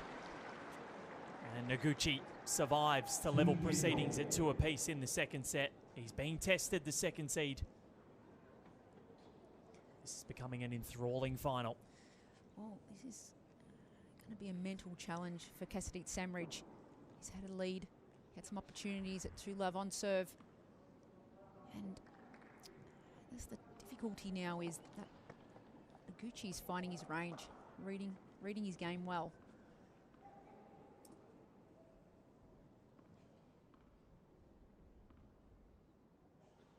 Waiting for some crowd members to take a seat.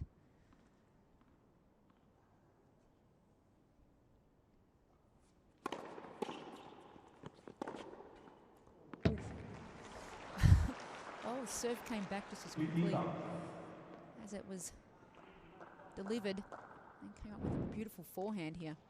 The reaction of Noguchi, and then bang. Hunted it back, didn't he? Little.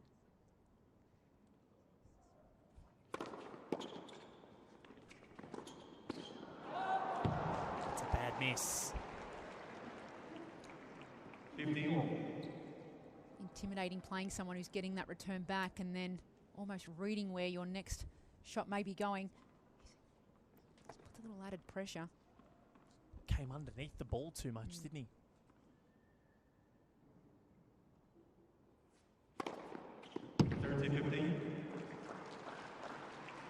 Helps when you can rebound like that.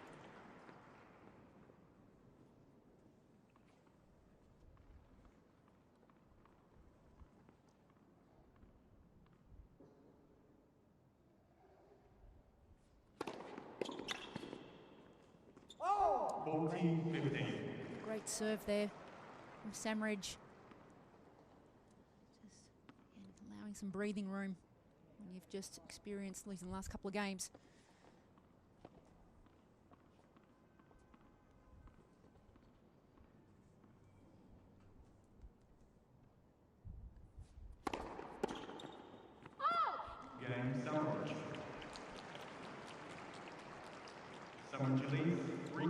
Good hold mentally for Samridge. Will sit down once again with a lead. Still on serve. It'll take great respite from that. He leads 3-2, second set.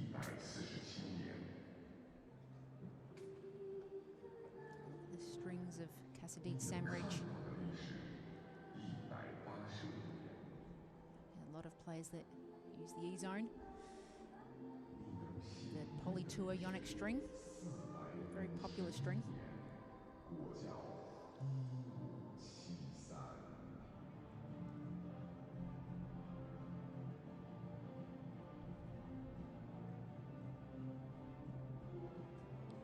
People in the crowd enjoying their time here at the 2025 Australian Open Asia Pacific Wildcard Playoff. The Sichuan International Tennis Centre in Chengdu. It's been such a gracious host for us this week. We've loved our time here. Supremely enjoyable to be in Chengdu for what is a landmark event for so many players, and for two singles players in particular that will be going to Melbourne, playing off for the 2025 Australian Open. Gucci to serve.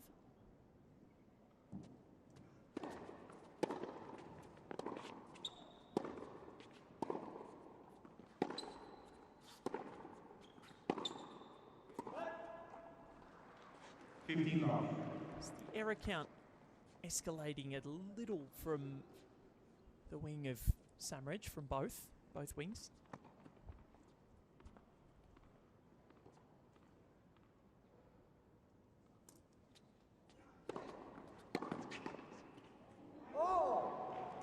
Just a sense 13 if Noguchi can just keep holding in this match, the tide could turn as just a few of those, as you mentioned, Val, a few of the errors creeping into the Casadit Samridge game.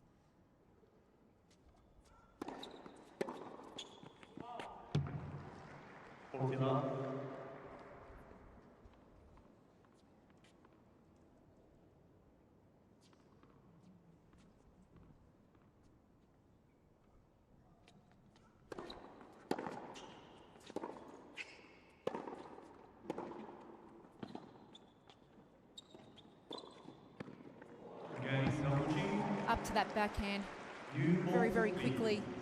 Read Samridge like a book. 3 games on. Just took off. Got the ball at the height of the net. No problem there. Made it look easy. New balls incoming for Samridge, who will enjoy that luxury, that's for sure. 3 apiece, second set.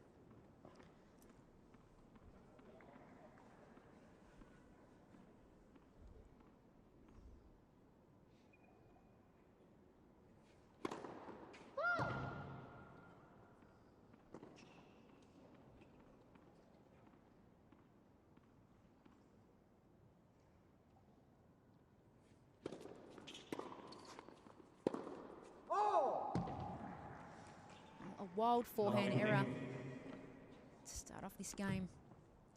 Just get the sense he's getting a little impatient here.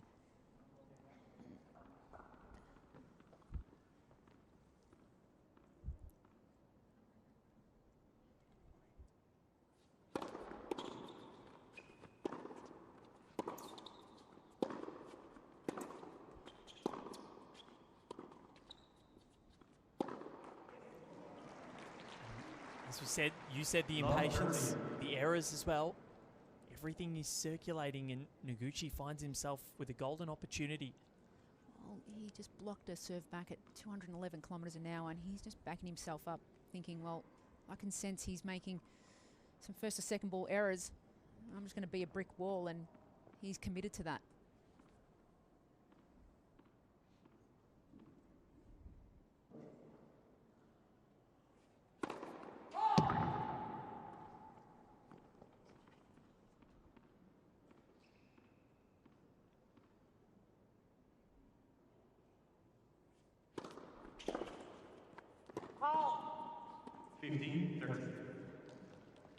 He understands that that was an opportunity gone begging. Second serve at love 30.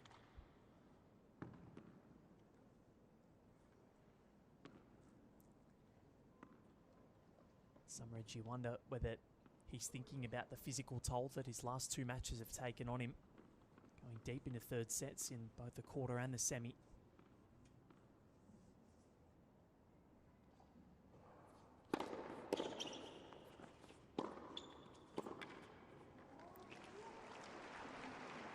Drilling that backhand. Just didn't get enough depth on that return from Noguchi. Yeah, you know, we've spoken about Samridge's volleys, and in fact we haven't seen him move forward too often. And if you are experiencing some fatigue and you've got that level of serving weaponry, how do you use that to shorten up your points?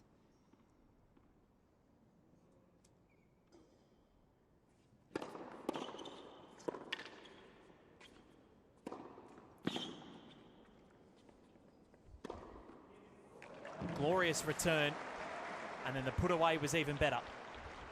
Break point chance. Exceptional return this was. Setting up that forehand. No problem on the smash. Where do you serve if you're Cassidy Samridge right now? Big down the tee. He called it.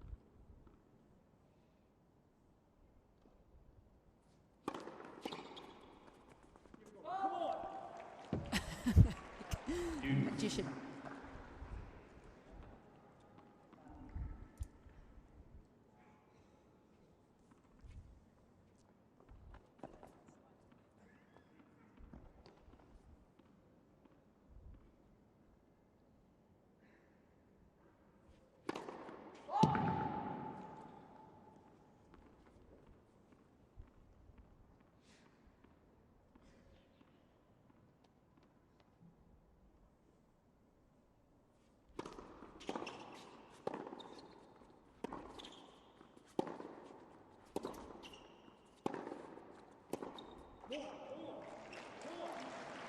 Power again on show. You can just see he's reminding himself, Noguchi, move forward. He was so far back there. There was just no penetration he could gain on the ball from being that far back. It's okay to be back in the court, but then you've got to regain somewhat an offensive position when you can.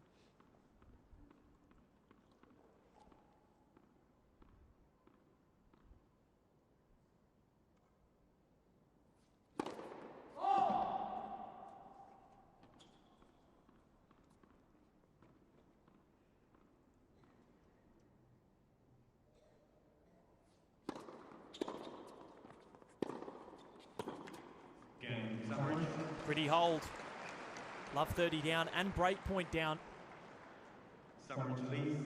Cassidy Samridge keeps it on serve in the second set. 4-3 after taking the first.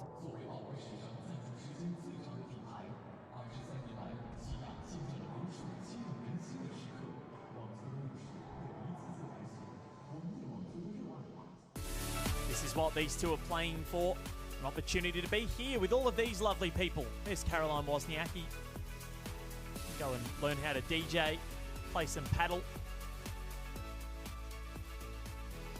Some of the culture, totem tennis as well. That almost took me out a couple of times this year.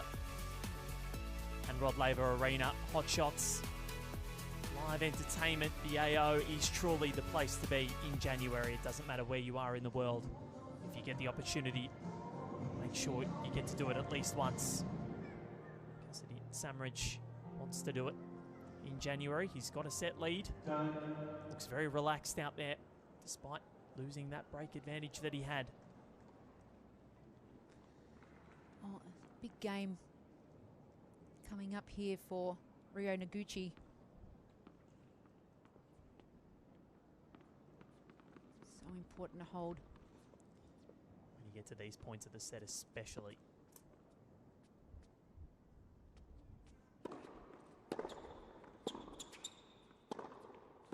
Oh, what a pickup. Not sure what was better, the return or the passing shot. Flick of the wrist on the forehand there. Doing the job.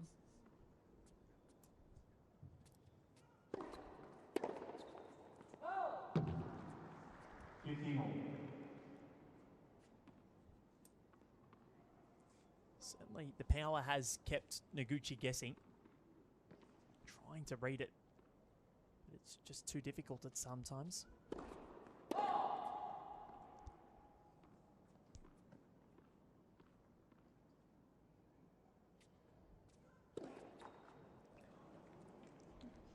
Technique of Ryo Noguchi's serve.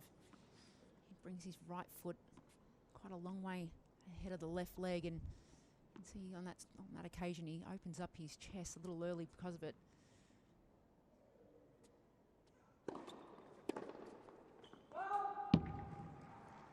That only allows for you to slice your serve because you're coming across the ball as opposed to here.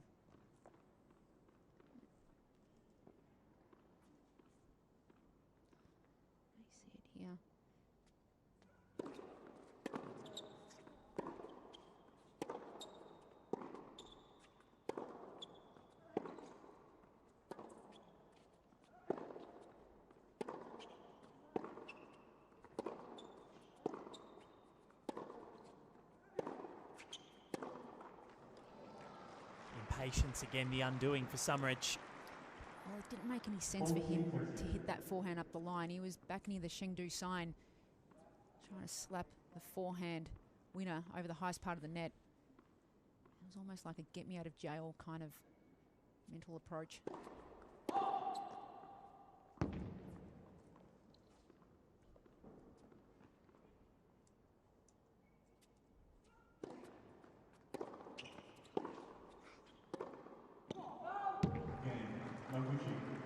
Small come on from Noguchi. Finds his way out of trouble, was 15-30 down. Keeps it on serve at 4 apiece as we move towards the closing stages of the second set here in the men's singles final. And there is Norm watching on. What a trophy it is. Huge hold there for Noguchi. Pressure back on Samridge. 4-all.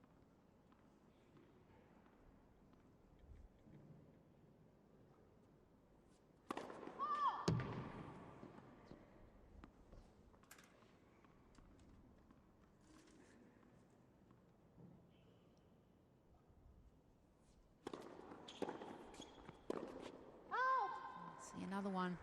There's not a lot of footwork around that ball, especially when it's coming through the center of the court. You really need to get your shoulders, hips and shoulders around quickly. Standing and delivering on that occasion.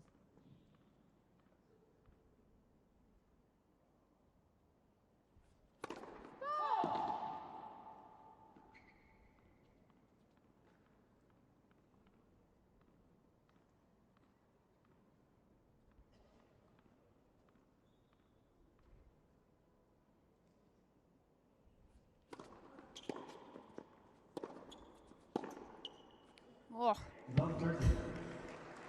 Call it luck, or I think he may have meant that. It was a beautifully struck backhand. Spoken about Noguchi's backhand quite a few times. You watch his balance out of his open stance backhand. Just making it. Mesmerising. Now love 30 again.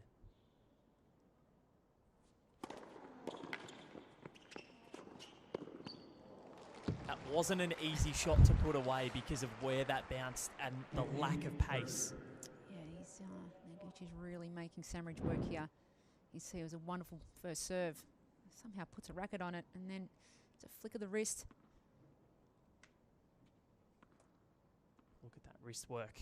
Deft touch. Samridge on the board in this game.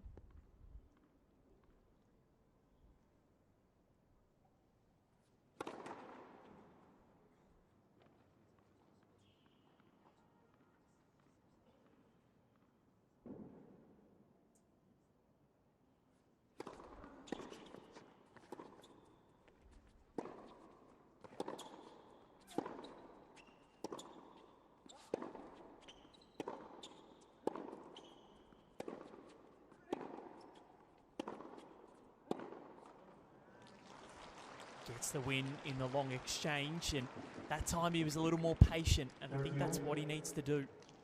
Well, for anyone who is playing someone who's an aggressive baseliner, their mentality is always to try and bully you around the court, and they can lose patience and discipline.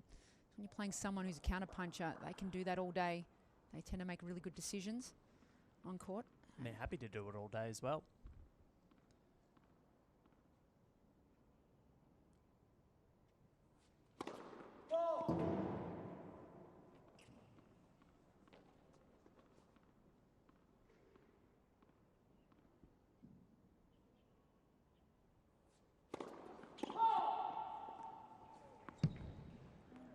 Setting up a break point here for Noguchi. He just competed so well in this match.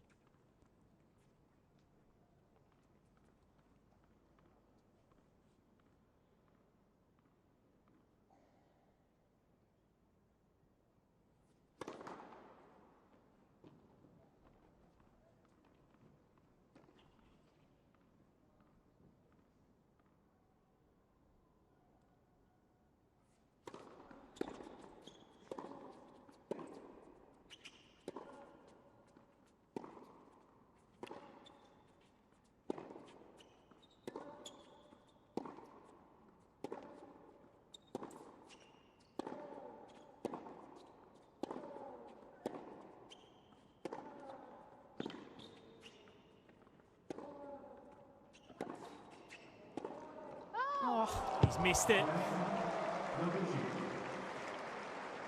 And Ryo Noguchi was a point away from being 3-love down in this set.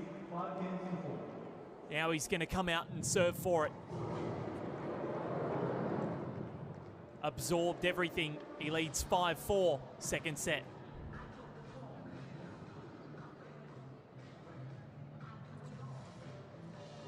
Ryo Noguchi, he threw everything and the kitchen sink.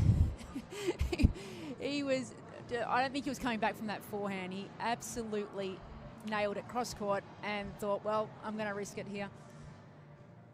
That was scintillating. He got everything right, absorbed the power, gave Samridge a taste of that medicine, and he was really intensifying his shots in that point. And you can see there that he's puffed. but he'll be pretty pleased. Well, it's a well-deserved set so far from Noguchi. He's tried to just stay stable. He's been really consistent with making good decisions and just being aware that his opponent's starting to miss shots that he may not have missed earlier on. Also, the decision-making from Kazadit Samridge at this stage of a match is a little questionable at times. He's really just making him work for it. I feel like the longer it goes on, the more it favours Noguchi.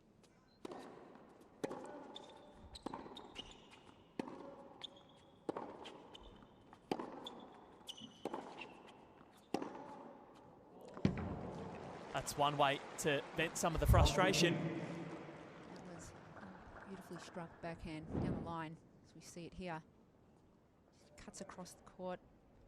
And again, moves across and in as he makes contact. Make that.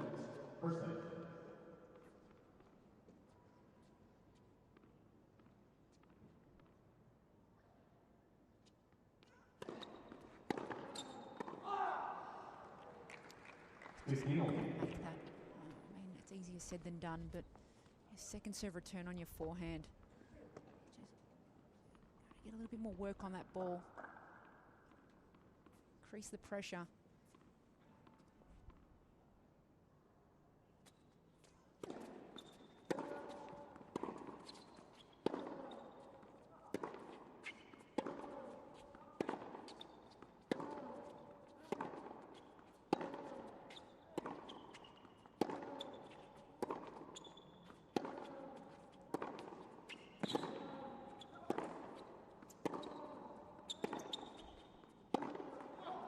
The rush of blood. He was flirting with danger, just getting the ball over the net. Samridge really couldn't have hit the ball any better there, but they're both really trading through the center of the court, and eventually I just feel that Noguchi's going to be the winner at the end of that rally every time it extends itself.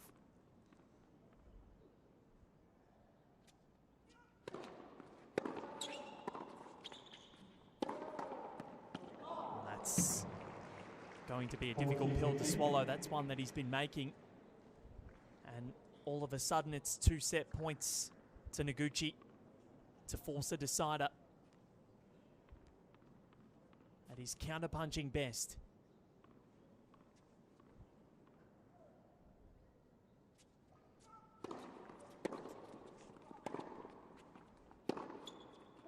And that's where we're going.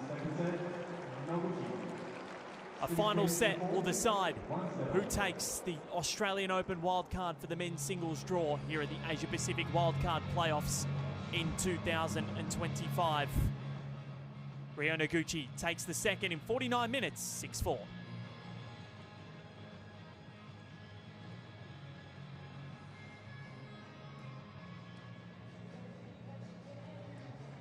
What a turnaround. A point away from being 3-love behind.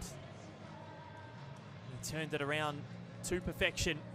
He'll be very proud of that. That's what we knew we were going to get from him, and these are the numbers. Yes, he didn't hit an ace, but first serve percentage 83% and 52% for Samridge. Well, for Samridge's level and weaponry, 52%, he wouldn't be happy with that. Winning 62% of first serve points won. Ryo Noguchi, 83%, but 66% of first points won, big difference. And the second serve percent won 50% there for Noguchi, an amazing job. But the breakpoint opportunities, Ryo Noguchi did a great job of converting 2 out of 3 opportunities. As we saw early on in the set, Samridge had some opportunities which, unfortunately, just didn't convert them. Here is set point. Samridge launched at it. But Ryo Noguchi getting balls back, and he's refusing to miss, locking himself into these rallies. This is going to be a tough set here coming up mentally for Samridge. He's going to be looking for how he's going to approach this third set, whether he's going to look to change something up.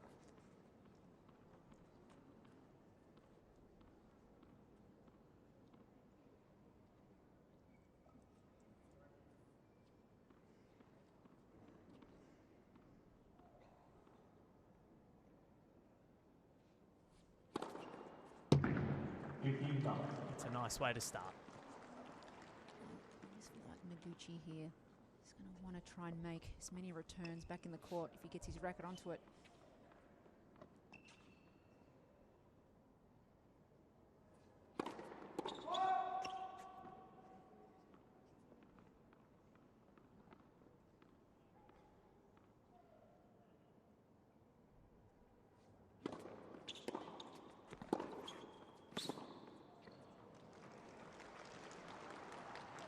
Brilliant backhand down the line on the slide. Races to 30 love. We saw a few different, there were some slices, a couple of exchanges of slice. We haven't seen a lot of variety from both players out here today. I feel like Samrich might need to start using his net game if he can get in. But he's got to pick that time.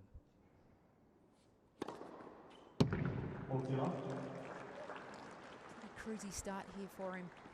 40 love.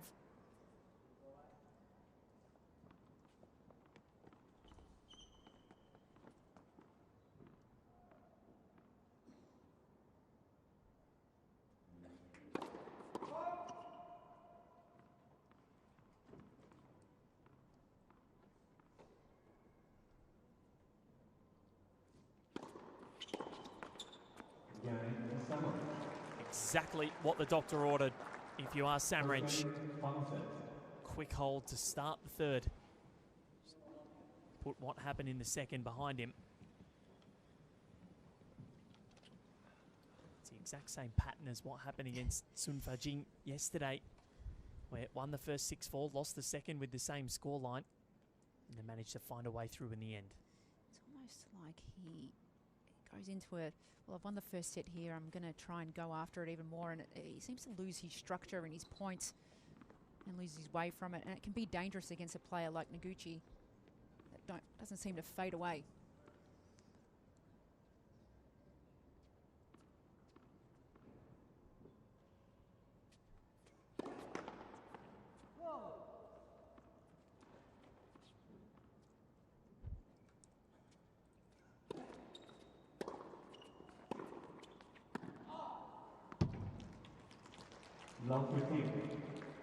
Needs to focus on getting these balls back. Noguchi doesn't have a serve that can hurt you. Giving him 3 points on the return is what brought down his undoing. Just a bit of movement behind the court.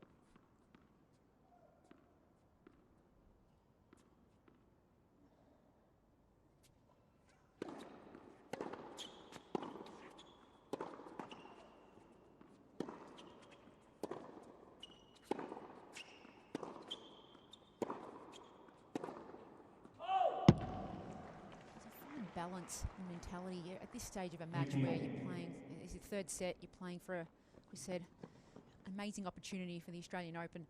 But if Noguchi becomes too defensive, then it allows opportunities for Samrich. It's that risk and reward.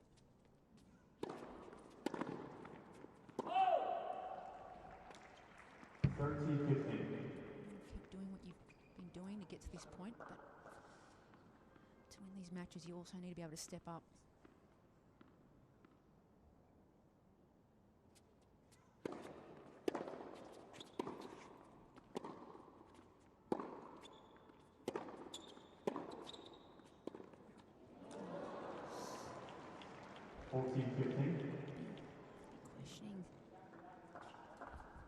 Questioning that decision making once again. That ball was skidding through. It was absolutely not the right shot.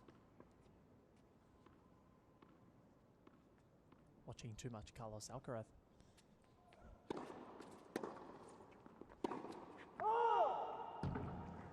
OT30.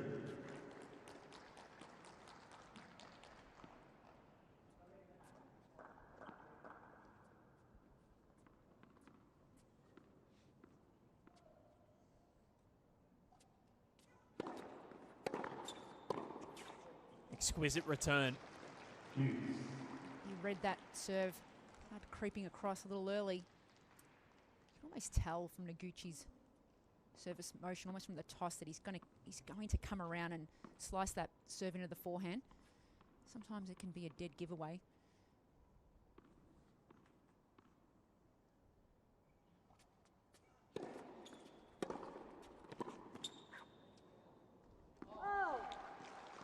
Concussion again. Because of the way he comes around the ball. Can't flatten the serve out, so it tends to come in towards the body, hitting zone of Casadit Samridge.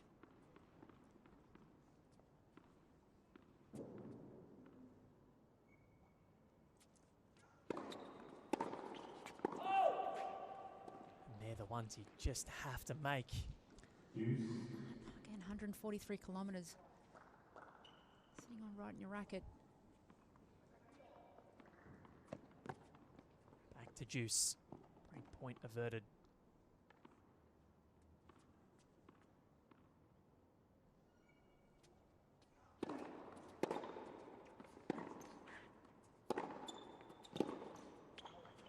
Second chance now. That time he was able to get himself inside the baseline, Casadit Samridge, so you can really push your opponent from there. That's where you want to be.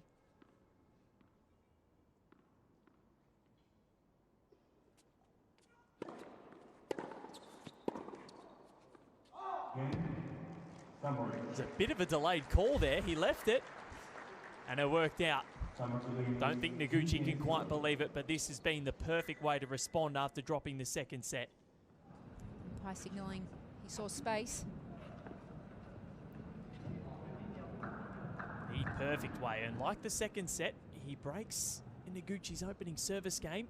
Leads 2-love and will serve for a 3-love buffer.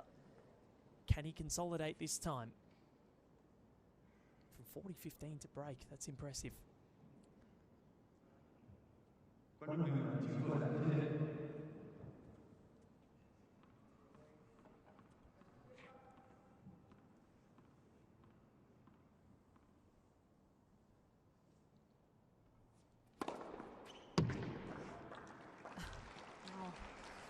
Noguchi not happy with that call. Saw it wide.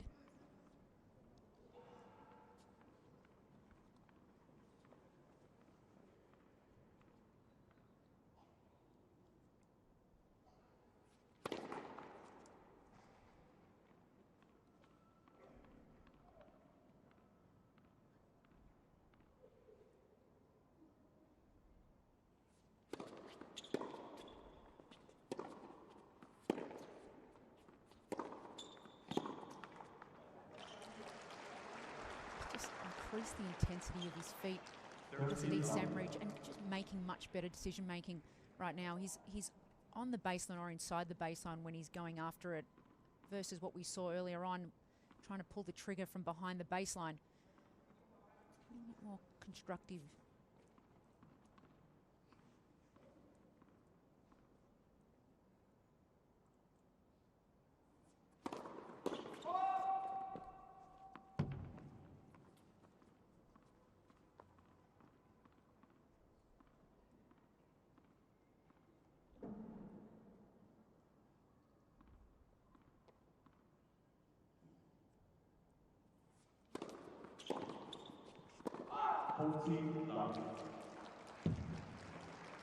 This has been the perfect way to try and consolidate that break.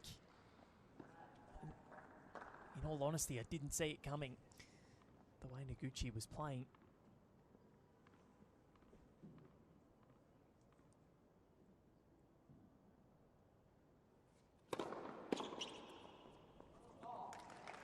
Imperious serving.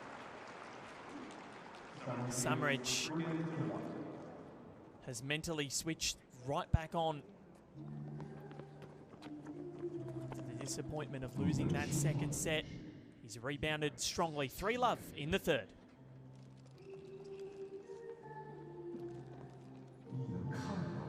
It's been impressive.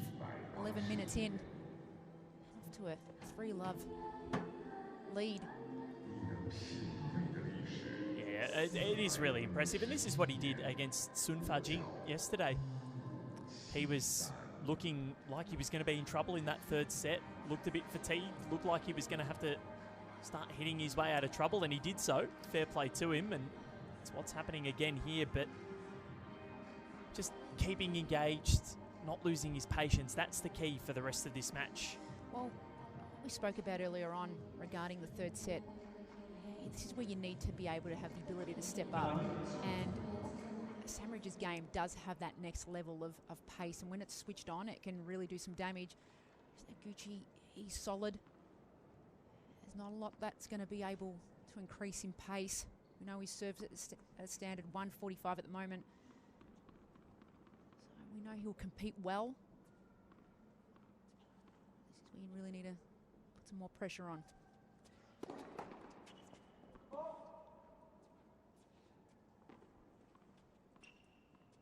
Game for Noguchi here.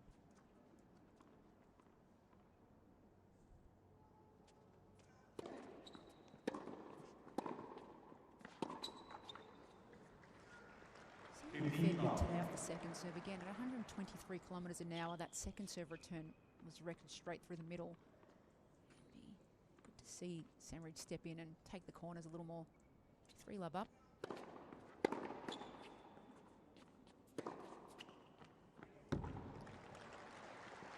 Haven't seen that too much from Noguchi today, but net cord setting it up for him beautifully.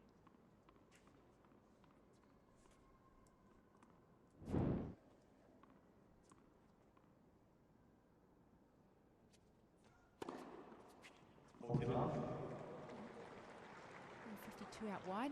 It's a rare commodity for Noguchi. Might be his first of the day.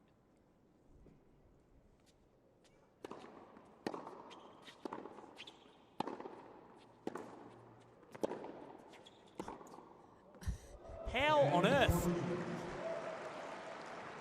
I don't think Cassidy Samridge wanted to engage in a lengthy rally there.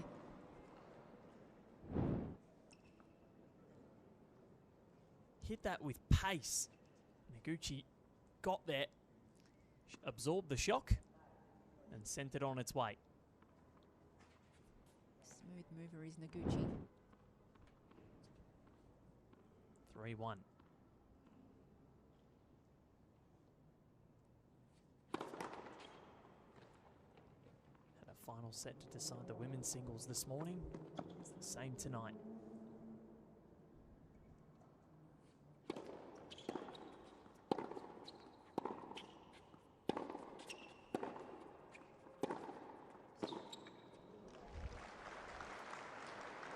Shui, of course, was the winner of that women's singles match this morning. She'll be on her way to the Australian Open women's singles draw for the 13th time in her career.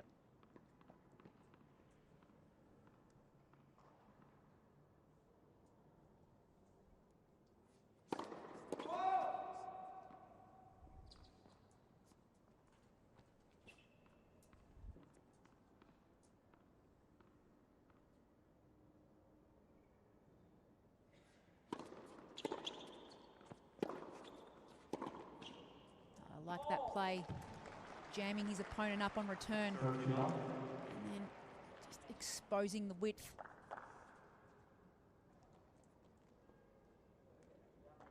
I'm pretty comfortable on serve right now.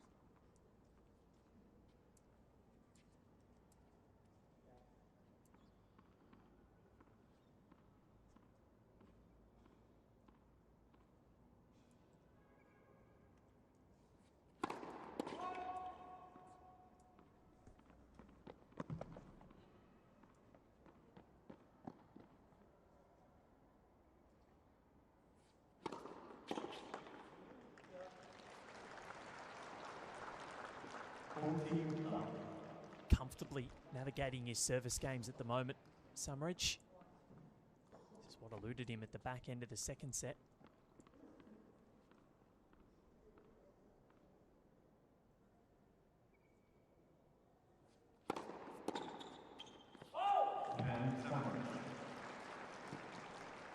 Has not dropped a point on serve yet. In this final set, Cassidy Samridge is ever so close now to a spot in the Australian Open draw next year. Leads 4-1, final set.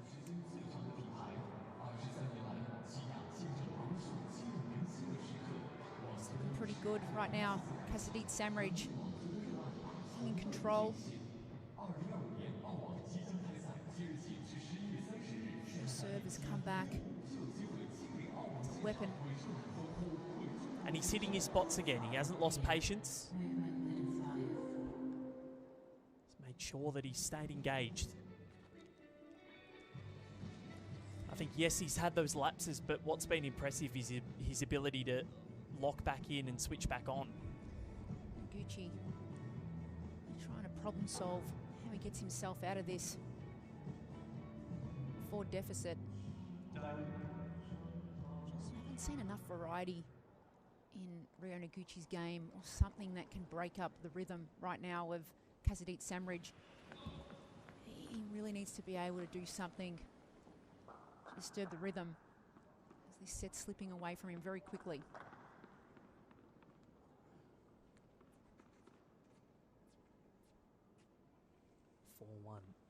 To Samridge. Noguchi clinging on.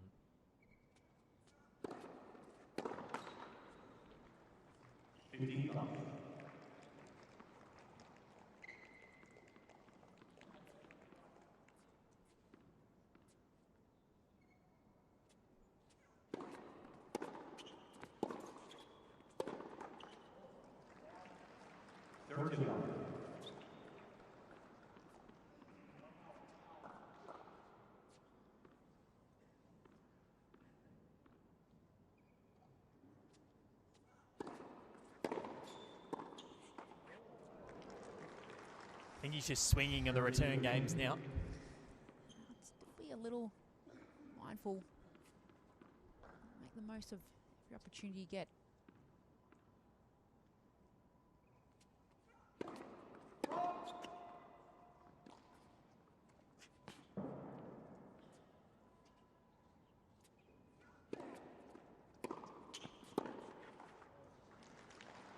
Great return. Yes, you're 4-1 up. You're also playing an opponent that doesn't give you a lot of free points, where your ball is constantly having to either force the error or you're trying to create the winner. It comes with a lot of unforced errors, and you just want to make the right decisions. Well, now at 30 all, it's a big opportunity.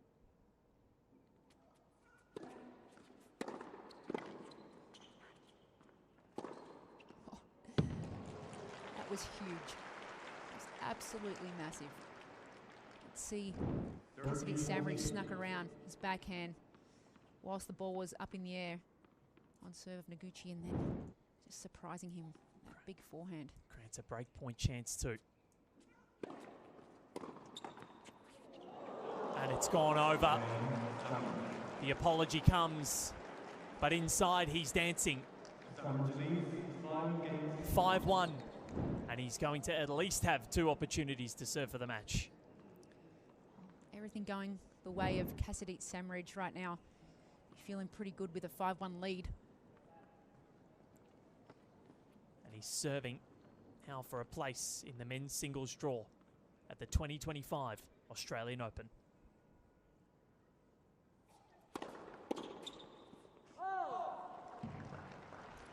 Good start.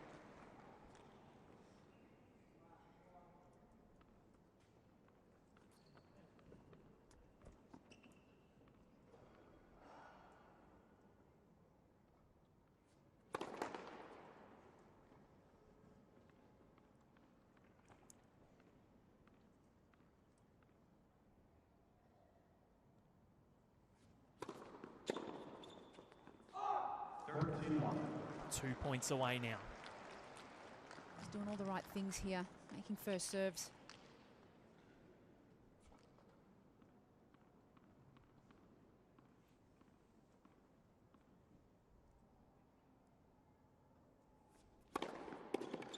And a tie number 1.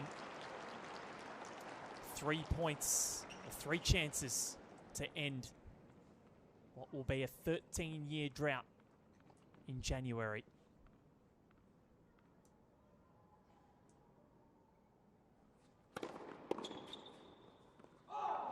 Super Samridge. The world number 413 will be Thailand's first men's singles representative at a Grand Slam for 13 years come January. He overcomes a strong test from Ryo Noguchi for a 6-4, 4-6, 6-1 victory. It was simply brilliant. Absolute exceptional performance by Cassidy Sandridge to get that back on his terms. The joy, see that from his dad. And also round of applause for Noguchi. Thank you for your outstanding performance. What a feeling.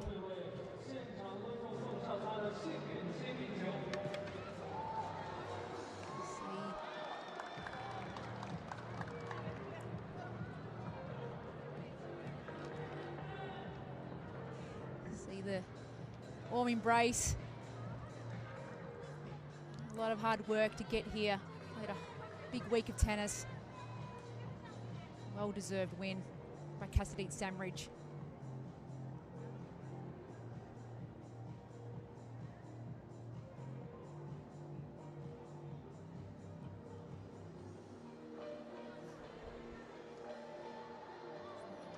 We see the Australian Open 2025 tennis ball being signed, as we've seen in previous matches. Feel for the man on your screen, Ryo Noguchi. What a performance from him. He competed exceptionally well. Unfortunately, just didn't get off to a good start in that third set, and overpowered by a man that's in form at the moment. As you can hear the screams in the crowd. Everyone wants one.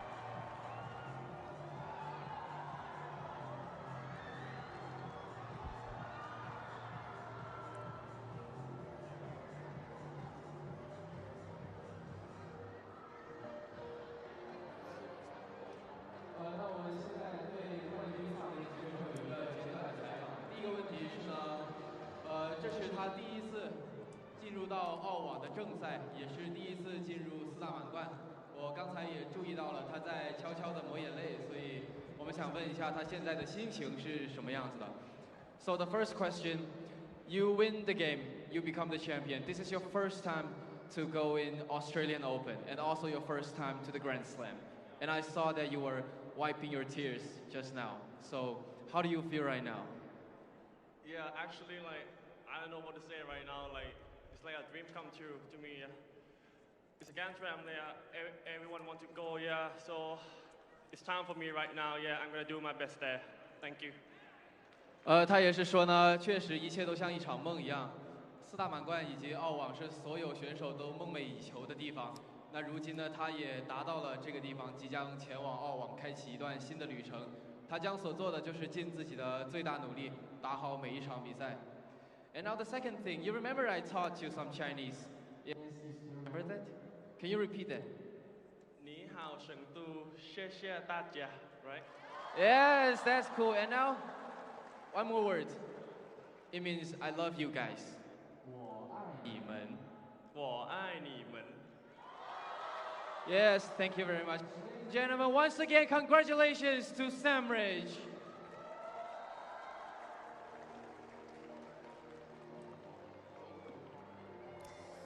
Well, you heard it from Cassidy Sandridge. Dream come true. Everyone wants to be at the Australian Open. It is a magnificent Grand Slam. Plenty of action there in January. And what an opportunity for this young man on our screens.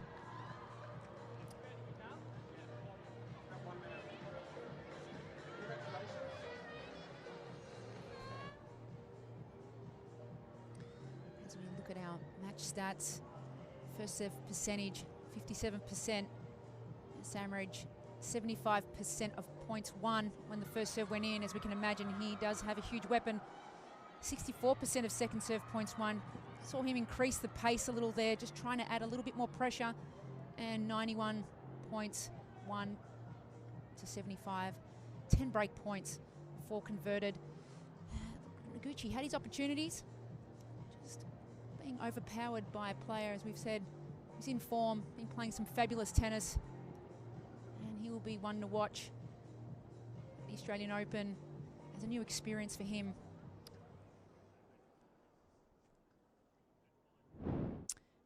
match point here. The reaction.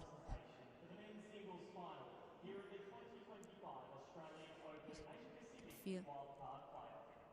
女士们、先生们，欢迎大家来到2025澳大利亚网球公开赛亚太区外卡赛男子单打决赛的颁奖现场。Please show your appreciation with another round of applause for today's fight. 请大家再次把掌声和欢呼声送给今天参加决赛的2名选手。 Firstly, we would like to thank the chair umpire for this match, Du Yongchang from China. 同时，也要感谢本场比赛的主裁判，来自中国的杜永强。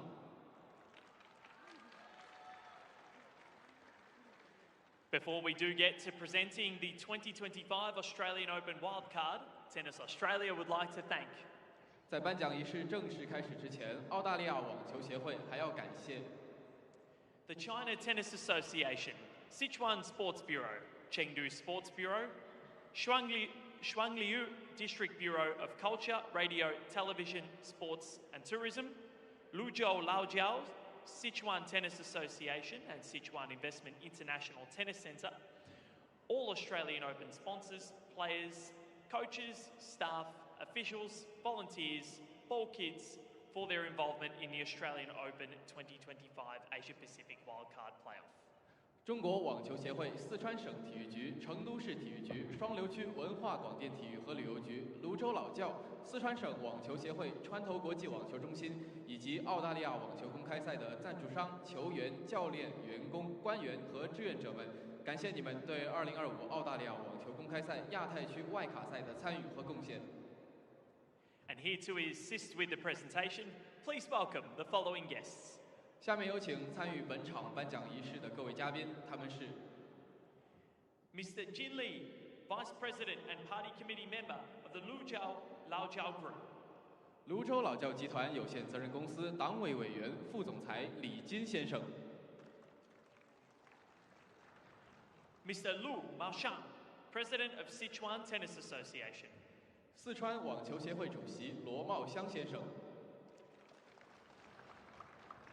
Mr. Wayne McEwen, Tournament Referee of the Australian Open 2025. 裁判长韦恩麦凯文先生。 And finally, Mr. Todd Woodbridge, Tournament Director of the Australian Open 2025 Asia Pacific Wildcard Playoff. 澳网外卡赛赛事总监托德·伍德布雷奇先生。 And firstly, please welcome our finalists for today, Ryo Noguchi from Japan. 现在有请获得男子单打亚军的选手，来自日本的野口利央。 And now to present flowers to our finalists, Mr. Li Jin and Mr. Lu Maoshan, to present a gift. 现在有请李金先生和罗茂香先生为选手送上鲜花和礼品。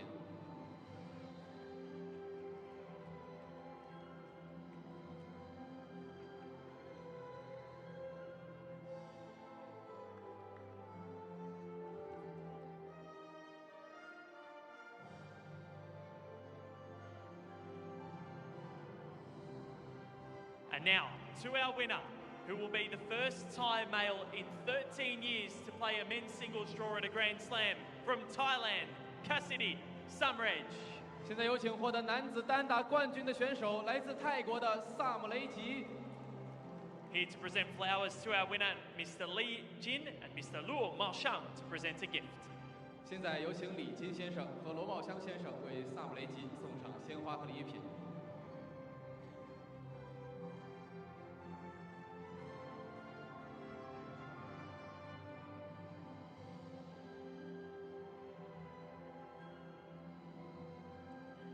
And here to present Cassidy Sumraj with his 2025 Australian Open accreditation is Mr. Todd Woodbridge, Tournament Director. 现在有请澳网外卡赛赛事总监托德·伍德布雷奇为萨姆雷吉颁发2025澳大利亚网球公开赛外卡。 Congratulations to our finalists here once again, and good luck to Cassidy Sumraj at the Australian Open in Melbourne Park in 2025. Thanks again to all the special guests today. Good afternoon, and thank you.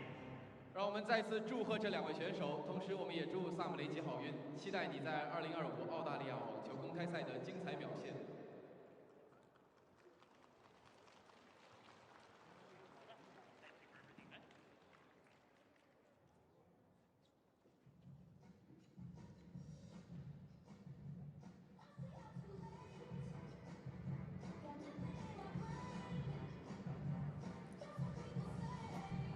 Smiles all round. What a moment for the players on the court to experience this vibe, this environment. Both being very proud of themselves. It's a nice feeling for the winner. It's photography. Panda in his hand, flowers.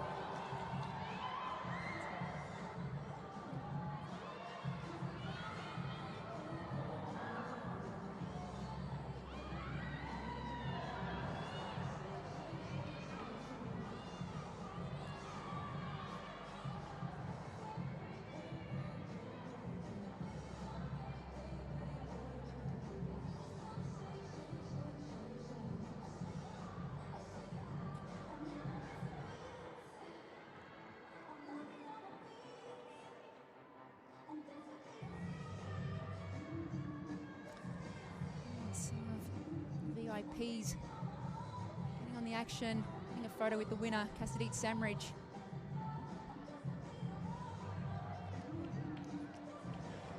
And what a superb day of tennis we've seen here today. Congratulations to the winner of the women's singles, Zhang Shui, and our men's winner on the screen, Cassidy Samridge. We hope you enjoyed watching our live coverage of the 2025 Australian Open Wildcard Playoff, and it's goodbye from Chengdu.